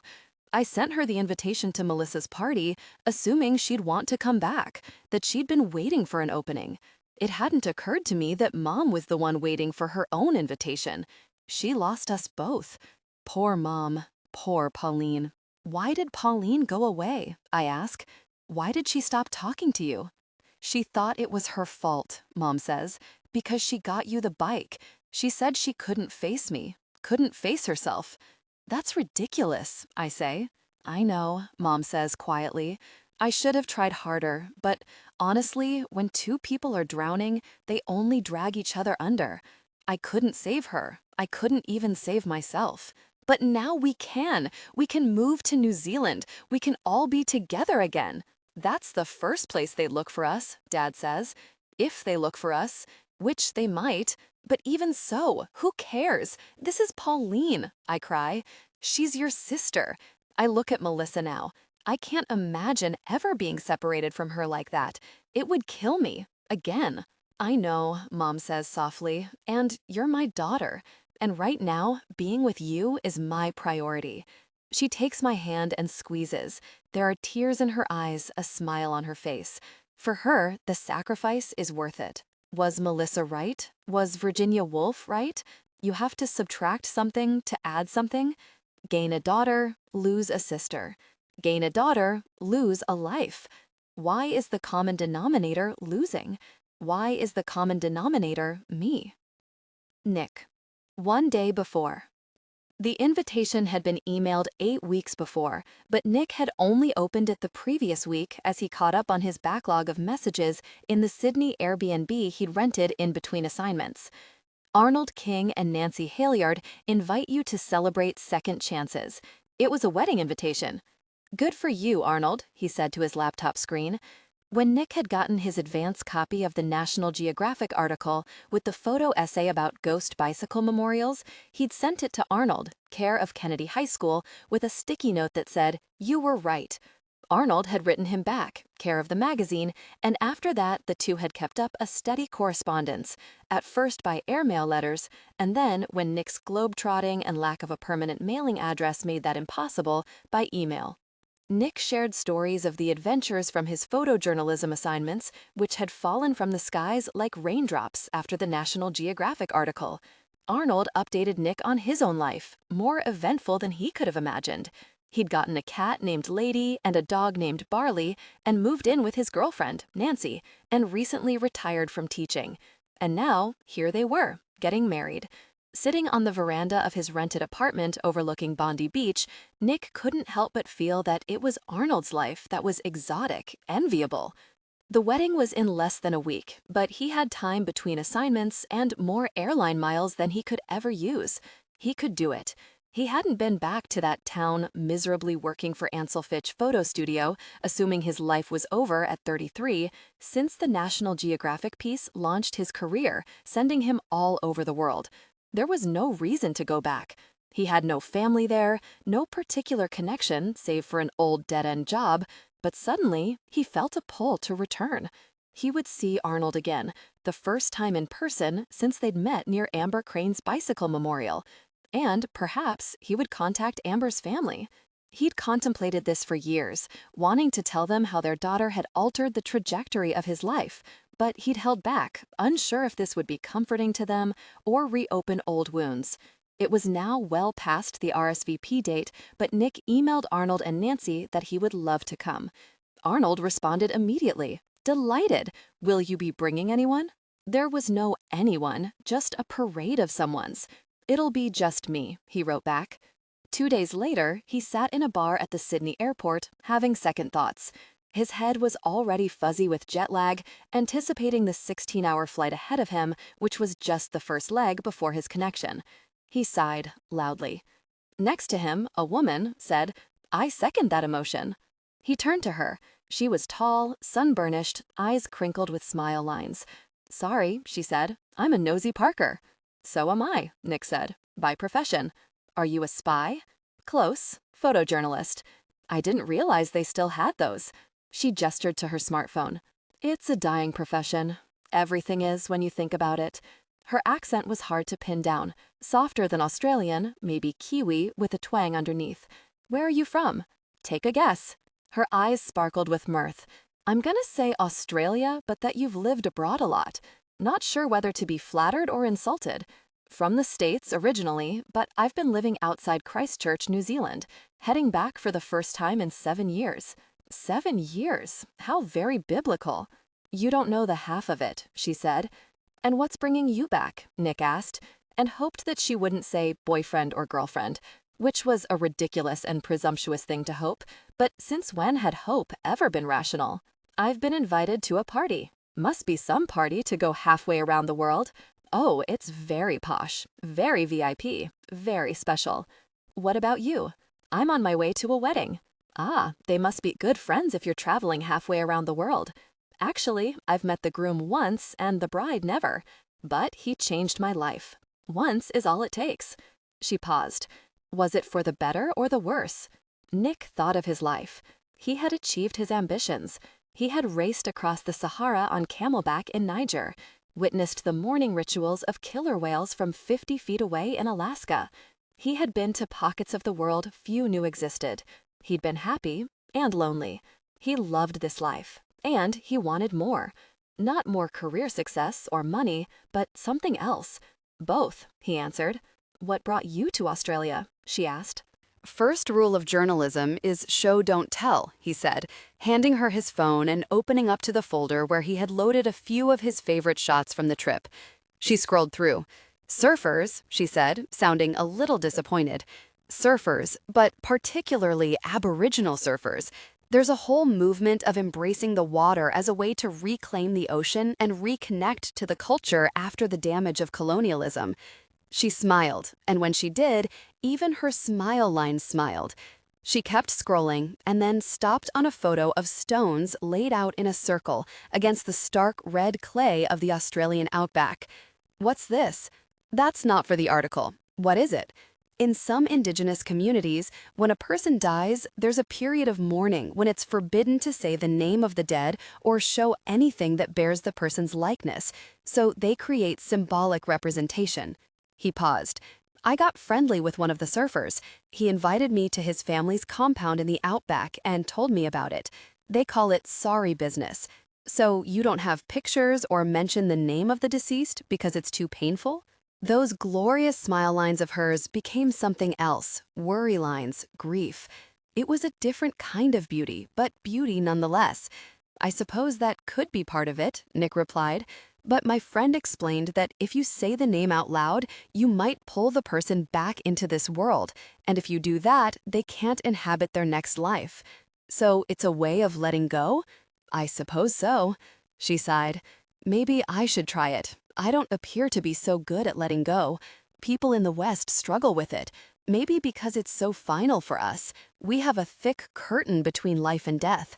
My father's family is Filipino, and in that culture, the dead linger for 40 days before going to heaven. In other cultures, the ghosts never fully go away. The deceased are more on another plane of existence instead of being gone for good. Are you going to do an article on sorry business? It's funny you should ask. I'm fascinated with things like this, the way we mark death, the way we leave things behind, seen and unseen, spoken and unspoken.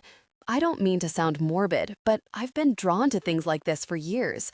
It's not my place to write about an Aboriginal spiritual practice, but I've been thinking about inviting people from other cultures to collaborate on a project about mourning rituals, to photograph them or invite others to photograph them themselves. The way we approach death in the West is so limited, so final, and I think we could stand to learn from other cultures. He couldn't believe he was telling her this. Chatting with strangers in bars was a fairly normal occurrence for Nick. Telling them about his secretly percolating idea was not. I think that sounds beautiful, she said. I think you're beautiful, Nick thought. Announcing the boarding of Qantas Flight 7 blared the loudspeaker. That's me, he said. He looked at her and had a ridiculous hope. Is that you too? I wish, she said. I had to book my flight last minute, so I have a layover in Singapore and another in Frankfurt. Well, it was sweet while it lasted, he said. Wasn't it just, she replied. Amber, Mom makes one of her lists, divvying up jobs like she used to do with weekend chores, though instead of vacuuming rugs or fold laundry, it contains tasks like get traveler's checks and collect pawnable jewelry. Tomorrow, we'll go to church, Mom says, and announce our departure. And if we can get all our ducks in a row, I'd like to leave Monday. But that's Melissa's birthday, I protest. Why so soon? Mom puts a hand on Melissa's shoulder. It's not going to get any easier. So she won't even finish school, I ask? She will, just not here. I can't even look at Melissa, who has tried to remain her steady, solid self through this, but isn't quite succeeding. I've heard the muffled sobs from her room. I've seen the tear tracks down her face. Of all the horrible things I've done to my sister, and there's quite a count, this one is the worst. If you have any goodbyes to make, now's the time, Mom says, looking at Melissa. Things are better with Mom. I'm not cold all the time. I still don't eat or poop or feel physical sensations, but I know I'm alive somehow, because when my sister's heart breaks, mine does too. I'll go tonight, Melissa says. After dinner, I pretend to be tired and go to my room. Then I climb out the window and hide in the back seat of the car and wait for Melissa. I'd planned to hide until she got a fair distance away, but she isn't going anywhere. She just sits and taps a pen against the blank page of a notebook she brought with her. Finally, she puts the notebook down and backs out the driveway. Don't be scared, I say when she turns onto Summit. Amber, she says, putting her hand over her heart. What are you doing here? I came for moral support, I say, climbing into the front seat. And also, I need to say goodbye to Calvin. Okay, Melissa looks miserable. I get that offering moral support at the same time as asking for a favor reeks of selfishness. Classic Amber, but that's not entirely it. I think I still need to make things right, or righter, with him, especially if we're leaving. Melissa's frown deepens. There's something I need to tell you about Calvin, she says. I've been going back and forth on it, and while I know it might hurt you, I think you should know. What is it? She takes a deep breath, lets it out. The reason Dad thought Calvin was guilty was because he acted guilty.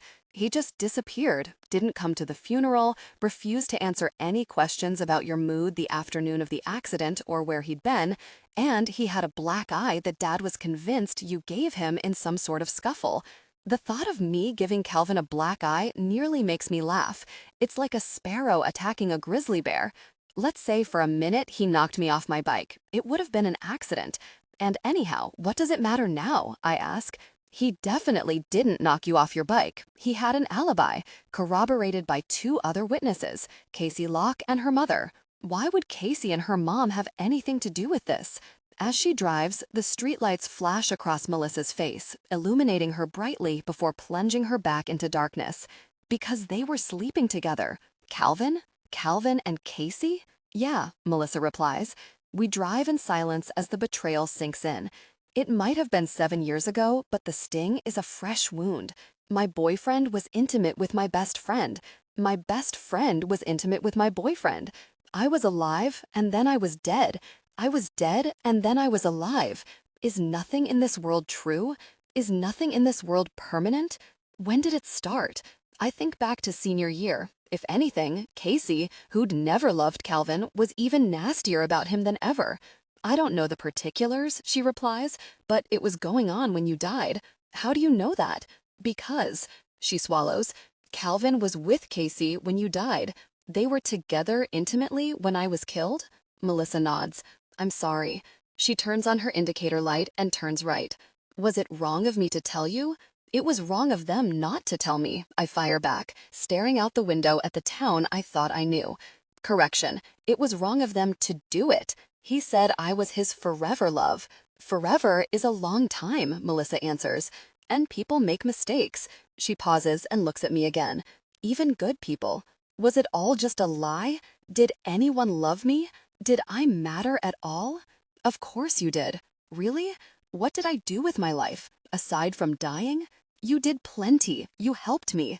Just stop. I put up my hand. I can't listen to this anymore. She drives in silence until we get to the turn toward Whitaker. I changed my mind, I snap. I don't want to see Calvin ever again. Are you sure you don't want to say goodbye? No. Calvin's life has gone to gosh. It can stay gosh as far as I'm concerned. Any urge I had to help him is erased. He's not my Calvin anymore. Maybe he was never my Calvin. Maybe it was all fake. Let him suffer. I don't think you really mean that. You don't? Here's the thing you don't get, Melissa. I'm the last person who deserves a miracle. I've always been a complete difficult person. Oh, trust me, you're reminding me of that right now, she says, before softening. I'm sorry, I know this a lot to take in, but this might be your only chance to say goodbye. Her words hit home. My only chance. You're right. She turns on her indicator to go left. No, I say. I don't want to see Calvin. There's someone else I need to say goodbye to. Who? Dina Weston. Melissa's mouth opens into an O of surprise. I know. We haven't been friends for years, but she's been coming to see me at night. I thought Mom told Detective Weston, but I guess Dina found out some other way. Melissa pulls the car to the side of the road, like Mom used to when we would bicker, refusing to move on until we made peace. And in case you're worried that Dina told the Locks about me, she didn't. She got mad at me for messaging Casey, same as you. Melissa still isn't speaking. A truck zooms past, its beams lighting up her face. Her expression is so odd, so peculiar. What's wrong? I ask. She inhales deeply and then lets it out, as if her breath is deciding something. She turns to me and says, Dina Weston died 4 years ago. 4 years before? Missy had not been allowed to see Amber's body. She was so broken from the accident, she wasn't even herself anymore, Mom had said. They'd had her cremated. But when Dina Weston died, there was a body, a viewing. Melissa decided to go and suggested her mother come too. Perhaps it would help. I'm not sure I'm welcome, her mother had said, crying non-stop, as she had been since she'd heard about Dina. Someone from church had told them Dina had died of anaphylactic shock, and this had set her mother off. But as it turned out, Dina had not died of an allergic reaction she'd spent her life guarding against, but of an aortic aneurysm that no one had seen coming. I can't face her, her mother said. She hates me. She doesn't hate you, Missy replied. She came to Amber's funeral. They both did. So many people came to pay their respects, but it was Dina who Melissa most remembered. She hadn't seen her in years, not since she and Amber abruptly stopped being friends. Melissa knew the reason why, but she hadn't told anyone. In spite of what Amber thought of her, she'd always been good at keeping secrets. Amber's friends had been very dramatic at the funeral, lots of wailing and oh my gods. Missy knew the feelings were sincere, but also like a performance. Dinah's distress, on the other hand, had felt all too real. She'd sobbed quietly through the service, and then at the reception at their home afterward, she seemed to be struggling. Missy overheard her asking her mother if Amber's clothes were still in the closet, if her toothbrush was still in the bathroom, and Detective Weston kept hushing her, saying, "This is not the appropriate place to have this conversation." But Missy had immediately understood what Dina was asking. How could a person be gone when they still felt so present? "Do you want to come to her room?" Missy had asked her at the reception. "Could I?" Dina asked. "Sure," she'd replied. They went down the hall and into Amber's room. The bed was unmade. Brochures for a zip-lining excursion in Mexico, Aunt Pauline wanted to take her own, were on the nightstand, along with the picture of Amber and Calvin from junior prom. Calvin had not come to the funeral, which had surprised her, but Dina had, which also had surprised her. "Her stuff is still in the closet?" Dina asked, touching the ruffled hem of the prom dress Amber would never wear. She inhaled. "It still smells like her, almost like she's still here." Missy watched. From her years of spying, she had developed a sense of who you could tell things to and who you could not. Amber had not been a confidant before, but now was. Dinah's mother was someone you could talk to, and so Missy thought. "She is here," Missy said. "For real?" Dina asked. "Not for real, but to me, it seems like she's here. I talk to her all the time." "You do?" What about? That's private, Missy said. I understand, Dina said, chastened. She paused to finger her arm of bracelets. Does she ever talk about me? What do you think she would say? Missy asked. It was as close as she'd ever come to saying out loud what she knew Amber had done to Dina. That's private, Dina had replied. I understand, Missy replied. Mostly, she answers my questions, but I can ask her if she has anything to say to you the next time I see her. Really? Dina said. You can do that? I can, and I will, Missy replied. The promise seemed to bring Dina some comfort. She thanked Missy. I think I'll go find my mom now. Dina left for college not long after that, and Missy didn't see her again. And now she was gone. In the end, Melissa could not convince her mother to go to the funeral, and she knew her father wouldn't be welcome after all the trouble he'd given Detective Weston. But the two of them had been compatriots before. Melissa remembered that, so she'd gone alone. Thank you for coming, Missy, Detective Weston said, pulling her into a tight hug. Do you still go by Missy? I go by Melissa now, she said. Melissa, Detective Weston repeated, and hugged her again, holding on for a long time. That first time she'd met Dina's mother, Melissa had felt some unspoken understanding between them, even if back then she'd had no idea why. So she tried to communicate in the silence what she knew, that people could be gone and be here at the same time. You just had to pay attention. Would you like to see Dina? She asked. Melissa would. She had something to tell her. Detective Weston led her to the dark wood casket at the front of the sanctuary. Missy peered inside. Dina leapt as Missy remembered, except for her hair, which was no longer in the pretty long braids, but in equally pretty coiled curls. Dinah's mom was hovering above her. Do you think I can have a minute alone with her? Melissa asked. Of course. She ought to have told Dina sooner. She thought she had more time.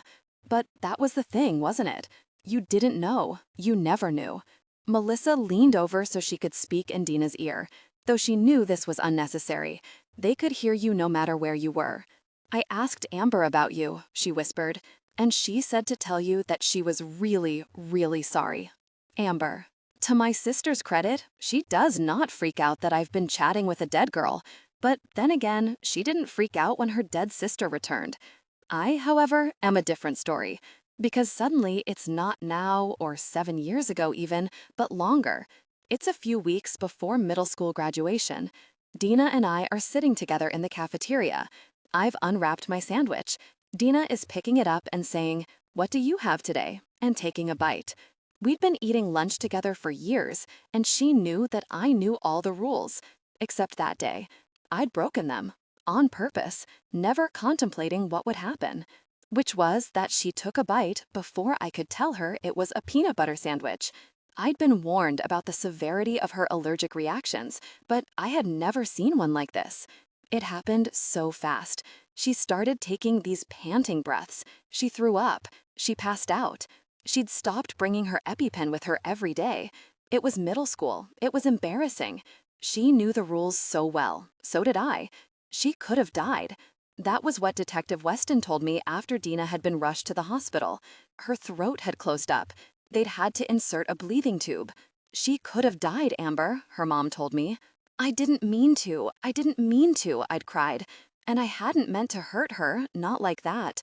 But I didn't want to sit with her and only her at lunch anymore.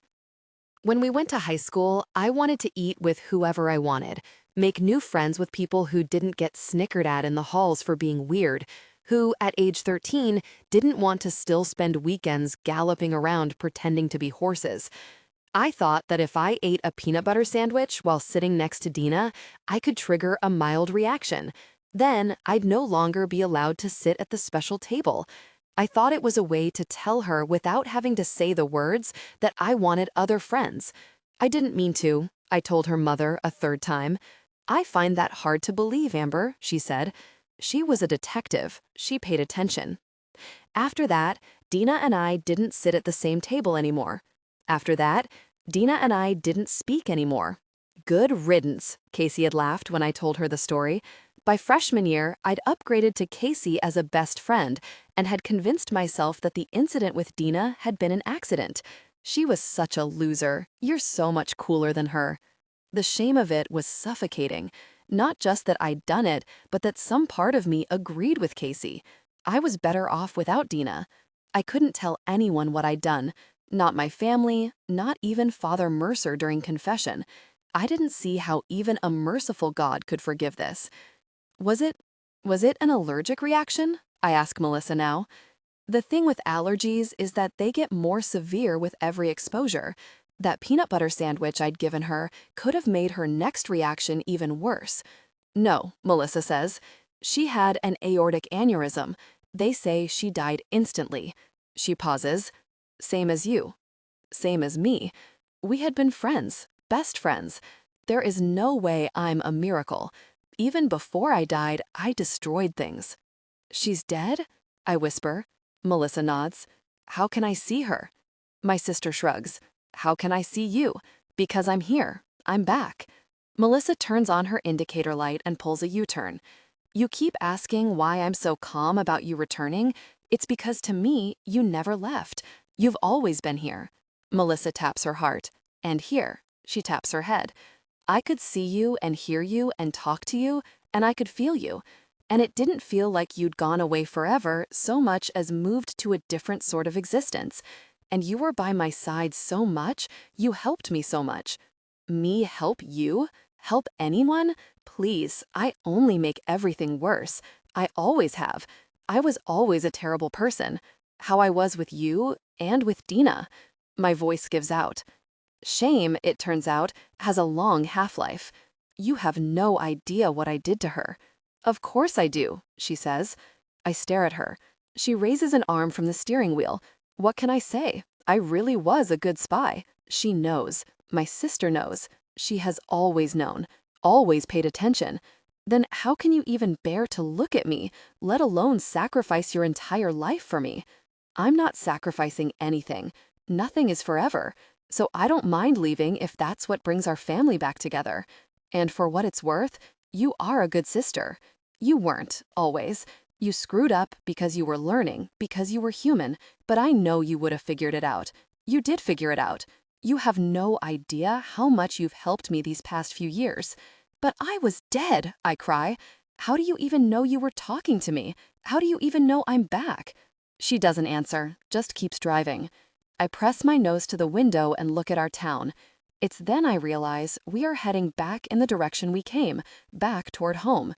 Wait, don't you want to say goodbye to Lenny? I ask. Not now. Why not? She looks at the blank notebook in her lap. I don't think I believe in goodbyes. What do you mean? You know you asked me how if I've always seen you, how do I know you're actually back now? I nod. Yeah. She smiles at me.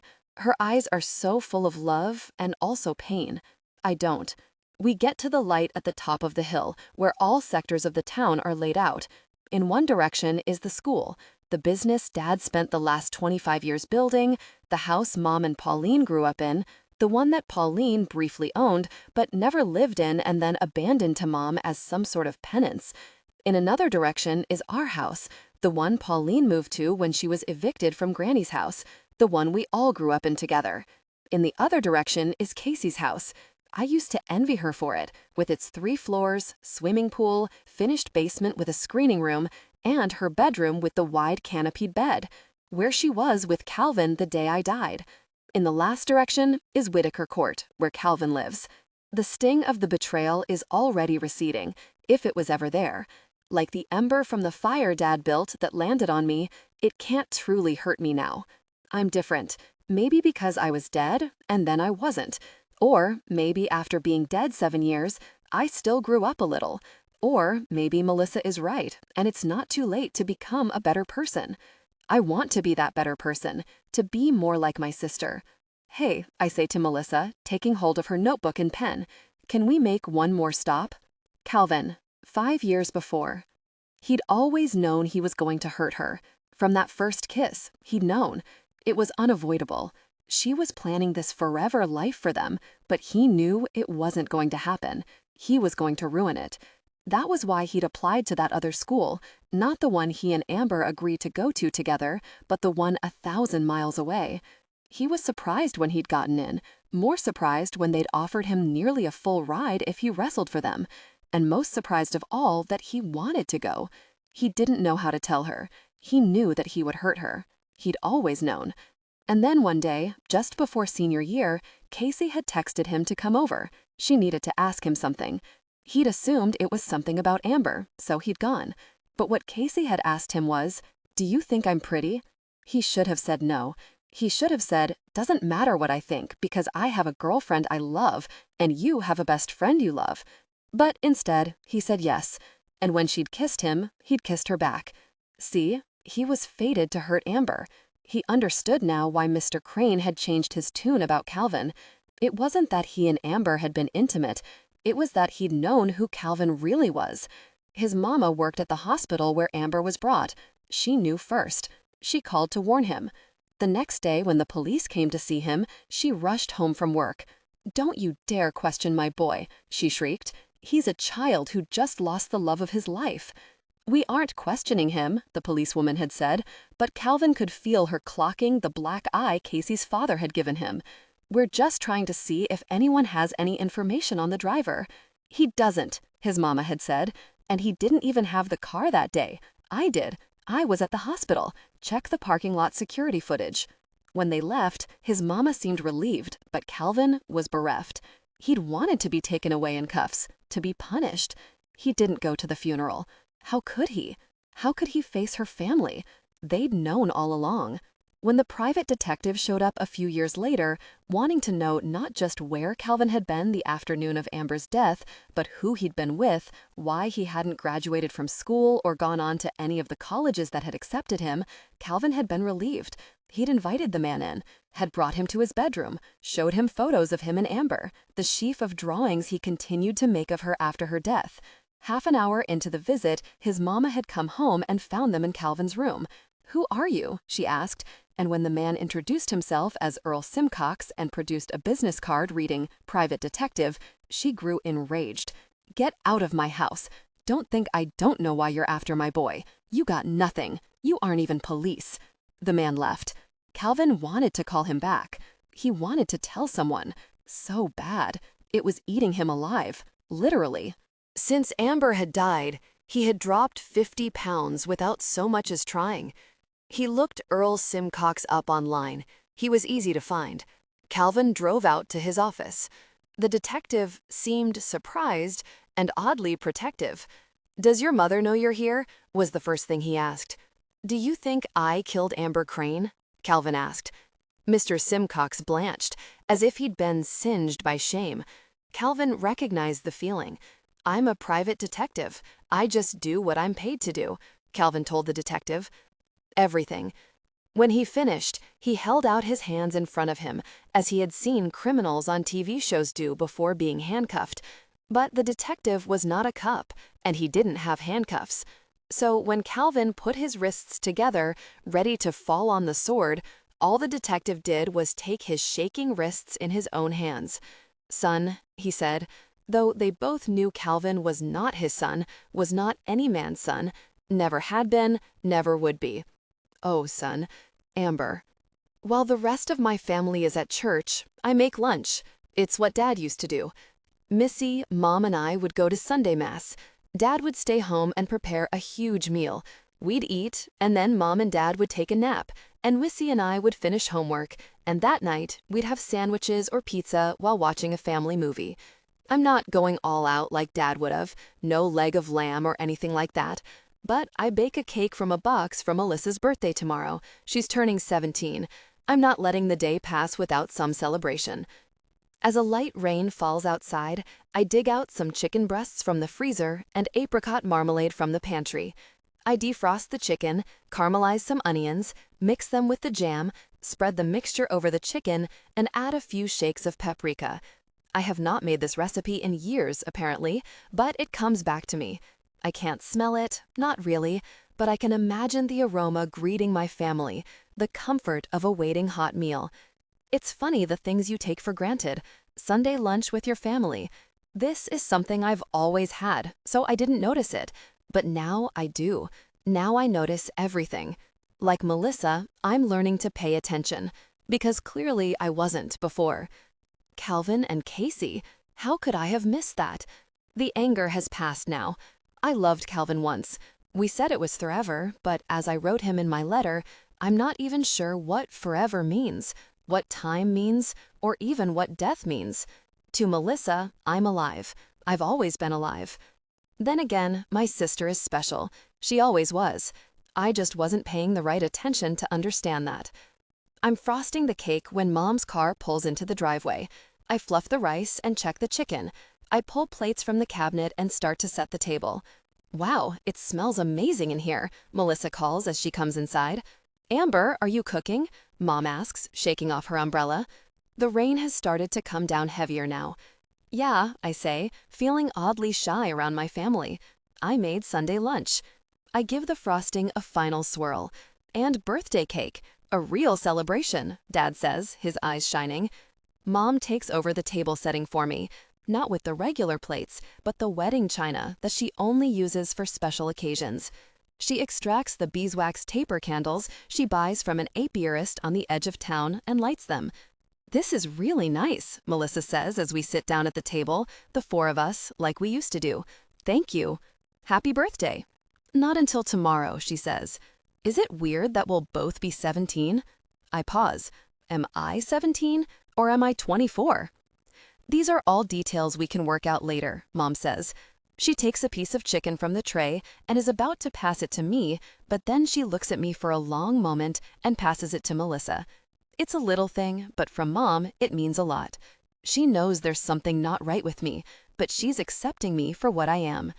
Dad's phone chimes. He picks it up and frowns before turning it off. "Who was it?" Mom asks. "It's that reporter again. He's in town. He asked if we could meet." He looks at Mom, as if bracing for her anger, but she picks up the rice, passes it to Melissa, and says, "Don't you hate it when people call during mealtimes? It's the worst." Melissa agrees, and they all laugh. "It seems like church went well," I say. "It did," Mom says. "It was good," Dad adds.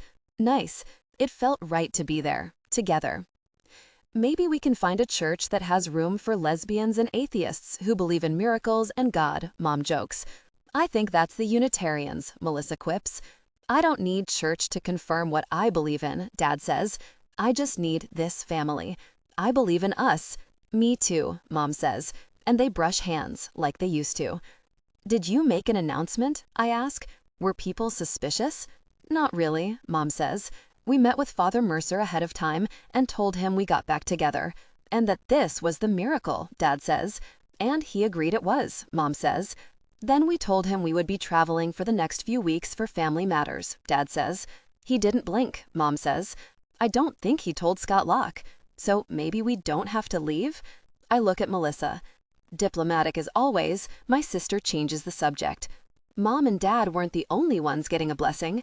You'll never guess who else is getting married." "Who?" "Remember Mr. King from school, the English teacher?" I ask. Melissa nods. "How is he still alive?" I ask. "He was like 80 when I died." "He was in his 60s, Dad says, and he's alive and well and recently retired from teaching. He's marrying a very nice woman who used to volunteer at the pet shelter. I can't recall her name," Mom adds. "Kinda late to get married," I say. Mom and Dad touch hands. "There's no such thing," Dad says. "Arnold, 15 minutes earlier." No one knew exactly how old Barley was. The vet estimated between 8 and 10 when Nancy adopted him. That was 5 years ago, which put him somewhere between 13 and 15, nearly 100 in dog years. He was old. His kidneys were failing, he was blind, and could no longer jump onto the couch. His hair was so matted that Lady had taken to grooming him. He was dying. His impending death had opened a hole of grief in Nancy, who found herself mourning, all these years later, the loss of her son Jeremy. Family was precious. It was a lesson Arnold had learned late in life, but he understood it deeply. The dog was family, and Jeremy was family. One had left Nancy, the other would soon leave. He had sold his house a few years back when he'd moved in with Nancy, and had a nice nest egg from that. He used a large chunk of it on an engagement ring. The practical side of him knew that spending this much on a ring for a marriage that would, according to actuarial tables, last 10 years if they were lucky, was silly. But he didn't care. Love was love. Family was family. This mattered. 3 months earlier, he'd gotten down on bended knee, no small feat for an arthritic 71-year-old, and asked Nancy to marry him. They decided to do it in early May. Before it got too hot, was how they put it, but the subtext was there, before barley passed. In preparation, they came up with a guest list, hired out a restaurant. They bought Barley a tuxedo collar and Lady a taffeta one, which she ripped to shreds the minute they put it on her. And Arnold hired a detective. Over the years, he'd raised the idea of looking for Jeremy, but Nancy always refused. If he wants to come home, he knows where to find me. In the end, he decided to go against his fiancée's wishes, for 2 reasons. The first was that it turned out that Arnold had taught Jeremy. He hadn't remembered him, but when he'd moved in with Nancy, they'd cleaned out her attic, and he'd come across Jeremy's old notebooks. And there, among the papers, was his obituary assignment. The last line struck him. Jeremy Halyard lived a long life. In the end, he surprised everyone, especially himself. He thought about that obituary often these days. He wanted to give the boy a chance to surprise himself. He now knew, of course, that Jeremy had a drug problem, had one as far back as high school when he'd written that assignment. The second reason he decided to look for Jeremy was that he knew that losing Barley was going to carve a chasm in Nancy that he wasn't sure he alone could fill. So he hired a local detective named Earl Simcox, who gave him an address where the young man was living. He printed out a wedding invitation and put it in the mail. Every day he went to the mailbox to look for a response. Every day he checked the email account they'd set up for RSVPs. He heard from his old friend Nick Flores, who emailed that he would be coming. He heard from his cousin, who said that he would not. He heard from Nancy's friends she'd made over the years at the pet shelter, where she'd gone from volunteer to manager to retiree. But he hadn't heard from Jeremy. The wedding was this week. Just that morning at church, Father Mercer had called up Arnold and Nancy for a benediction, and he'd also called up another couple for theirs, a husband and wife who'd separated and reunited. He hadn't recognized them. His eyesight wasn't what it once was, after all those years of marking papers. He was always losing his glasses. He had left them in the car that day. It was Nancy who recognized them. "I think that's her." "Who?" Arnold whispered. "The woman who was supposed to adopt Barley, but she was too upset about losing her cat." Nancy paused. "Mr. Fluff. That had been the cat's name. I can't believe it came to me after all these years." Though he had told Nancy so much about his past, he had never told her about Amber, and therefore that he'd also recognized Gloria Crane that day they met. It felt like an intrusion into the family's privacy, and honestly, it was something he grappled with. He often thought of that quote he'd suggested to the principal for Amber's memorial wall, that someone had to die for everyone to live more. He'd had no way then of knowing how Amber's death would, inadvertently, lead him to Lady, to Barley, and to Nancy, how it would bring him to his family. It would give him his life. He sometimes wondered how the family would react to knowing this. Would they resent that they had paid the price for his happiness, or be glad that their daughter's death had changed his life for the better? But he never thought about asking them, just chalked this up to another of life's mysteries that would go unanswered. On the way home from church, Arnold and Nancy stopped to run a few errands, finalizing the flowers, picking up the lanterns they were going to string on the bushes outside the restaurant. It was coming on 2 by the time they arrived home, and both were worn out. It had rained that afternoon. A branch had fallen off the maple tree, blocking the driveway. "I'll get it," he told Nancy. "You take Barley out." The poor guy couldn't hold his bladder as long as he could when he was younger. "Thank you," Nancy said, kissing him lightly on the cheek. He parked on the street, behind an unfamiliar car. He was just starting to clear the branch when Nancy screamed. She was standing at the open front door. Arnold's first thought was that it was the dog. Barley had died days before their wedding. But then Barley ambled outside, peeing on the first bush he saw before he trotted over to Arnold, pressing his button nose into Arnold's knees. Arnold turned to Nancy to see what the matter was, just as a man emerged from the dark house. "Amber." "After the meal is finished, I go into the kitchen and put 17 candles on the cake. 'Happy birthday,' we sing. I put the cake in front of Melissa. She takes a deep breath and blows out the candles. 'What did you wish for?' I ask. You know I can't tell you that, Melissa says, with a sneaky smile that reminds me so much of Missy. They eat the cake, and then I start to clear. Wait, Mom says, gesturing for me to sit back down. She and Dad look at each other. They clasp hands as Mom says, Father Mercer asked if we wanted to renew our vows since we never technically got divorced. They look at each other and smile. We can't do that, not in front of the congregation, but I thought we might do something in front of you girls. Dad reaches into his pocket and pulls out a thin silver band. Mom opens her palm, and there's another one. I have never seen the rings anywhere but on my parents' hands. They never took them off, not to wash dishes or to work the cement mixer. If they ever did, Melissa and I vowed we would swipe them, only for a minute, just to see what top secret message was engraved inside. I look at Melissa. She's looking at me. I know we're thinking the same thing. This is our chance. Mom hands Melissa her ring, and Dad hands me his. They stand up, they giggle awkwardly, and I can see them for the college students they once were, so young and willing to take this big leap of faith. Not everyone makes it across. They almost didn't.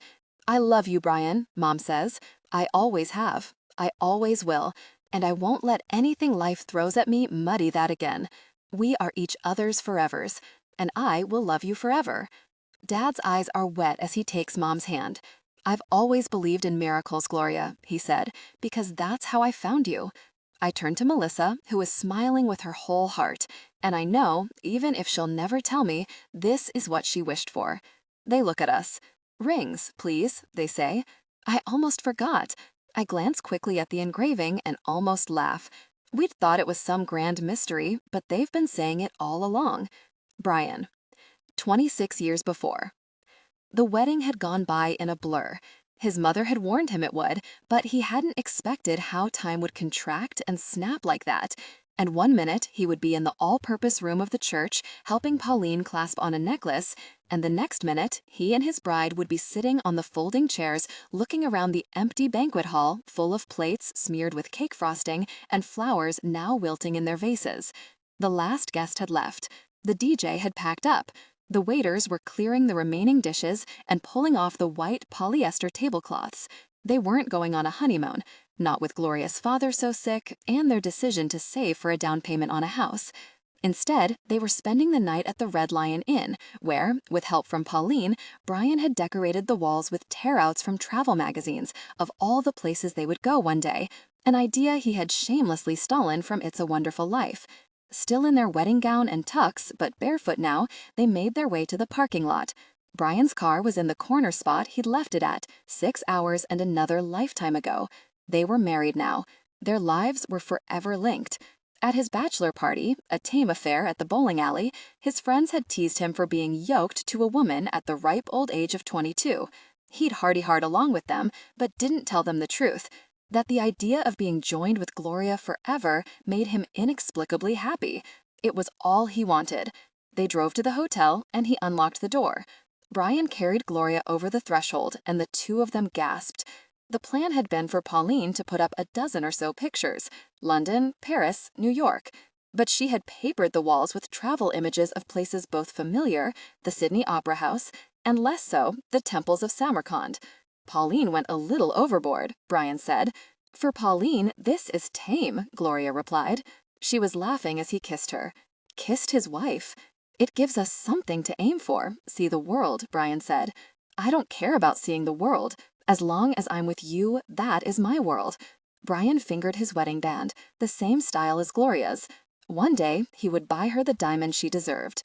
Did you see what I had engraved in the rings? She asked. I didn't know you had them engraved. She smiled and his heart ached. Oh, she was so beautiful, this woman. And now she was his wife. Until death do them part. I know, I wanted to surprise you earlier, but in all the hustle and bustle, I forgot. She started to pull her own ring off. I had them both engraved with the same thing.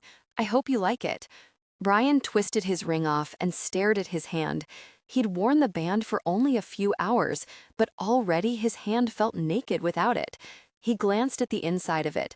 The writing was so tiny he had to squint to make it out. My miracle, it said. He put the ring on, vowing never to take it off again. Amber, Melissa, and I do dishes as Mom and Dad decide what things we can and can't take with us. Nearly everything will get left behind. Easy for me, I tell Melissa. I don't own anything. The old Amber would have brought like 10 trunks, Melissa says, rinsing off a plate and handing it to me to load in the dishwasher. You hated to get rid of anything. Remember the time Mom emptied your wastebasket and you flipped out? Because Calvin's t-shirt was in there. Which you'd thrown out, Melissa says, because we were in a fight. It was a dramatic gesture. What were you fighting about? I can't even remember, I say. But one thing about being dead for 7 years is that it really shifts your perspective. Helps get your priorities straight, Melissa jokes. See the world in a new light. More people should try it. Cheaper than therapy.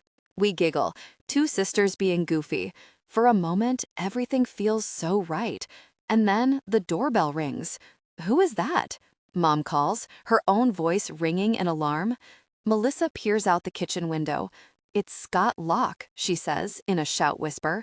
With Casey, she adds. Gosh, I dive toward Melissa's old cubby hidey hole. Don't answer the door, Mom hisses. He already saw us, Dad whispers. It'll be more suspicious if we don't. Just stay calm. He walks to the front hall, opens the door. Scott, he says, his voice booming and cheerful. How nice to see you. And you, Casey. Wow, how long has it been? From my hiding spot, I can see Mom. The look of terror is exactly the same expression she wore when she saw me again. Melissa goes to her, puts a hand on her shoulder. Hi, Mr. Crane. Casey sounds nervous, and she looks it too. Underneath her pretty blonde hair, her suntan, she looks scared. I should hate her, or be angry, but I can't be. If I forgive Calvin, I have to forgive her. Mind if we come in? Mr. Locke asks. We're actually in the middle of something, Dad says. Yes, I can see that. Looks like you're packing or something. I hear the sound of footsteps as Casey's father enters. Casey shuffles in behind him. We are, Dad says. I'm moving back in, you see, and so we're doing a purge before we consolidate households. Yes, I heard about that. Congratulations on your happy union. He puts such an emphasis on congratulations, it sounds sarcastic. I also heard you're leaving town for a while. How'd you hear that? Mom asks in a tremulous voice. You announced it to the whole church. It's the best way to spread gossip in this town. Tell the faithful. We're having some family issues, Dad says. Family issues, Mr. Locke says. You've had a lot of those, haven't you? Mom gasps. Even from someone like Scott Locke, this is a low blow. We've had our share, Dad says, his voice growing tight. Well, what's that they say? God never gives you more of a load than you can carry? And then Scott chuckles. His laughter is like metal against metal. It makes even Melissa flinch. What can I do for you, Scott? Dad says, his voice growing angry. If you remember, my daughter raised those funds for your family. Yes, that was very thoughtful of you, Casey. Thank you, Casey says in a quiet voice. It was very thoughtful and very generous. People opened their hearts for you and their wallets. Raised quite a bit of money, didn't it? It did, nearly $200,000. How was that money spent? That's not really your business, Scott. Well, it kind of is. My daughter raised it. Without telling us, Mom calls out. We never asked for that money, and we didn't need it. It caused more trouble than it was worth. Gloria, Dad says, trying to calm her with a lowering of his hands before turning back to Scott.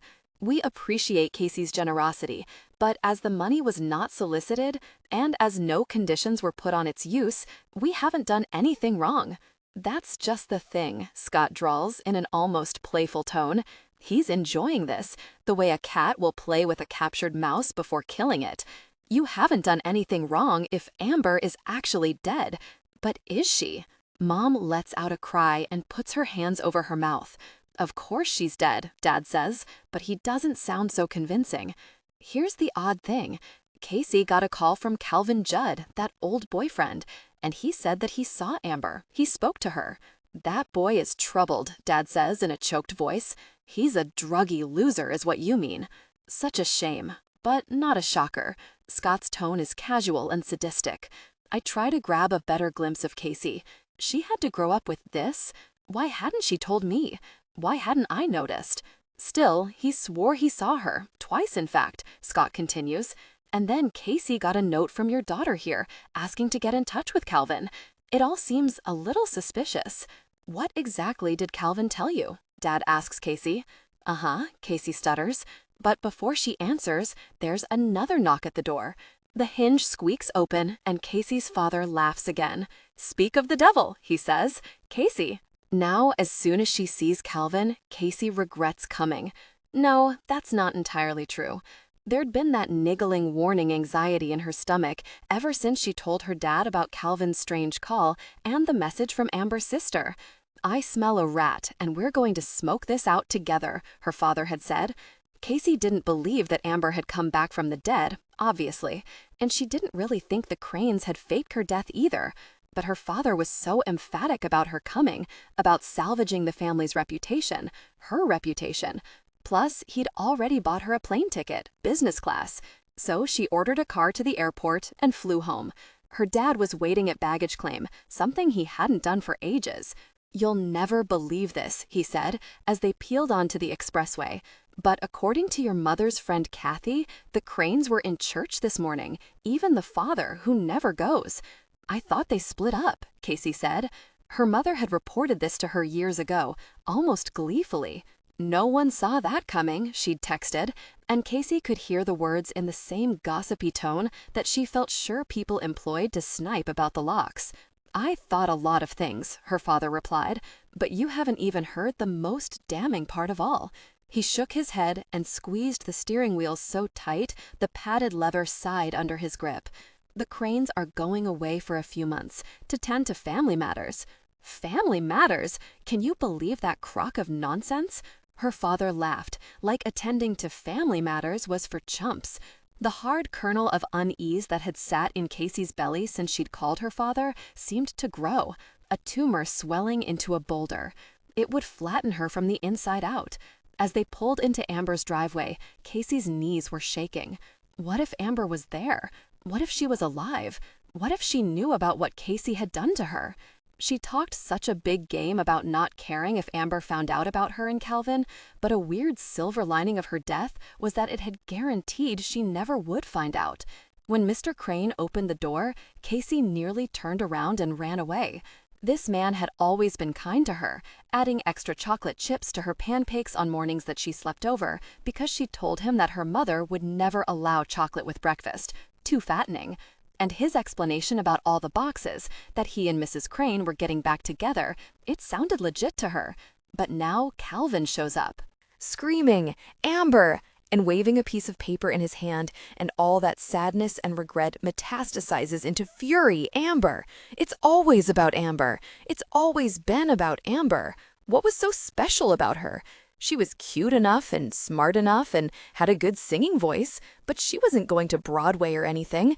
She was just some average girl in some average town with some average boyfriend. If she hadn't died young, she would have faded into oblivion like the rest of them. When Calvin sees Casey, he skids to a halt, his mouth ajar. He has the gall to look right at her, to ask, "Have you seen Amber? Is she here?" Casey's father turns to Mr. Crane. "You heard what the boy said. Is she here?" Of course she's not here," Mr. Crane says. "What you got there?" her father asks, gesturing to the paper in Calvin's hand. "A letter." Calvin's voice is hoarse, his eyes are wild. "She wrote me." He looks at the paper and reads in a staccato, almost manic voice. "Dear Calvin, I don't know what forever means anymore because I'm not sure time works the way we think it does, or even life or death means what we think it does. But I think love does, because no matter where I have been or where I am going, I know that I love you. I feel that with a certainty I can't explain. And no matter what you have done or what you think you have done, I love you. I feel that with a certainty too. Loving someone, really loving someone, means wanting them to be whole and happy and free, with you or without you. I don't think I understood that before, but I do now. If you love me, if you ever loved me, please live a whole life, a happy life and a free life.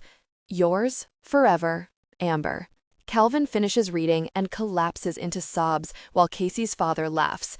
"I'd call that a smoking gun, wouldn't you?" And in that moment, Casey's fury shifts and lands right on her father. This man she looked up to, this man she needed. She would hate him, but she's not sure she loves him enough to hate him. No, I'd call that a young man in pain, Mr. Crane says, and then he gathers Calvin into his arms.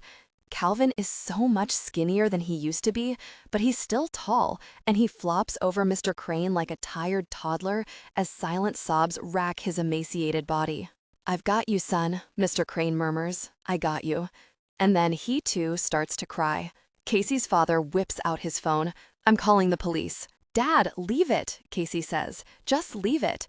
"I already called Detective Weston," Melissa says, wielding her phone in her hand like a weapon. "She's on her way." And then Melissa also embraces Calvin. "I'm sorry," she says. "Wish shouldn't have left you all alone." And then Mrs. Crane is there too. The three of them stand in the foyer, comforting Calvin. And Casey, she's suddenly sick of them all. Sick of being jealous of Amber, sick of Calvin, the Cranes, wanting what she hasn't got, having what she doesn't need. "I'm done," she says, turning to go. She pushes past Calvin, down the walk, eyes on her phone, already summoning a car to get the hell out of here and never, ever come back.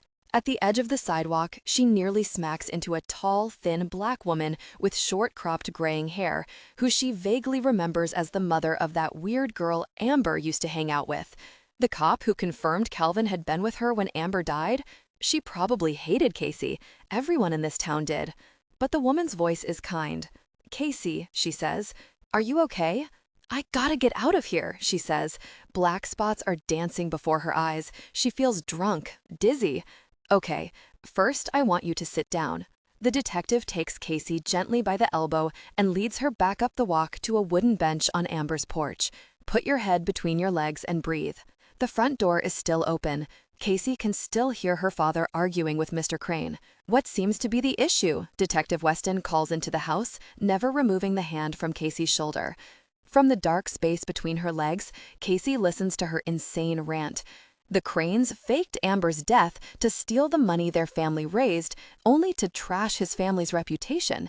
He'd been drafted to run for city council, but after this whole business, no one wanted him around. They were pariahs, and the Cranes were the real criminals.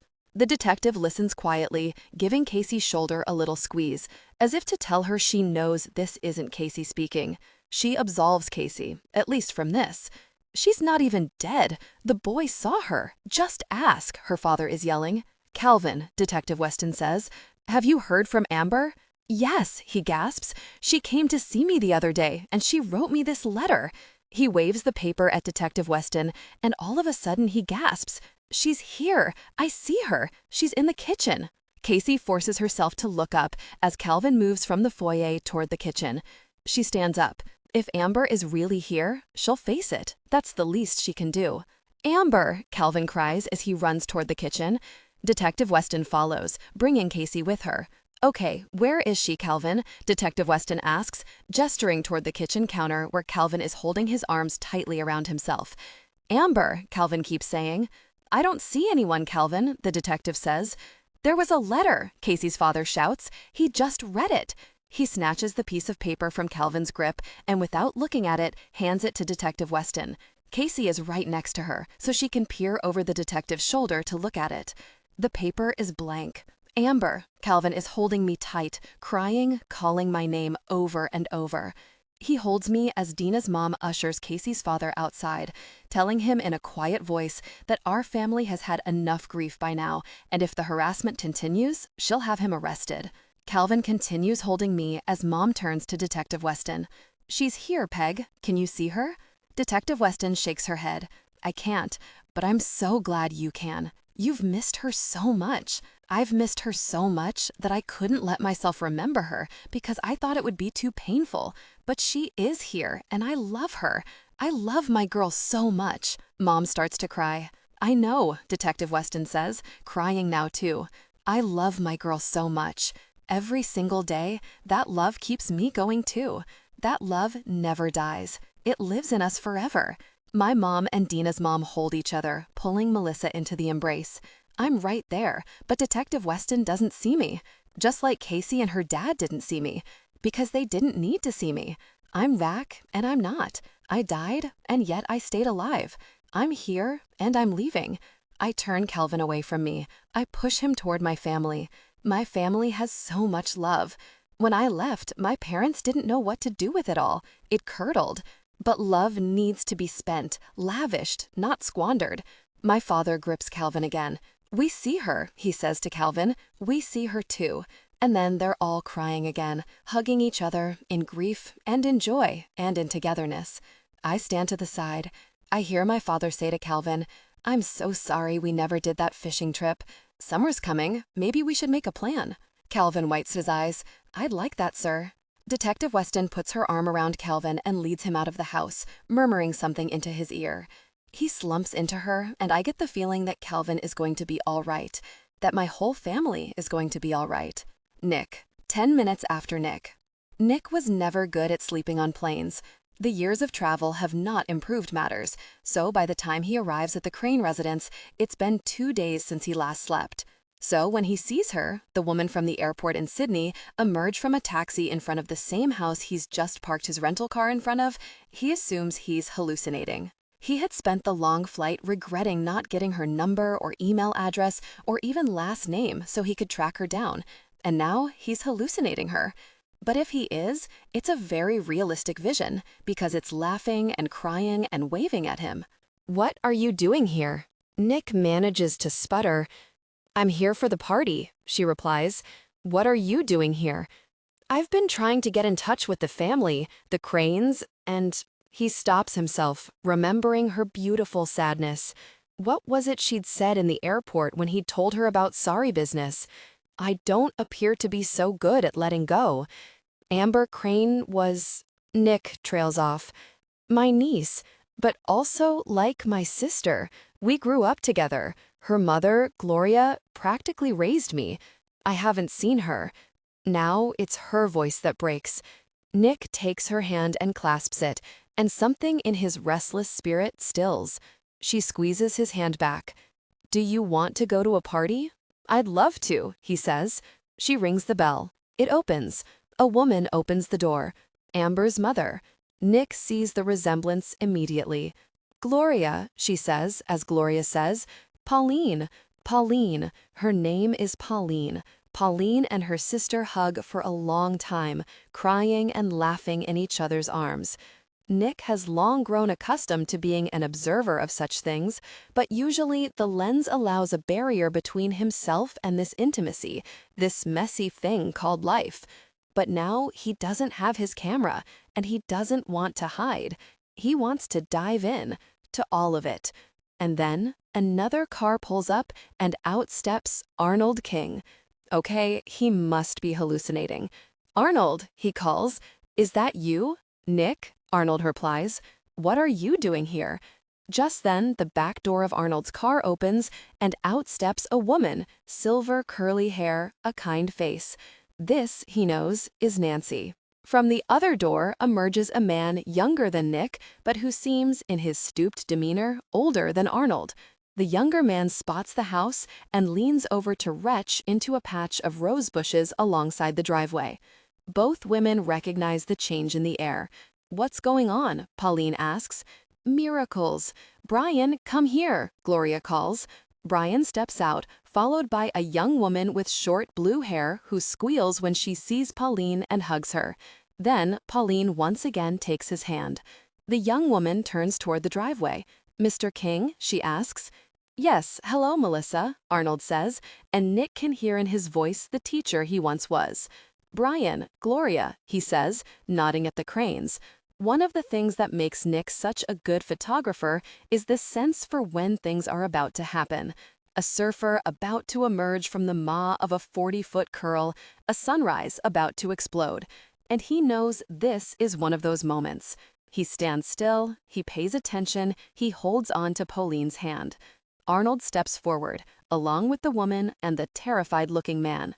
This is Nancy Halyard, my soon-to-be wife, and this is her son, and, I suppose in a way, soon-to-be my son, Jeremy. Amber, I recognize him the minute I see him. I hadn't thought about him before, haven't remembered it before, but now I do. I can remember the rust of his bumper, the squeal of his tires, the look of pure horror as I somersaulted over the windshield of his car. I remember the punch of his breath as he got out to look at me, the touch of his hand against my already quiet pulse, the awful gasp of his sob, and the draft of his car as he drove away. My father strides toward him. "Hello, Jeremy." He offers his hand, but Jeremy doesn't take it. He holds his arms stiff to his side as if shackled. Then he speaks. "I'm the one who did it. I'm the one who killed your daughter. I'm so sorry. I've been sorry every day of my life. If I could go back in time and change places with her, I would. If I could give my life now to bring her back, I would. But I can't." At this, Dad's gaze scans for me. He lands in my general direction. Blinks once, blinks twice. Melissa walks over and takes my hand. "I want you to know I had no idea," Nancy cuts in, hand over her heart. "Back then, he was an addict. He wasn't living at home. I hadn't even known he was back in town when it happened. I only found out this afternoon. He'd been coming home when he hit the girl. He'd been coming home to try to get better. I didn't know. I wouldn't have kept that from you. I know how hard it is to lose a child." Her voice breaks. Dad looks back to where I'm standing with Melissa. He looks back to the crying woman. "He turned his life around," Nancy continues. "He's sober now. He's married and he's studying to be a nurse so he can help people." Dad looks at me again, squinting. Pauline stands holding that man's hand, but she doesn't seem to see me. "Why are you telling us this now?" Dad asks Jeremy. "I wanted to tell you every day for the past 7 years," Jeremy says, "but I was too much of a coward, and I made up excuses, like it wouldn't bring her back, or I could do more good helping others, but really, I was just too scared. And now, I got a kid on the way." At this, Nancy cries out, covers her mouth with her hands. Mr. King leans over and kisses her. "Yeah, Ma," Jeremy says, "a girl. She's due in August." Mom and Dad look at each other. I was a girl, born in August. And the thing is, I don't want my kid coming into this world with a father like me. I keep imagining how I'd feel if someone did this to her. She's not even born yet, and I can tell it would rip me to shreds. It's shameful what I did. The accident was an accident, but the not coming forward, I chose to do that. So, when I got word that Ma was getting married, I knew I had to come back. My wife says if this is what I gotta do to be a good father, then I gotta do it. He falls to his knees before Dad. "I wanna be a good father. I wanna be a father worthy of my daughter. Tell me what to do." Dad looks to Mom, who reaches out her hand to hold his. Her other hand holds Pauline, who is holding the hand of a man who's her boyfriend or maybe her husband. "Stand up," Dad orders. Jeremy stands up, wiping his eyes with his sleeve. "I'll turn myself in right now. Or you can call the police," Jeremy says. "I think we've had enough police for the day." Dad scans the yard, looking at the rose bushes Mom planted for all of us, the cul-de-sac where he taught me to ride a bike, to the front door he carried Mom across, then me in my baby seat, then Melissa. This time, he doesn't see me, but I think he knows what I want him to say, what I would say. "Here's what I want you to do, Jeremy," Dad says in a choked voice.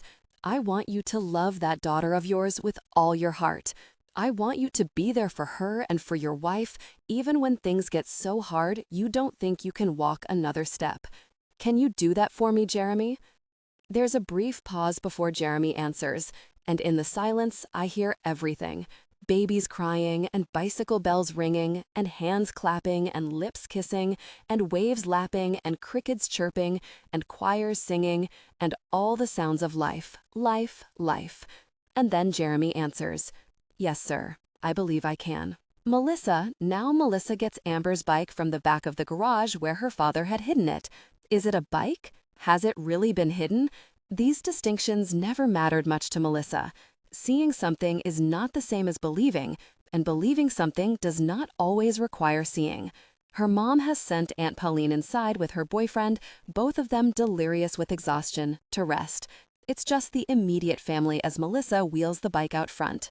"Is she gone?" her mother asks Melissa. "Am I gone?" Amber asks Melissa. Amber is standing next to her, but Amber has always been next to her. I still see her, Melissa says. Will you tell her that I'm going to be okay? Mom says. I didn't think I could stand losing her again, but I'm not really losing her this time. I'll keep her close, like you've done, Melissa. Tell her I heard that, Amber says, that I love her. I'll always love her. She heard that, Melissa says.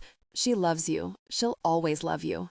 Her mom starts to sob, but it's a different tenor than it has been all these years, not choked in grief, but laced in joy, because love and loss are the flip sides of the same coin. She's grieving Amber because she lost her, but she's not entirely losing her because she loves her.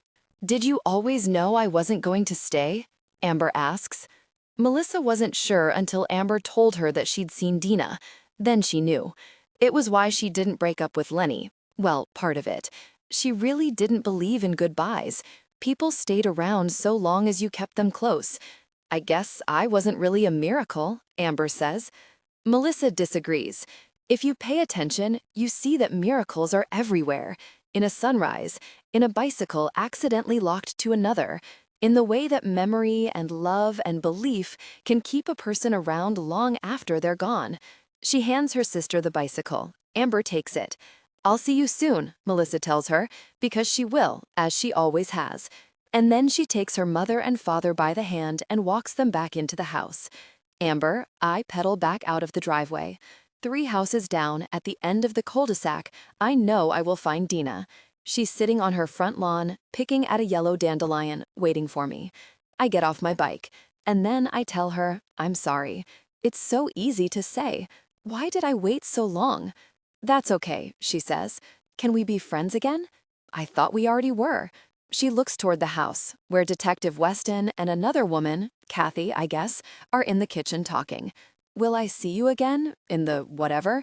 You see me now. Isn't this the whatever? I guess you're right. I climb back on my bike. I think I have to go now. She nods. I'm going to stick around a bit. She plucks a potato bug from the grass. It crawls up her arm, and she watches it with awe. I leave her like that. I push off on my bike. I pedal past my house, Dad's truck next to Mom's car in the driveway. I pedal past my ghost bike, past the place where I left this life. I get to the top of the hill.